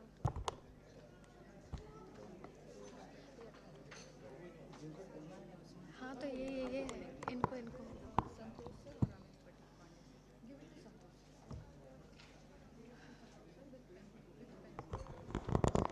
अरे भाई हम छोटे हैं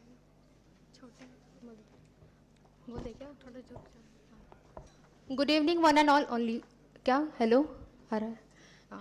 Good evening, one and all present here. Myself Sunita Hansda, And I am Purnima Mahato. Today we gonna focus on our e-poster topic called CRISPR. So as we know, many technologies and breakthroughs would not be possible without research, and CRISPR-Cas9 is one of them. It is a gene editing tool, and it is one of the most used, it is the most used, अरे ऊपर कर यार, रुक जा. अच्छा. So, starting with that many technologies and breakthroughs would not be possible without research. CRISPR-Cas9 gene modification is one of them. And research and various experiments is what that made the bacterial defense mechanism to be a gene editing tool. So starting out with the introduction, we know that the CRISPR-Cas9 gene editing tool is one of the recent tools for diagnosing and treating the patients with sickle cell anemia, thalassemia, etc. Now, this is a tool that replicates the bacterial defense mechanism, and it protects itself from the viral attacks.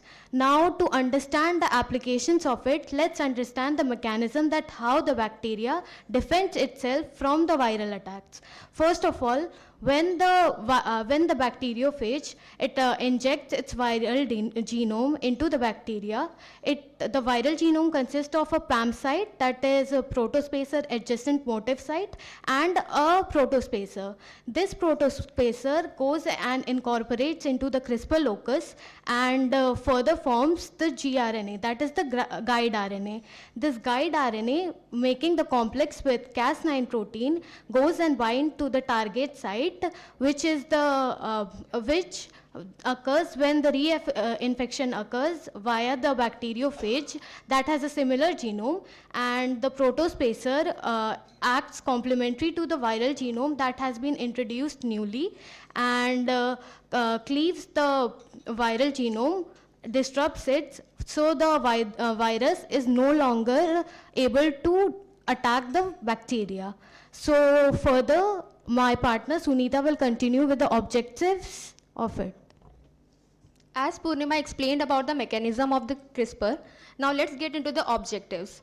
To highlight the effective diagnosis and treatment using CRISPR-Cas complex as the major component. For the diagnosis of SRS coronavirus that causes the COVID-19, and for the treatment of sickle cell diseases. Let's get through the diagnosis of this coronavirus. First of all, we will take the sample of nasopharyngeal swabs and oropharyngeal swabs, and then we extracted the viral RNA from it, and then we do the amplification, and this process is done by the using of RT-LAMP, that is also called reverse transcriptase loop mediated isothermal amplification techniques. So reverse transcriptase is an enzyme that converts the viral RNA to the DNA. The specific target sequence of the DNA is amplified using DNA polymerase to increase the amount of viral nucleic acid.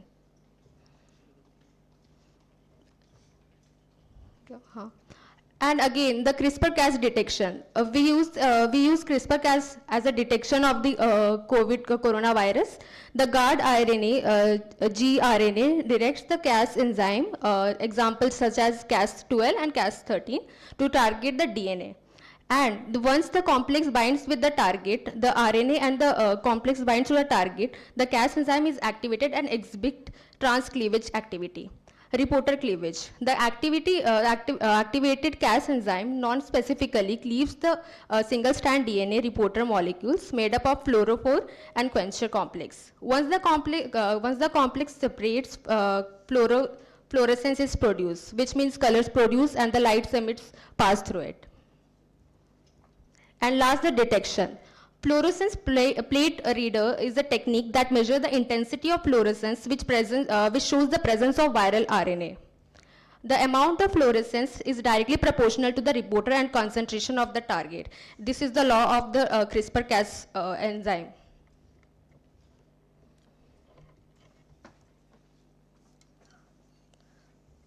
Further diving into the part that how we use CRISPR-Cas mechanism as a treatment. So first of all, the CRISPR-Cas9 therapy is one of the therapy that has achieved a notable success in this field, in the medical field, for particularly treating sickle cell disease and thalassemia disease, which is transfusion dependent.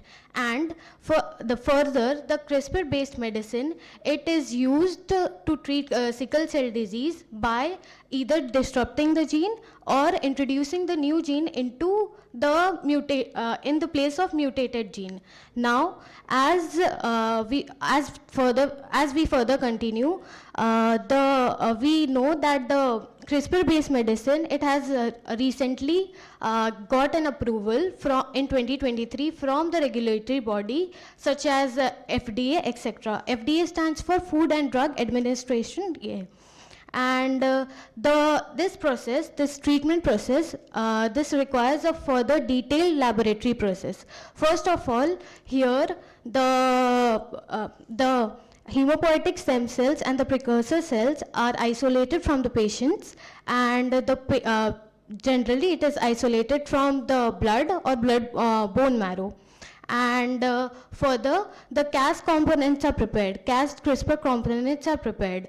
First of all, the guide RNA is prepared, and the guide RNA is what is used to target the gene that is BCL11 gene present in the chromosome 2, and this BCL11A gene is responsible for inducing the beta globin chain and suppressing the production of fetal hemoglobin. So as we know, here in sickle cell disease, there is mutation in beta globin chain where the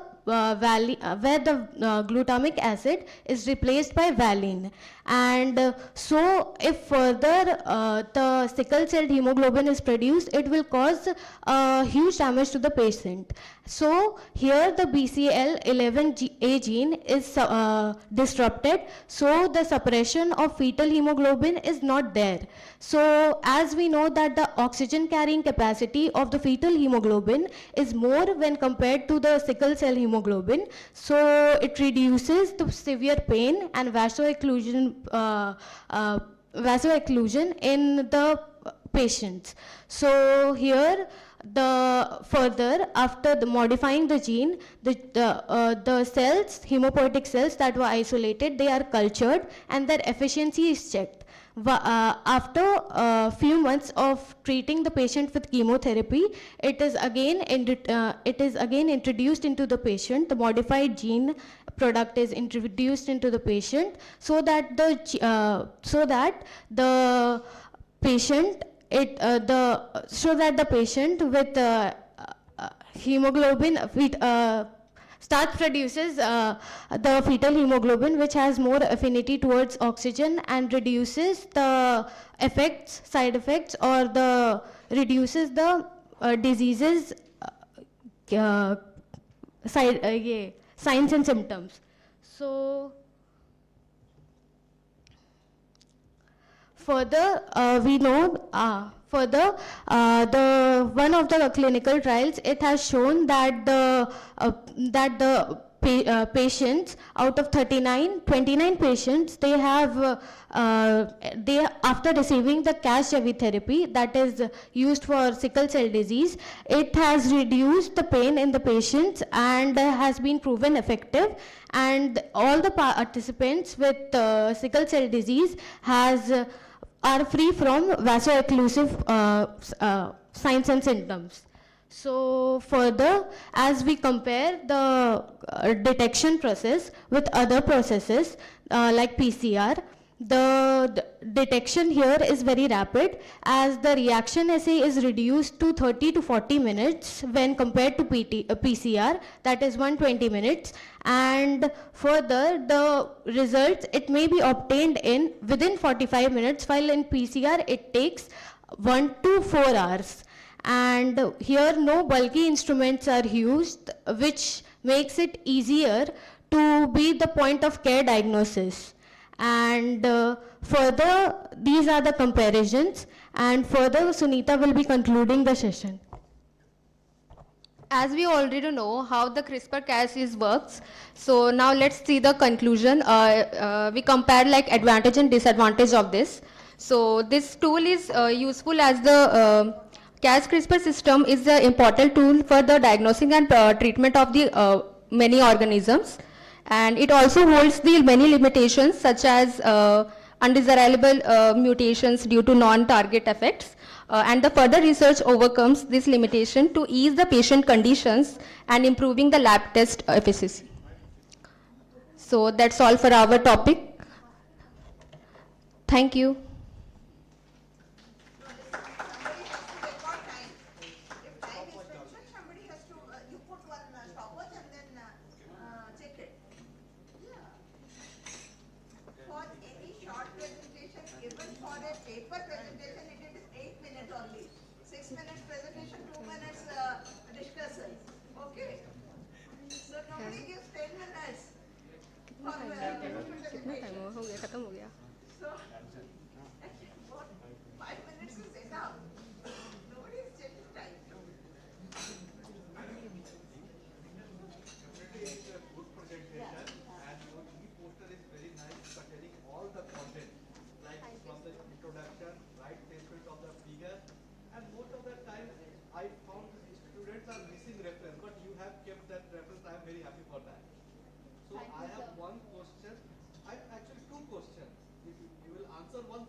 Yeah.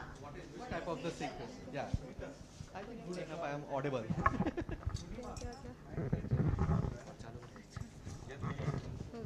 Palindromic here means sequences. And here sequences means similar nucleotide base is present in the gene. It is palindromic sequence is the sequence that read from the both 3' and the 5' into the same. Same direction. Okay. The example is madam. Yeah. Okay. उल्टा करने से दिखता है ना madam. If you read from the right side 3' end or 5' For 3 complementary sequence. Okay. Okay.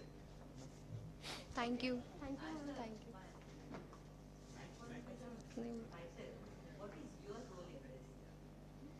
Ma'am, here to perform the diagnosis of... Ma'am, here we are using CRISPR-Cas mechanism to perform the diagnosis of the organism. We have used the example of coronavirus too.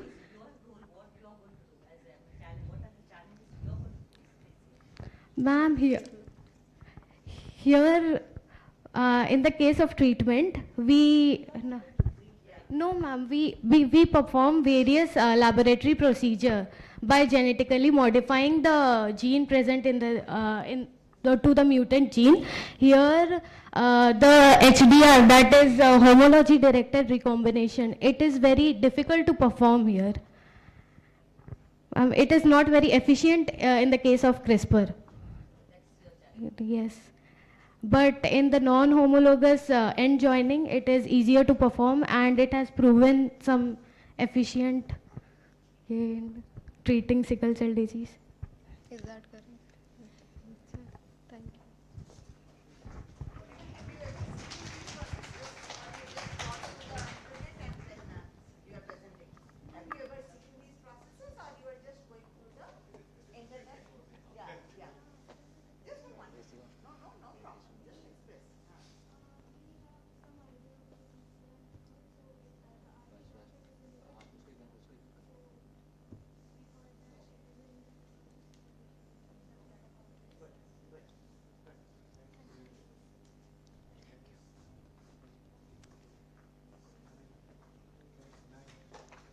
Thank you, Sunita and Purnima, for your presentation. Next, I would like to call upon Kashaf Naz and Sandipan Das Gupta.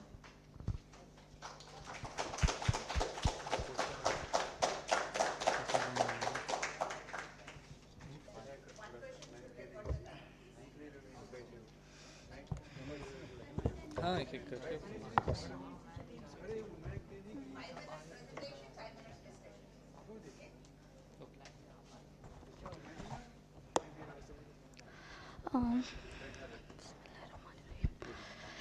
Good evening to everyone present here. It's an absolute great honor to stand before you today. Basically, we discuss about an important topic, that is breast cancer. I, Kashaf Naz, alongside with my colleague Sandipan Das Gupta, we are the student of first year BSc MLT from Manipal Tata Medical College.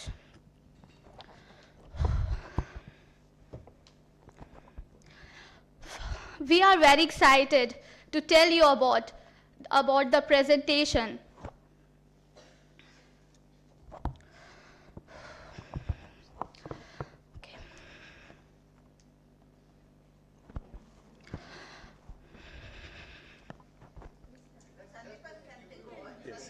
Yes. No, ma'am, I can do that. We are very excited to take you through the presentation. Basically,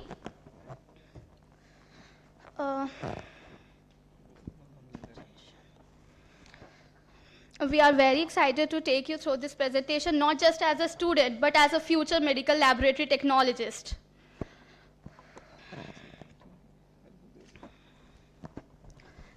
As a laboratory technologist, we believe in early detection and accurate diagnostic. My friend Sandipan Das Gupta will tell you about the breast cancer. Breast cancer is a disease in which abnormal growth of breast cell grow out of control and form lumps in the breast, and it mainly start in the milk duct and the lobules. There are mainly two types of breast cancer: invasive ductal carcinoma and invasive lobular carcinoma.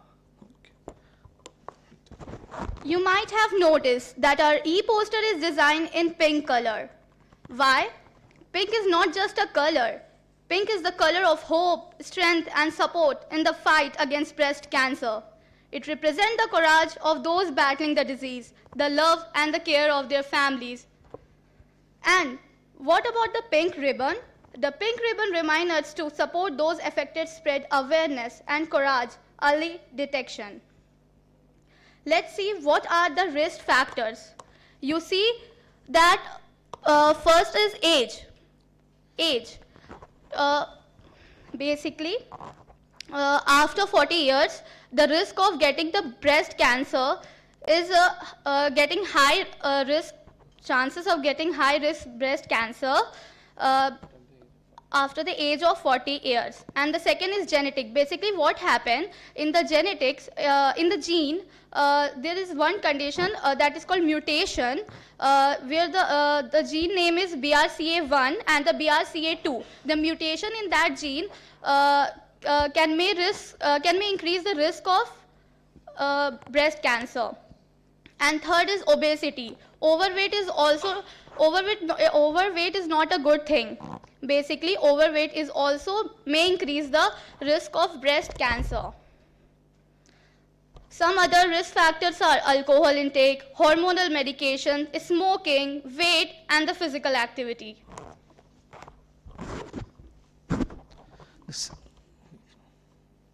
Symptoms of the breast cancer are lumps or thickening of the breast, swelling of breast, redness and irritation of the breast area, and nipples discharge and bleeding nipples and sore breast will occur.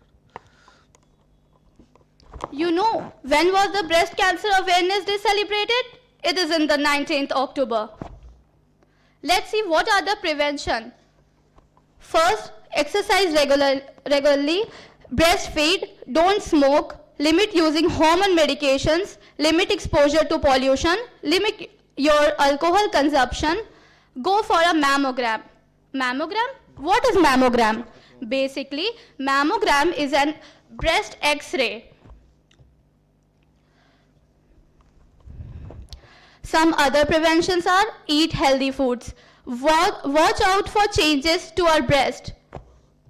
Keep your weight down. You all see that I mentioned mammogram find cancer early. Yes, mammogram helps people to detect early. First, you see that the older women, 40 and the older, should get annual mammograms. Mammogram can lower your risk of dying of breast cancer by 40%. The most lives are saved by early mammography starting at the age of 40. 1 in 6 breast cancer occur in women 40 to 49.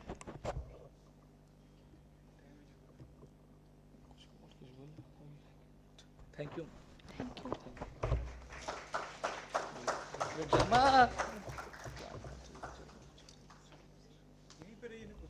Question पूछो.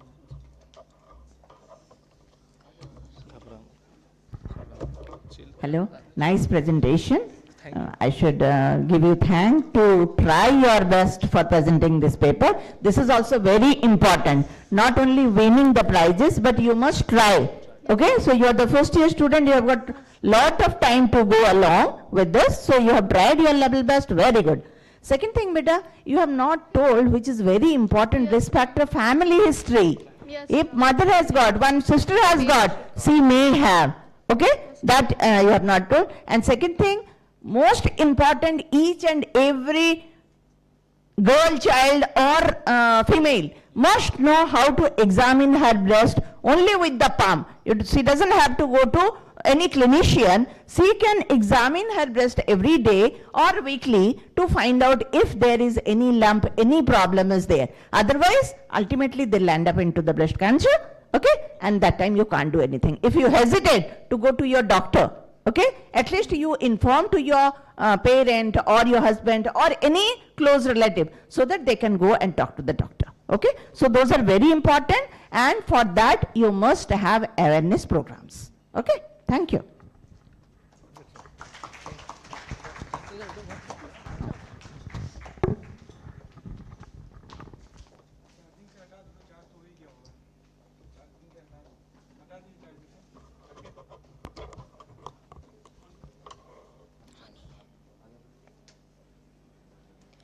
Thank you, Kashyap and Sandipan. Next, I would like to call upon Raj Nandani and Simran Kumar. Early accurate diagnosis is crucial for effective treatment and control. This presentation will compare the cartridge-based nucleic acid amplification test, CBNAT, with conventional diagnostic methods in terms of accuracy, speed, utility, sensitivity, specificity, etc. I would like to briefly discuss about the tuberculosis caused by Mycobacterium tuberculosis, which is an acid-fast bacilli because it has a waxy cell wall which contain mycolic acid, which is due to which it is resistant to gram staining. It is an obligate aerobe which requires O2 to grow. It is also an facultative intracellular cell, which means it can live inside the other cell when they need to. It transmitted through the inhalation. It has 3 phases. First is primary, second is latent, and third is active. In primary, it is an initial exposure bacteria enters into the lung, but the immune system control it. It is asymptomatic and it is non-communicable. Second one is latent. Bacteria remains in the dormant phase. No symptom is seen and it is also non-communicable. The third one is active, in which the bacteria again multiply. It is due to when the person's immune system weakens, the bacteria again multiply and shows the symptoms like cough, night wet sweats, weight loss, fever, and it is communicable and shows symptoms. Then it's pathogenesis. Due to etiological factors, the bacteria directly goes to the lungs and deposits there and multiply, which stimulates the immune system of our body. Then the macrophages go there and kills the bacteria and as well as some normal tissues. Then it leads to the dead bacilli and the live masses surrounded by the macrophages, which is also known as Gons tubercle. They lead to the necrotic degeneration, which is the production of cheese-like masses which contain dead bacilli, WBCs, and the dead tissues, which further lead to the pulmonary tuberculosis. Leading to our main topic, which is the comparison between the conventional and the CBNAT method, which is a diagnosis of tuberculosis, I would like to first say about the conventional methods, in which before lab testing, doctor must have to evaluate some symptoms of tuberculosis like persistent cough, fever, night sweats, weight loss, and most importantly, history of exposure to any TB patients. Then we have second test for the detection of tuberculosis, which is tuberculin skin test, which is also known as Mantox test, in which we detect the Mycobacterium tuberculosis. In this, PPD is injected intradermally in forearms, and after 48 to 72 hours, induration is checked. If the induration is more than or equals to 10 millimeter, then we can say that the patient is tuberculosis positive. Thirdly, we have sputum microscopy, in which we take 3 early morning sputum samples and we perform ZN staining. ZN staining for acid-fast bacilli. Smear is prepared and then they are heat fixed. Then ZN staining is performed, in which we majorly put carbamazepine, then alcohol for decolorization, and then thirdly we put methylene blue. If the bacteria is acid-fast bacilli positive, then it retains red color, which is of carbamazepine. Fourthly, we have culture on LG medium, which is a gold standard test for the detection of Mycobacterium tuberculosis in the conventional method, in which we take sputum sample, we liquefy it, and then inoculate on LG medium. Then it is incubated at 37 degrees Celsius for 4 to 8 weeks, in which we can see rough buff-colored colonies, which is of Mycobacterium tuberculosis. In CBNAT, whereas in CBNAT, sample is collected like sputum, extrapulmonary TB, pleural fluid, etc. Then it has to be liquefaction and decontamination mixed with gene expert sample reagent. Gene expert sample reagent is basically NaOH and isopropanol mixed in the ratio of 2:1, which breaks down mucus, kills non-TB bacteria. This mixture is incubated at room temperature for 10 minutes after vigorously shaking for 5 minutes. Then cartridge is prepared, processed sample is transferred into Gene Expert cartridge, then automated Gene Expert machine analysis is done, where cartridge is loaded into the Gene Expert CBNAT machine. This CBNAT machine performs real-time PCR to detect MTB DNA. So basically, to compare, we can say that CBNAT performs high sensitivity, whereas conventional performs low sensitivity. CBNAT can give rifampicin-resistant drug detection and MTB DNA, whereas conventional cannot. Thank you so much, ma'am.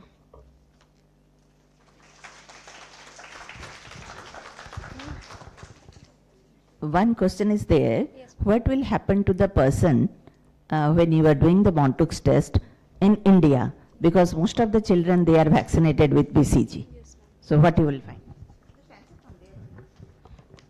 If we do multi-drug resistant, if we do Mantox test, what will happen is your question? No. In India, a person has come and you have done Mantox test. Okay. So what you expect? Okay, in that way only tell what you will expect.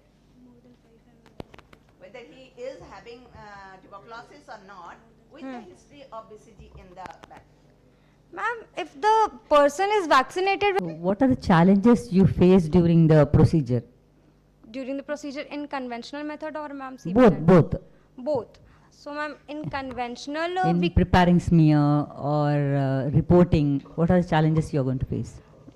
ma'am, errors can be there, pre-analytical, that analytical, errors you tell me. and post-analytical. Ma'am, if we get the sample, sputum sample, maybe it can be deteriorated, or if Mycobacterium tuberculosis, other than Mycobacterium tuberculosis, many other bacteria can also be grown on the sputum sample. So we need to suppress that bacteria growth, and then we have to detect the Mycobacterium tuberculosis growth. So this is the challenges we can get there. How you are going to suppress? What is the procedure? What is the method you do? Want to suppress Any- Mycobacterium tuberculosis? Before you start smear, some procedures are there? The processing of the sputum sample? Heat fix, we can do the heat fix session. Hmm. Okay. Sorry ma'am, we don't know. Okay, what are the advices you are going to give to patient when, before collecting the sample? Before collecting the sample. Yeah. Information? To the patient. Yeah, before they collect. You will be giving the container. While giving the container, you have to give some instructions to the patients. What are the instructions you are going to give to the patient? Ma'am, if you are collecting the sputum sample, it should be the morning sputum sample. It is the first information we'll Before give. brushing or after brushing? Yes ma'am. Before brushing their mouth or after brushing their mouth? Before brushing their mouth. So, instructions are very important while collecting the sample for tuberculosis. Told that the pre-test any error is there. Pre-analytical yes. error, And post-analytical error. Post-analytical. So Even this an- may be the pre-analytical. Yeah, this Okay, may be so the- collection of the sample is Very- very important. Yes ma'am. Okay. Yes ma'am. Even analytical also it is very challenging. Analytical is also very challenging. It is not that always you will get positive. Yes ma'am. Huh? Maybe sputum ma'am, negative. ma'am, because there is latent stage also, na? Every time there is not active stage. So in latent stage, it is not spread, but it is there in the patient's body. In dormant phase. In dormant phase. So that is challenging part. Identification, microscopic analysis is also a challenge. Yes ma'am. Yes ma'am. Yes. Cartridge-based acid nucleic acid amplification detection test. Ma'am, it basically, sir, it basically detects the major the drug we use in tuberculosis detection, which is rifampicin, for it is resistant or not, and it does the RT-PCR, converts the RNA into complementary DNA and amplifies it and check for the MTB DNA, Mycobacterium tuberculosis DNA. This is RT-based PCR. RT-based PCR which detects the MTB DNA. That is also our answer. Thank you. Yes, sir. We have noticed, madam, that clinician used to write CBNAT and say it. But when we are seeing the patient, we should identify whether we have to do the CBNAT on which sample. Yeah. Because there is extrapulmonary tuberculosis also. If it is in sputum, if you have anything, it should be aspirated. Yeah. CSF is also there. Many times they write CBNAT. Okay. And when he goes to, when he or she goes to lab, the technicians on the reception, they read CBNAT, they do the registration, they will draw their blood and the CBNAT. So that should also be Yes, taken sir. care of. Because basically, majorly Ask the extra. patient where is the problem. Yeah, क्या sir. दिक्कत है आपको? हाँ. We can take pleural fluid also. Then And we have CSF CSF also. also, urine also, sputum also. So In case of sputum, it is difficult to collect the sample. yes, yeah. Usually in tuberculosis patient, it is Yes, very yes, difficult. It is yes. not the sputum is not able to collect in the container. We ask for 3 successive days, Yes, yes. and the patient That may is not why- be able to come. That is why it takes 3. That is why we 3 take successive days, samples. but they may not be able to expectorate. Yes, That is yes. the challenge for the patient as well as, and we identifying it is the most challenging. Yes, Instead of a AFB stain, some Auromin stain also we can go. If CBNet, okay, it is expensive. So layman, PHC centers and all, they go for this method. CBNR. Thank you so much, ma'am. Thank you so much. Thank you sir. so much. Thank you so much. sir.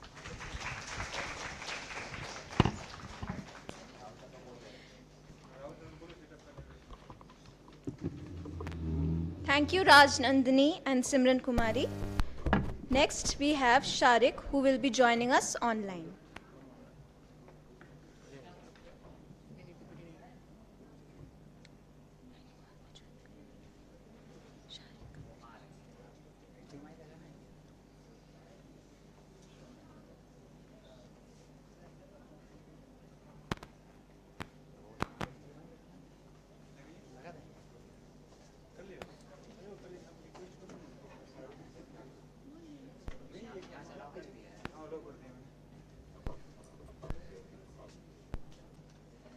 कौन सा laptop से होगा ये?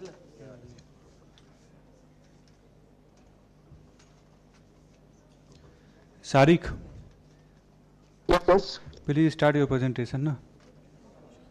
Okay. Okay. So, good afternoon, everyone. My name is Sharik Khurshid, and I'm currently working as a lab technician at Regional BRD Alliance, Patna. And today my preferred topic is on nucleic acid quantification. इधर लगा हुआ है, ये तो projection वाला So, कौन वाला projection? first, क्या वहाँ पे लगाना है? इसका मेरे को ये चाहिए जो मतलब ये वाला दिखना चाहिए, ये वाला दिखना चाहिए तो उसमें so first of all, what is nucleic acid quantification? Nucleic acid quantification is a process which is generally performed after nucleic acid extraction. Sharik, Yes, your voice is am I not audible? proper clear. What? Your voice is not clear, na? Am I not audible? Now you are audible. Please start.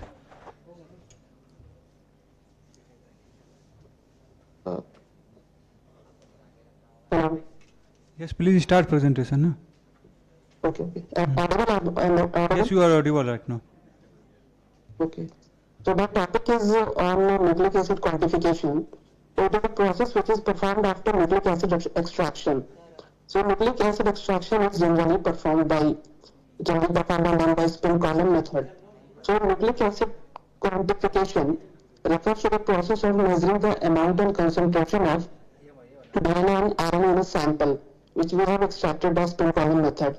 So it is a critical step in various molecular biology application, including PCR and sequencing. And it is important to know the concentration and purity of the nucleic acid for the use of further application like PCR and gel electrophoresis.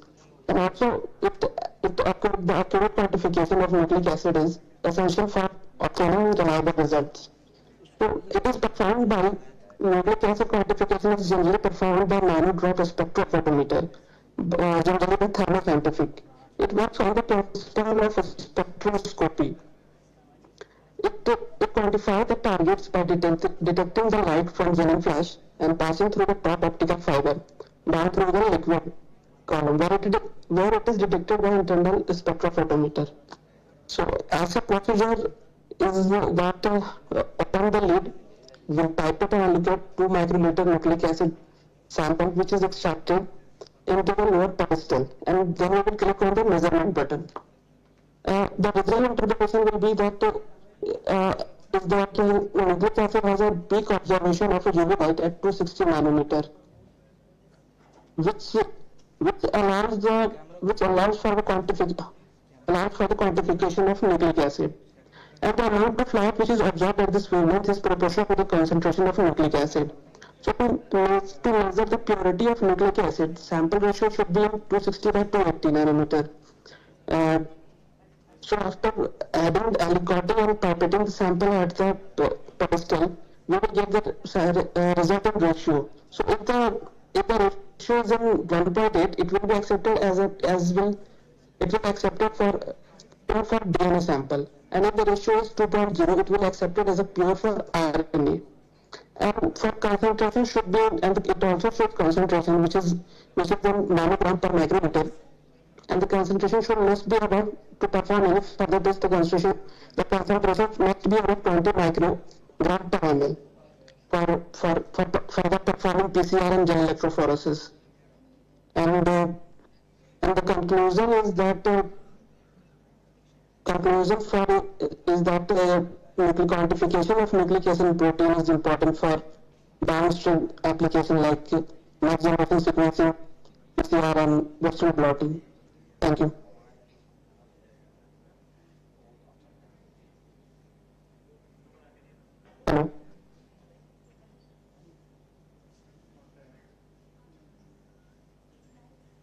think, am I audible?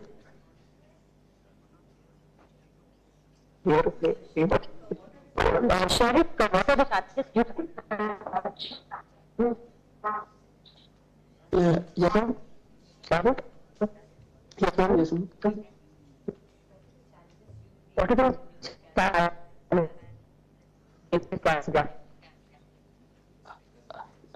Your question is, you're not audible. Please, can you tell again? What are the challenges you face during the process? And challenges is that sometimes in the quantification process, in extraction process, some contamination came out. For example, like in DNA extraction, some.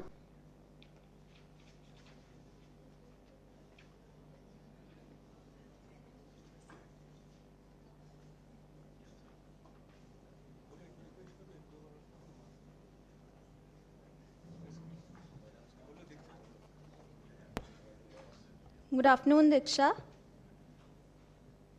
You can start your presentation now.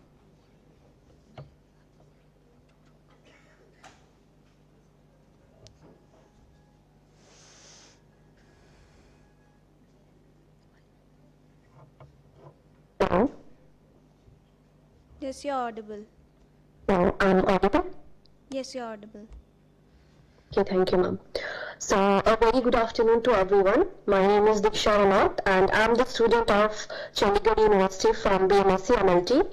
So, basically, my core team, Mr. Atukari Vamsi Kumar, who is my professor, and my teammates Shubham and Sukhbir, and I have developed an innovative powered compact and affordable tissue processor.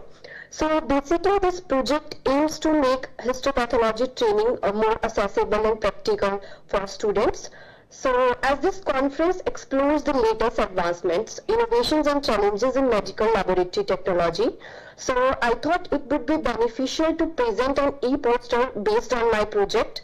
So basically in this e-poster presentation, I will share the concepts, working principles and potential impacts of our device on medical laboratory education. So now the question is, how did we come up with the idea to create this project, right?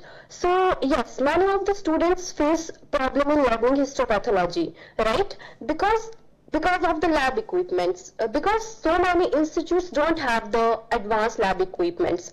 And so if the institutes are not able to afford them, so we wanted to solve this problem by creating a low-cost, easy-to-use tissue processor by Arduino technology. In last talk, as sir said that as a MLTians, it's our duty to minimize the cost of the projects, right? So basically, our project focuses on that purpose. Like we are providing the affordable devices to the students for the learning, right? So next are the objectives, like what are the project goals. So basically we aim to make a low cost and small tissue processor for education purpose, right? And also we providing the hand-on hand learning to the students and real world exposure to the tissue processing techniques. Next, moving on the key features and technical features of the project. So basically this project includes the Arduino microcontroller, motorized pulley system, programmable settings, compact and lightweight design, safety features and eco-friendly design.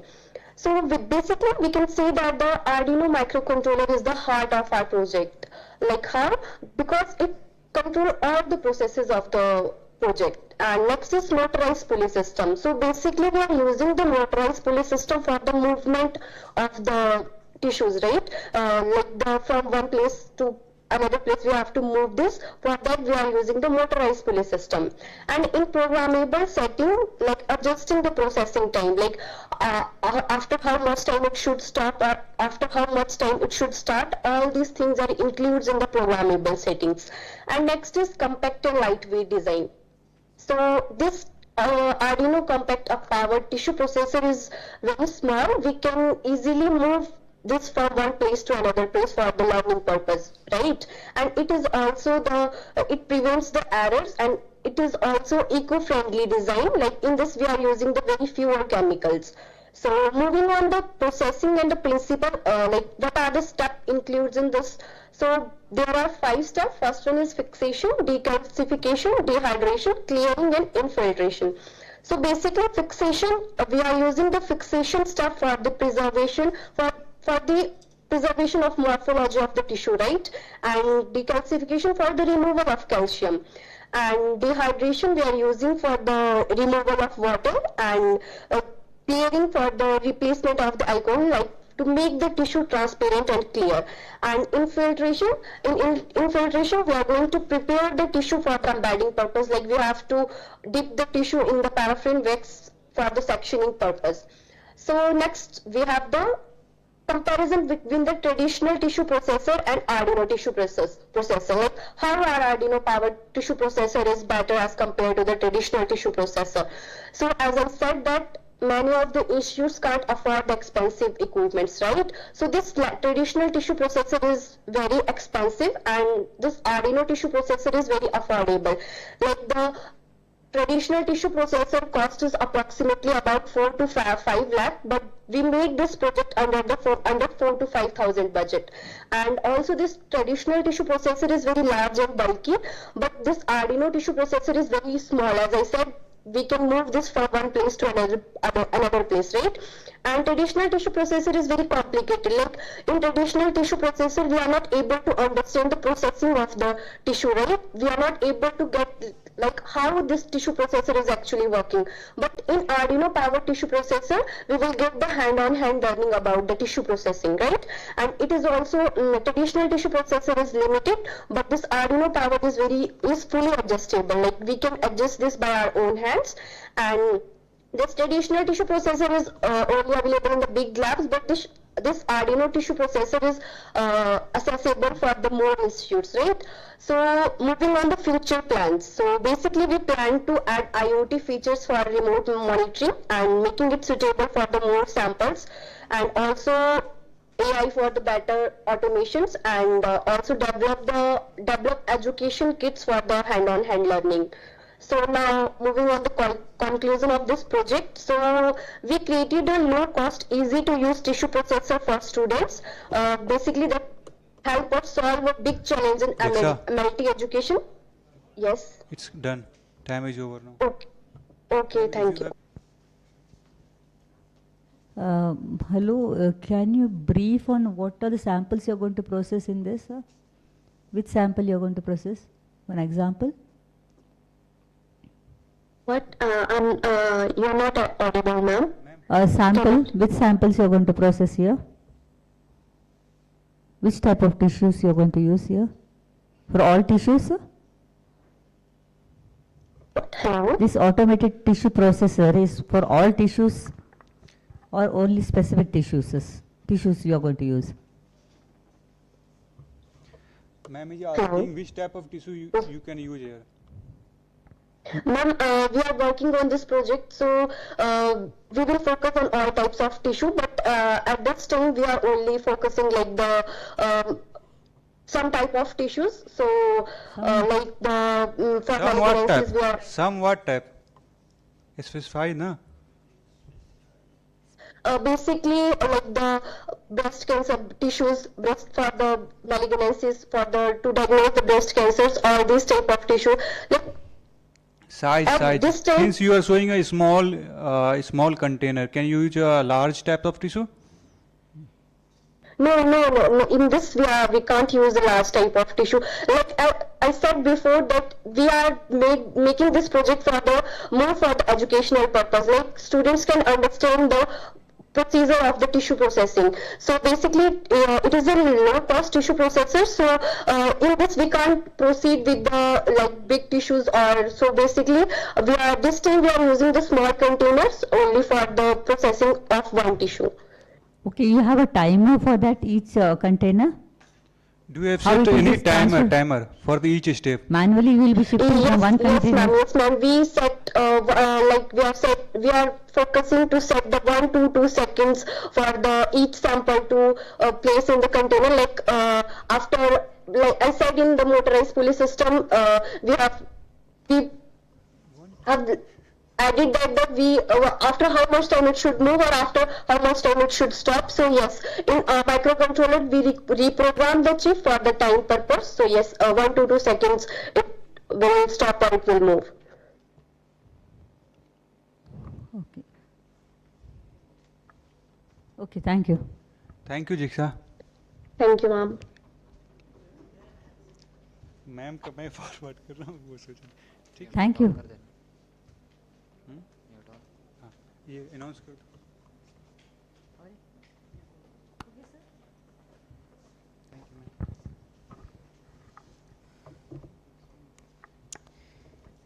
Thank you to all the participants for the phenomenal work.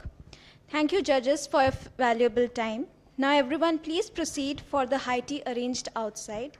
Please be seated by 15 minutes. Thank you.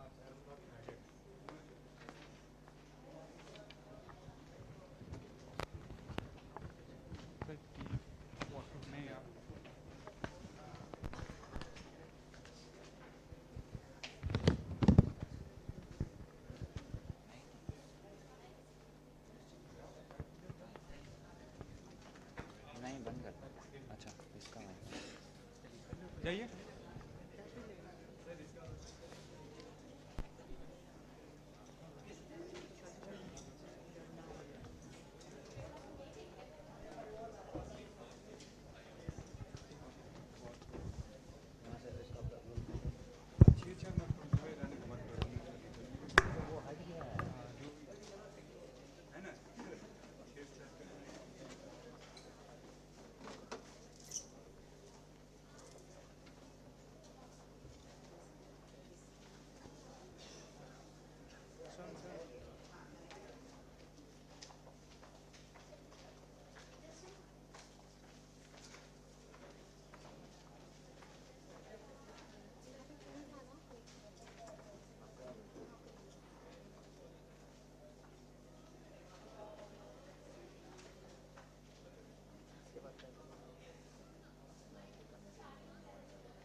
कौन वाला गाना बजाना पहले वो अपना set कर लीजिए।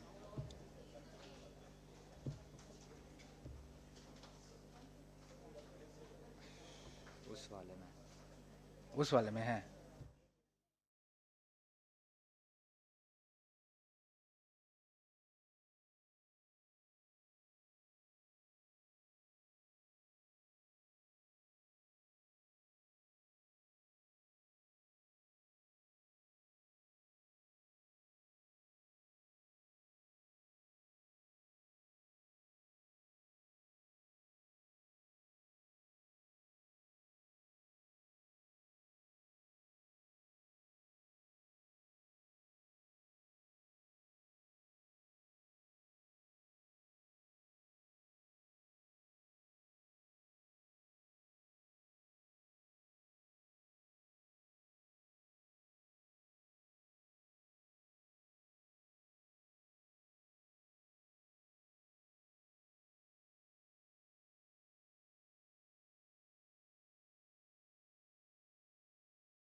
Hello hello check.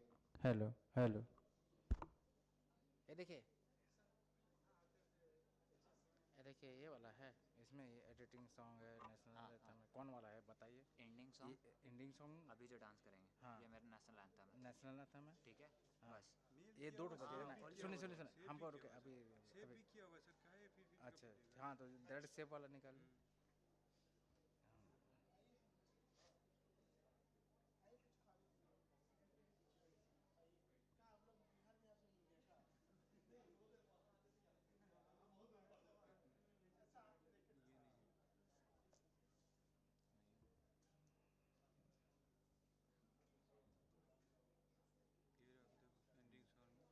Ending song on कीजिए, एंडिंग सॉन्ग ऑन कीजिए, और उसके बाद बनेगा नेशनल एंथम बजेगा ना। और लास्ट में नहीं बजेगा। जब बोलेगा तब मतलब यहाँ हाँ नहीं। ठीक। जब आप कर लीजिएगा ना। हाँ बज बज रहा ये आपको करना है। ठीक है, है। इसका इसमें पीपीटी वगैरह कुछ नहीं लगाना। चेक करना होगा ना। हाँ, आप ये चेक कर लीजिए।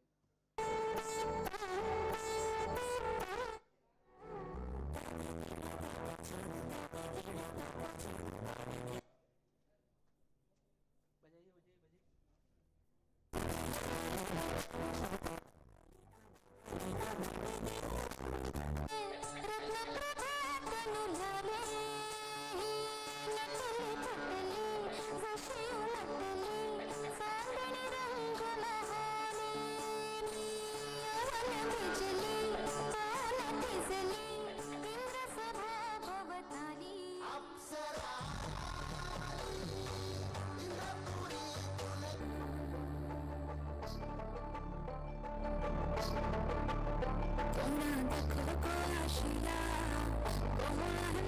कीजिए, हो जाएगा।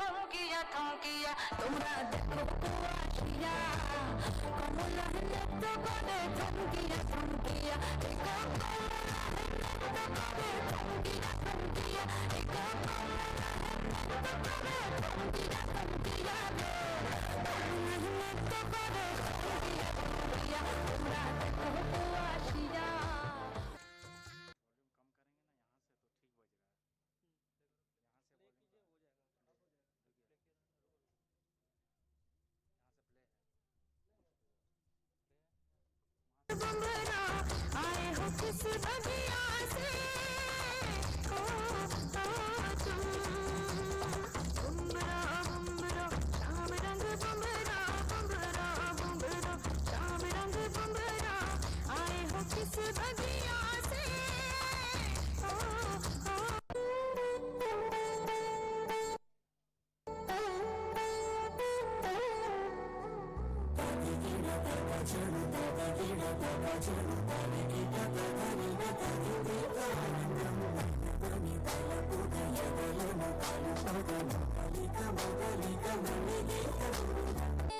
रत्न प्रभातनु ल्याले नटली थटली जशी उमटली चांदणी रंग मोहाने मी यवन बिजली पाऊन थिजली इंद्र सभा भवताली अप्सरा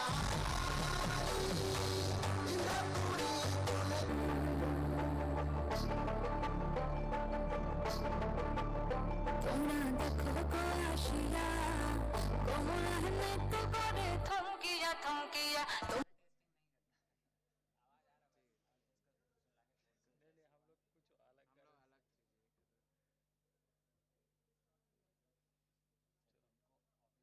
है गाना इसमें है कौन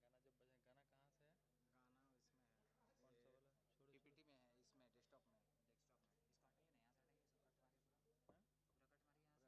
वाला छोड़ो पीपीटी में है, इसमें डेस्कटॉप में इसको हटाइए ना, यहाँ से हटाइए, इसको कट मारिए पूरा पूरा कट मारिए यहाँ से कट देंगे इसको यहाँ से काटिए, नहीं इसको भी कट दें नहीं इसको यहाँ से काटिए ना, इसमें जरूरत ही नहीं है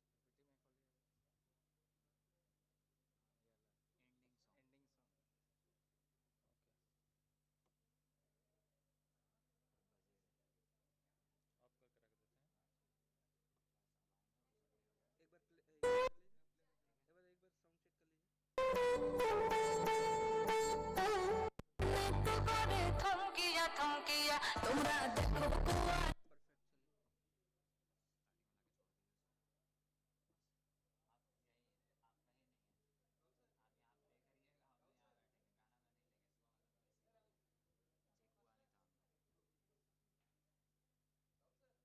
परफेक्ट चलिए। आप यही आपका ही नहीं है, आप यहाँ प्ले करिएगा, हम यहाँ बैठेंगे, गाना मैं नहीं लेंगे, इसको चीकू आने था और है ऊपर ही है हम खा गया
Everybody are requested to please come back to the auditorium.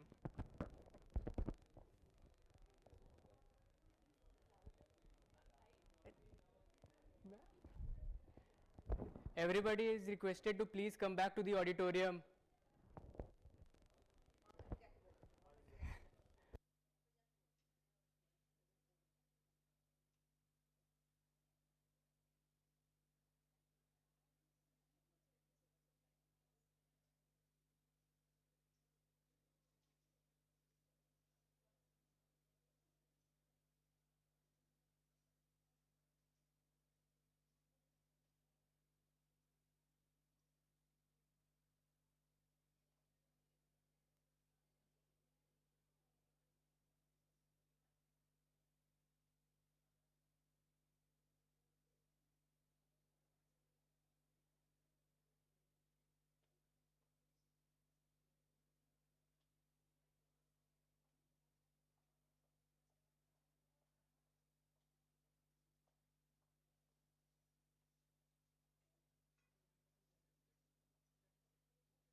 He sir है, ठीक है? Okay sir.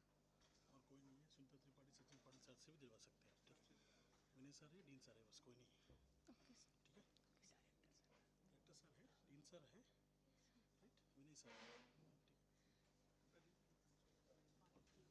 विनय सर है, ठीक है?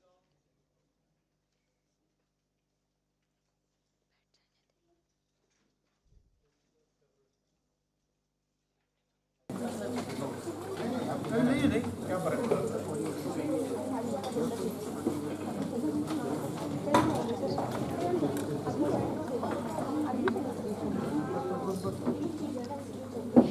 एक हमारा उद्देश्य हो, सुसंगत हमारी भावना हो, एकत्रित हमारे विचार हो, जैसे हमारे भारत में एकता हो. With this beautiful quote, we conclude this conference with a much acclaimed traditional performance which symbolizes the unity, culture and heritage of India.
भटकी है रोशनी है छटपटा रही रोशनी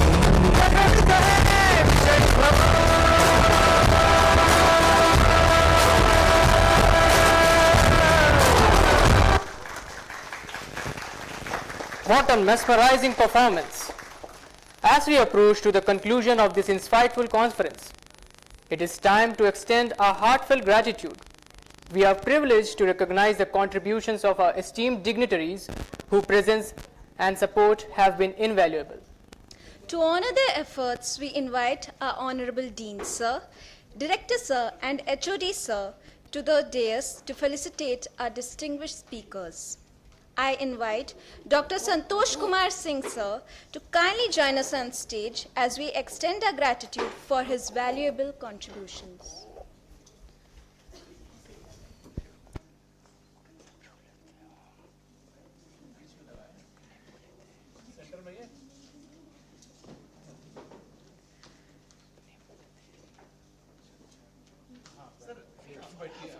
It's an honor for us to privilege. नहीं नहीं इस तरह मत करो sir please. Thank you for coming. Please sit down.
Now I request Dr. Asha Patil ma'am to please come forward and receive this memento as an appreciation of your support and dedication.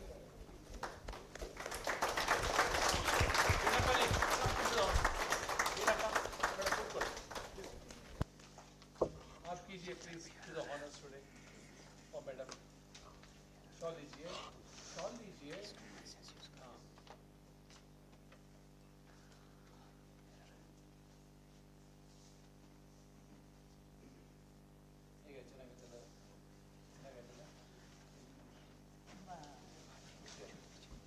अभी खुशियाँ Govinda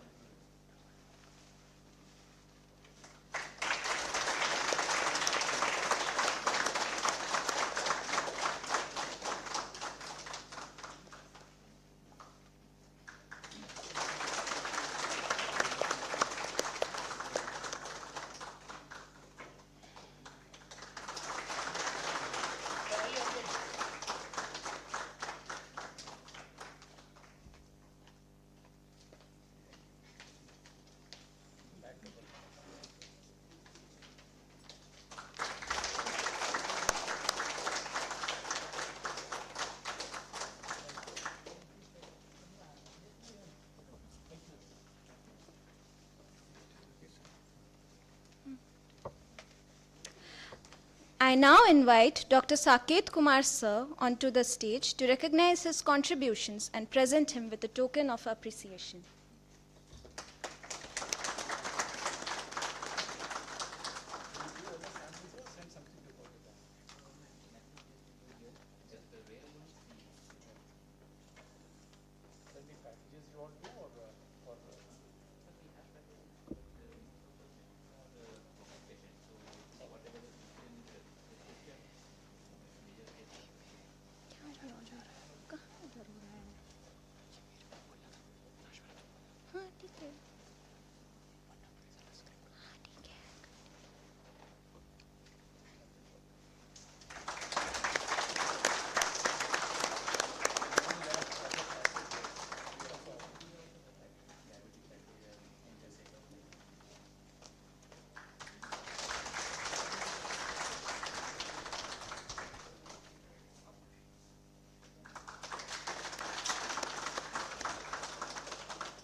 I now welcome Dr. Ramendra Pati Pandey sir to the dais as we acknowledge his efforts and present him with this mark of gratitude.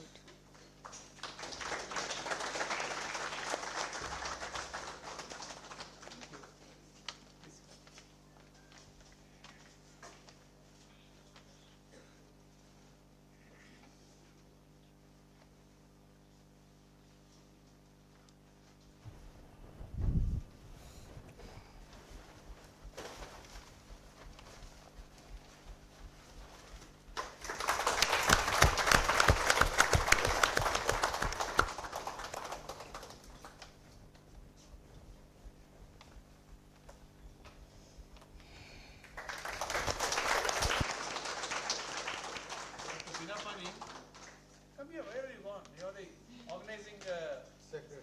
Head. You should not be sitting there. Come be with the.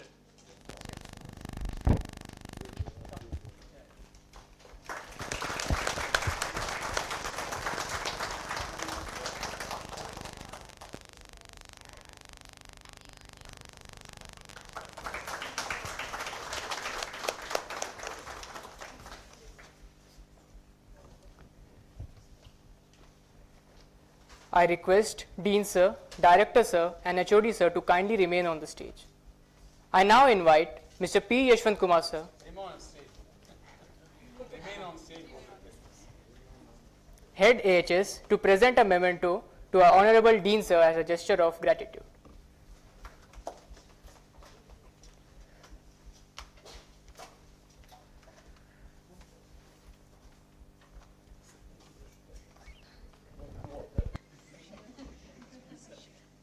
So please, we are host.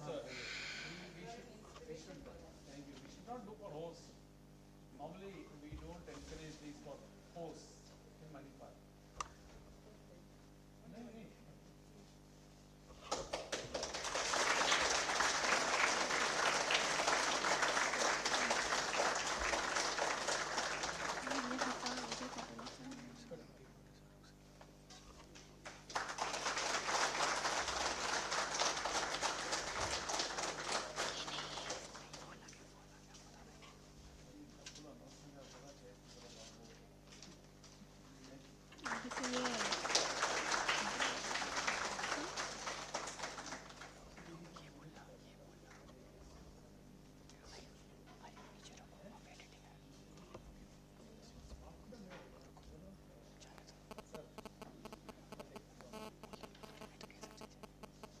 Next, I invite Dr. Beenapani Gupta ma'am to present a token of honor to Director Sir in appreciation of his invaluable support.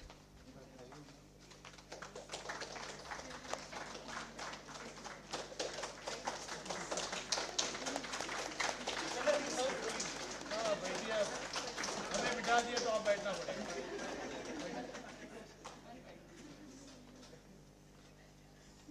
पहनाइए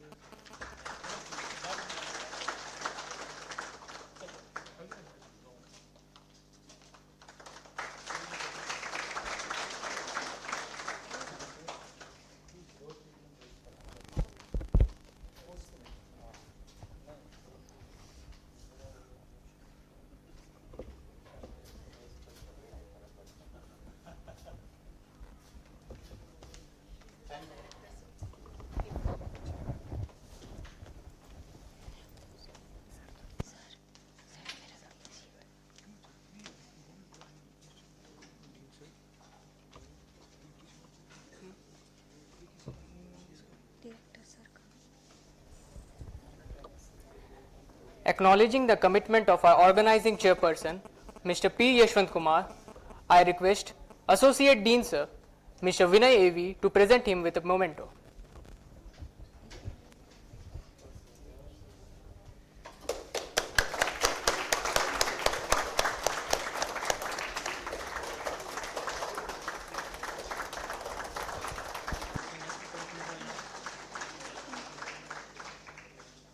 I would request Vinay sir to wait for 2 minutes. In appreciation of the exceptional efforts of our organizing secretary, Dr. Beena Pani Gupta ma'am, I would invite Associate Dean Sir to honor her with a token of appreciation.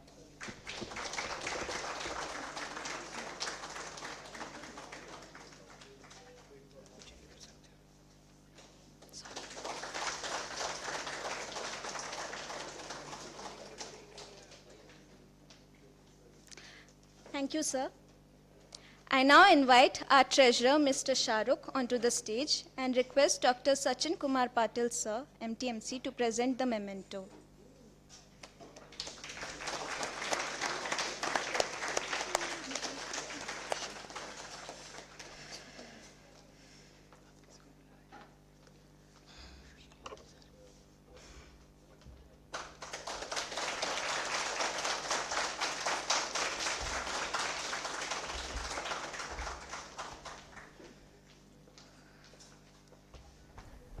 We extend our heartfelt gratitude to Dr. Sunita Tripathi, Professor, Department of Biochemistry, for her invaluable contributions as a key member of the Advisory and Scientific Committee. I request our HOD Sir, AHS, to kindly felicitate her with a gesture of honor. I now invite all the esteemed members of the Advisory and Scientific Committee to kindly come onto the stage.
No, तो online है.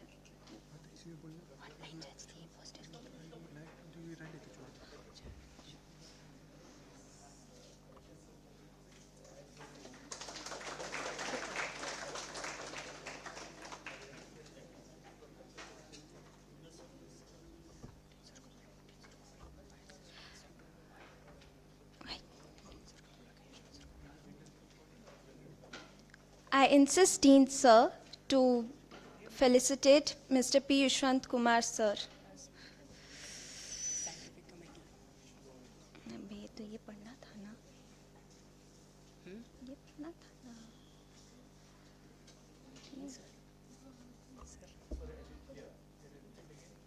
I insist, Dean Sir, to present a souvenir to Mr. P. Yushwant Kumar, sir.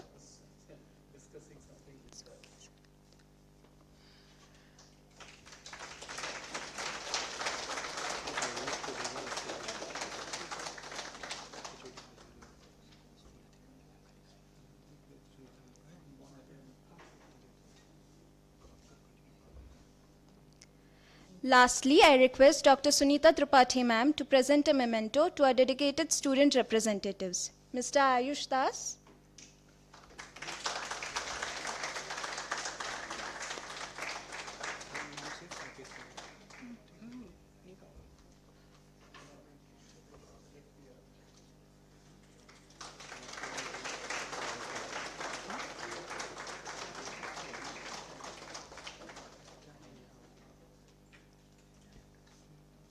and Mr. Saket Kumar.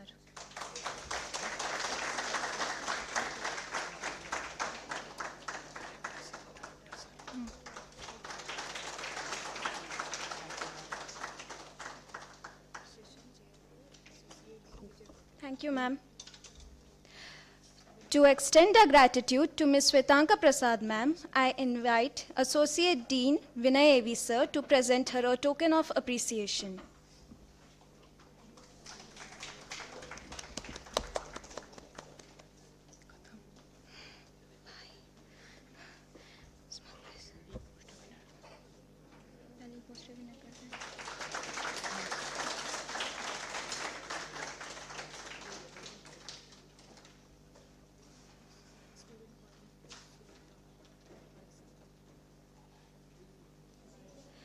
Now we will be announcing the names of the winner of the e-poster competition. And the first prize goes to Diksha.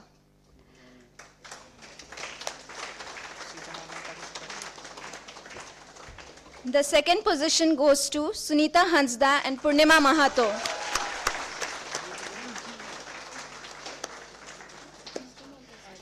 Please come on the stage. I invite Dr. Beena Pani ma'am to present her a token of appreciation.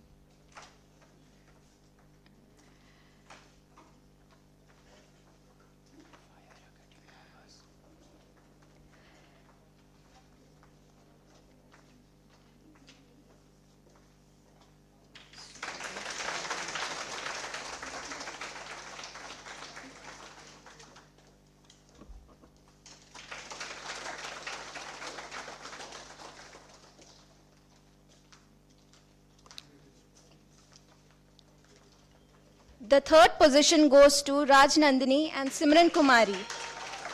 I would invite HOD sir to present her a token of appreciation.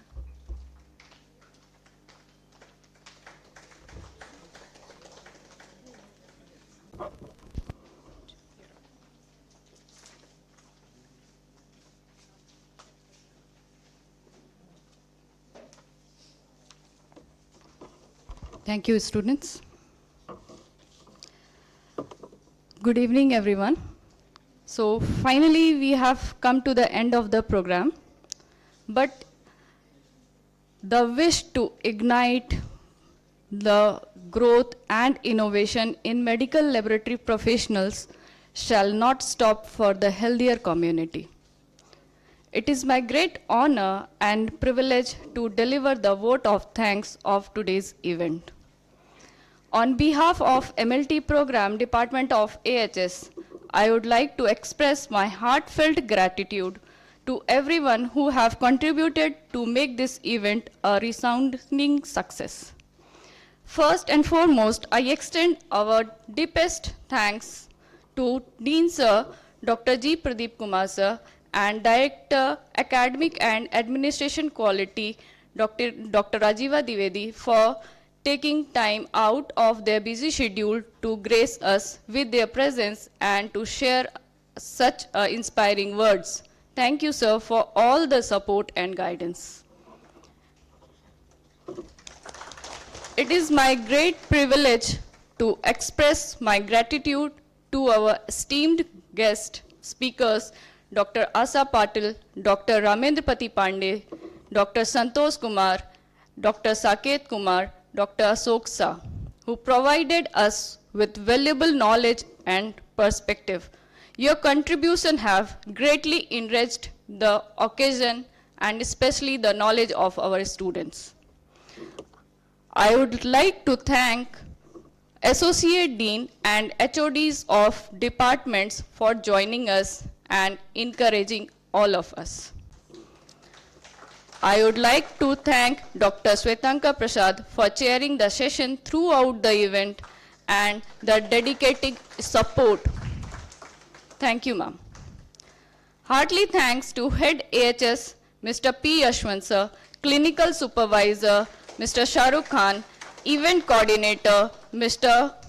Shahrukh Khan, Student Representative, Ayush, Saket, Student Coordinator, Ms. Sunita Hansda. Special thanks for all the effort these kids have done. Special thanks to Dr. Sunita Tripathi, Dr. Sachin Patil, Dr. Mr.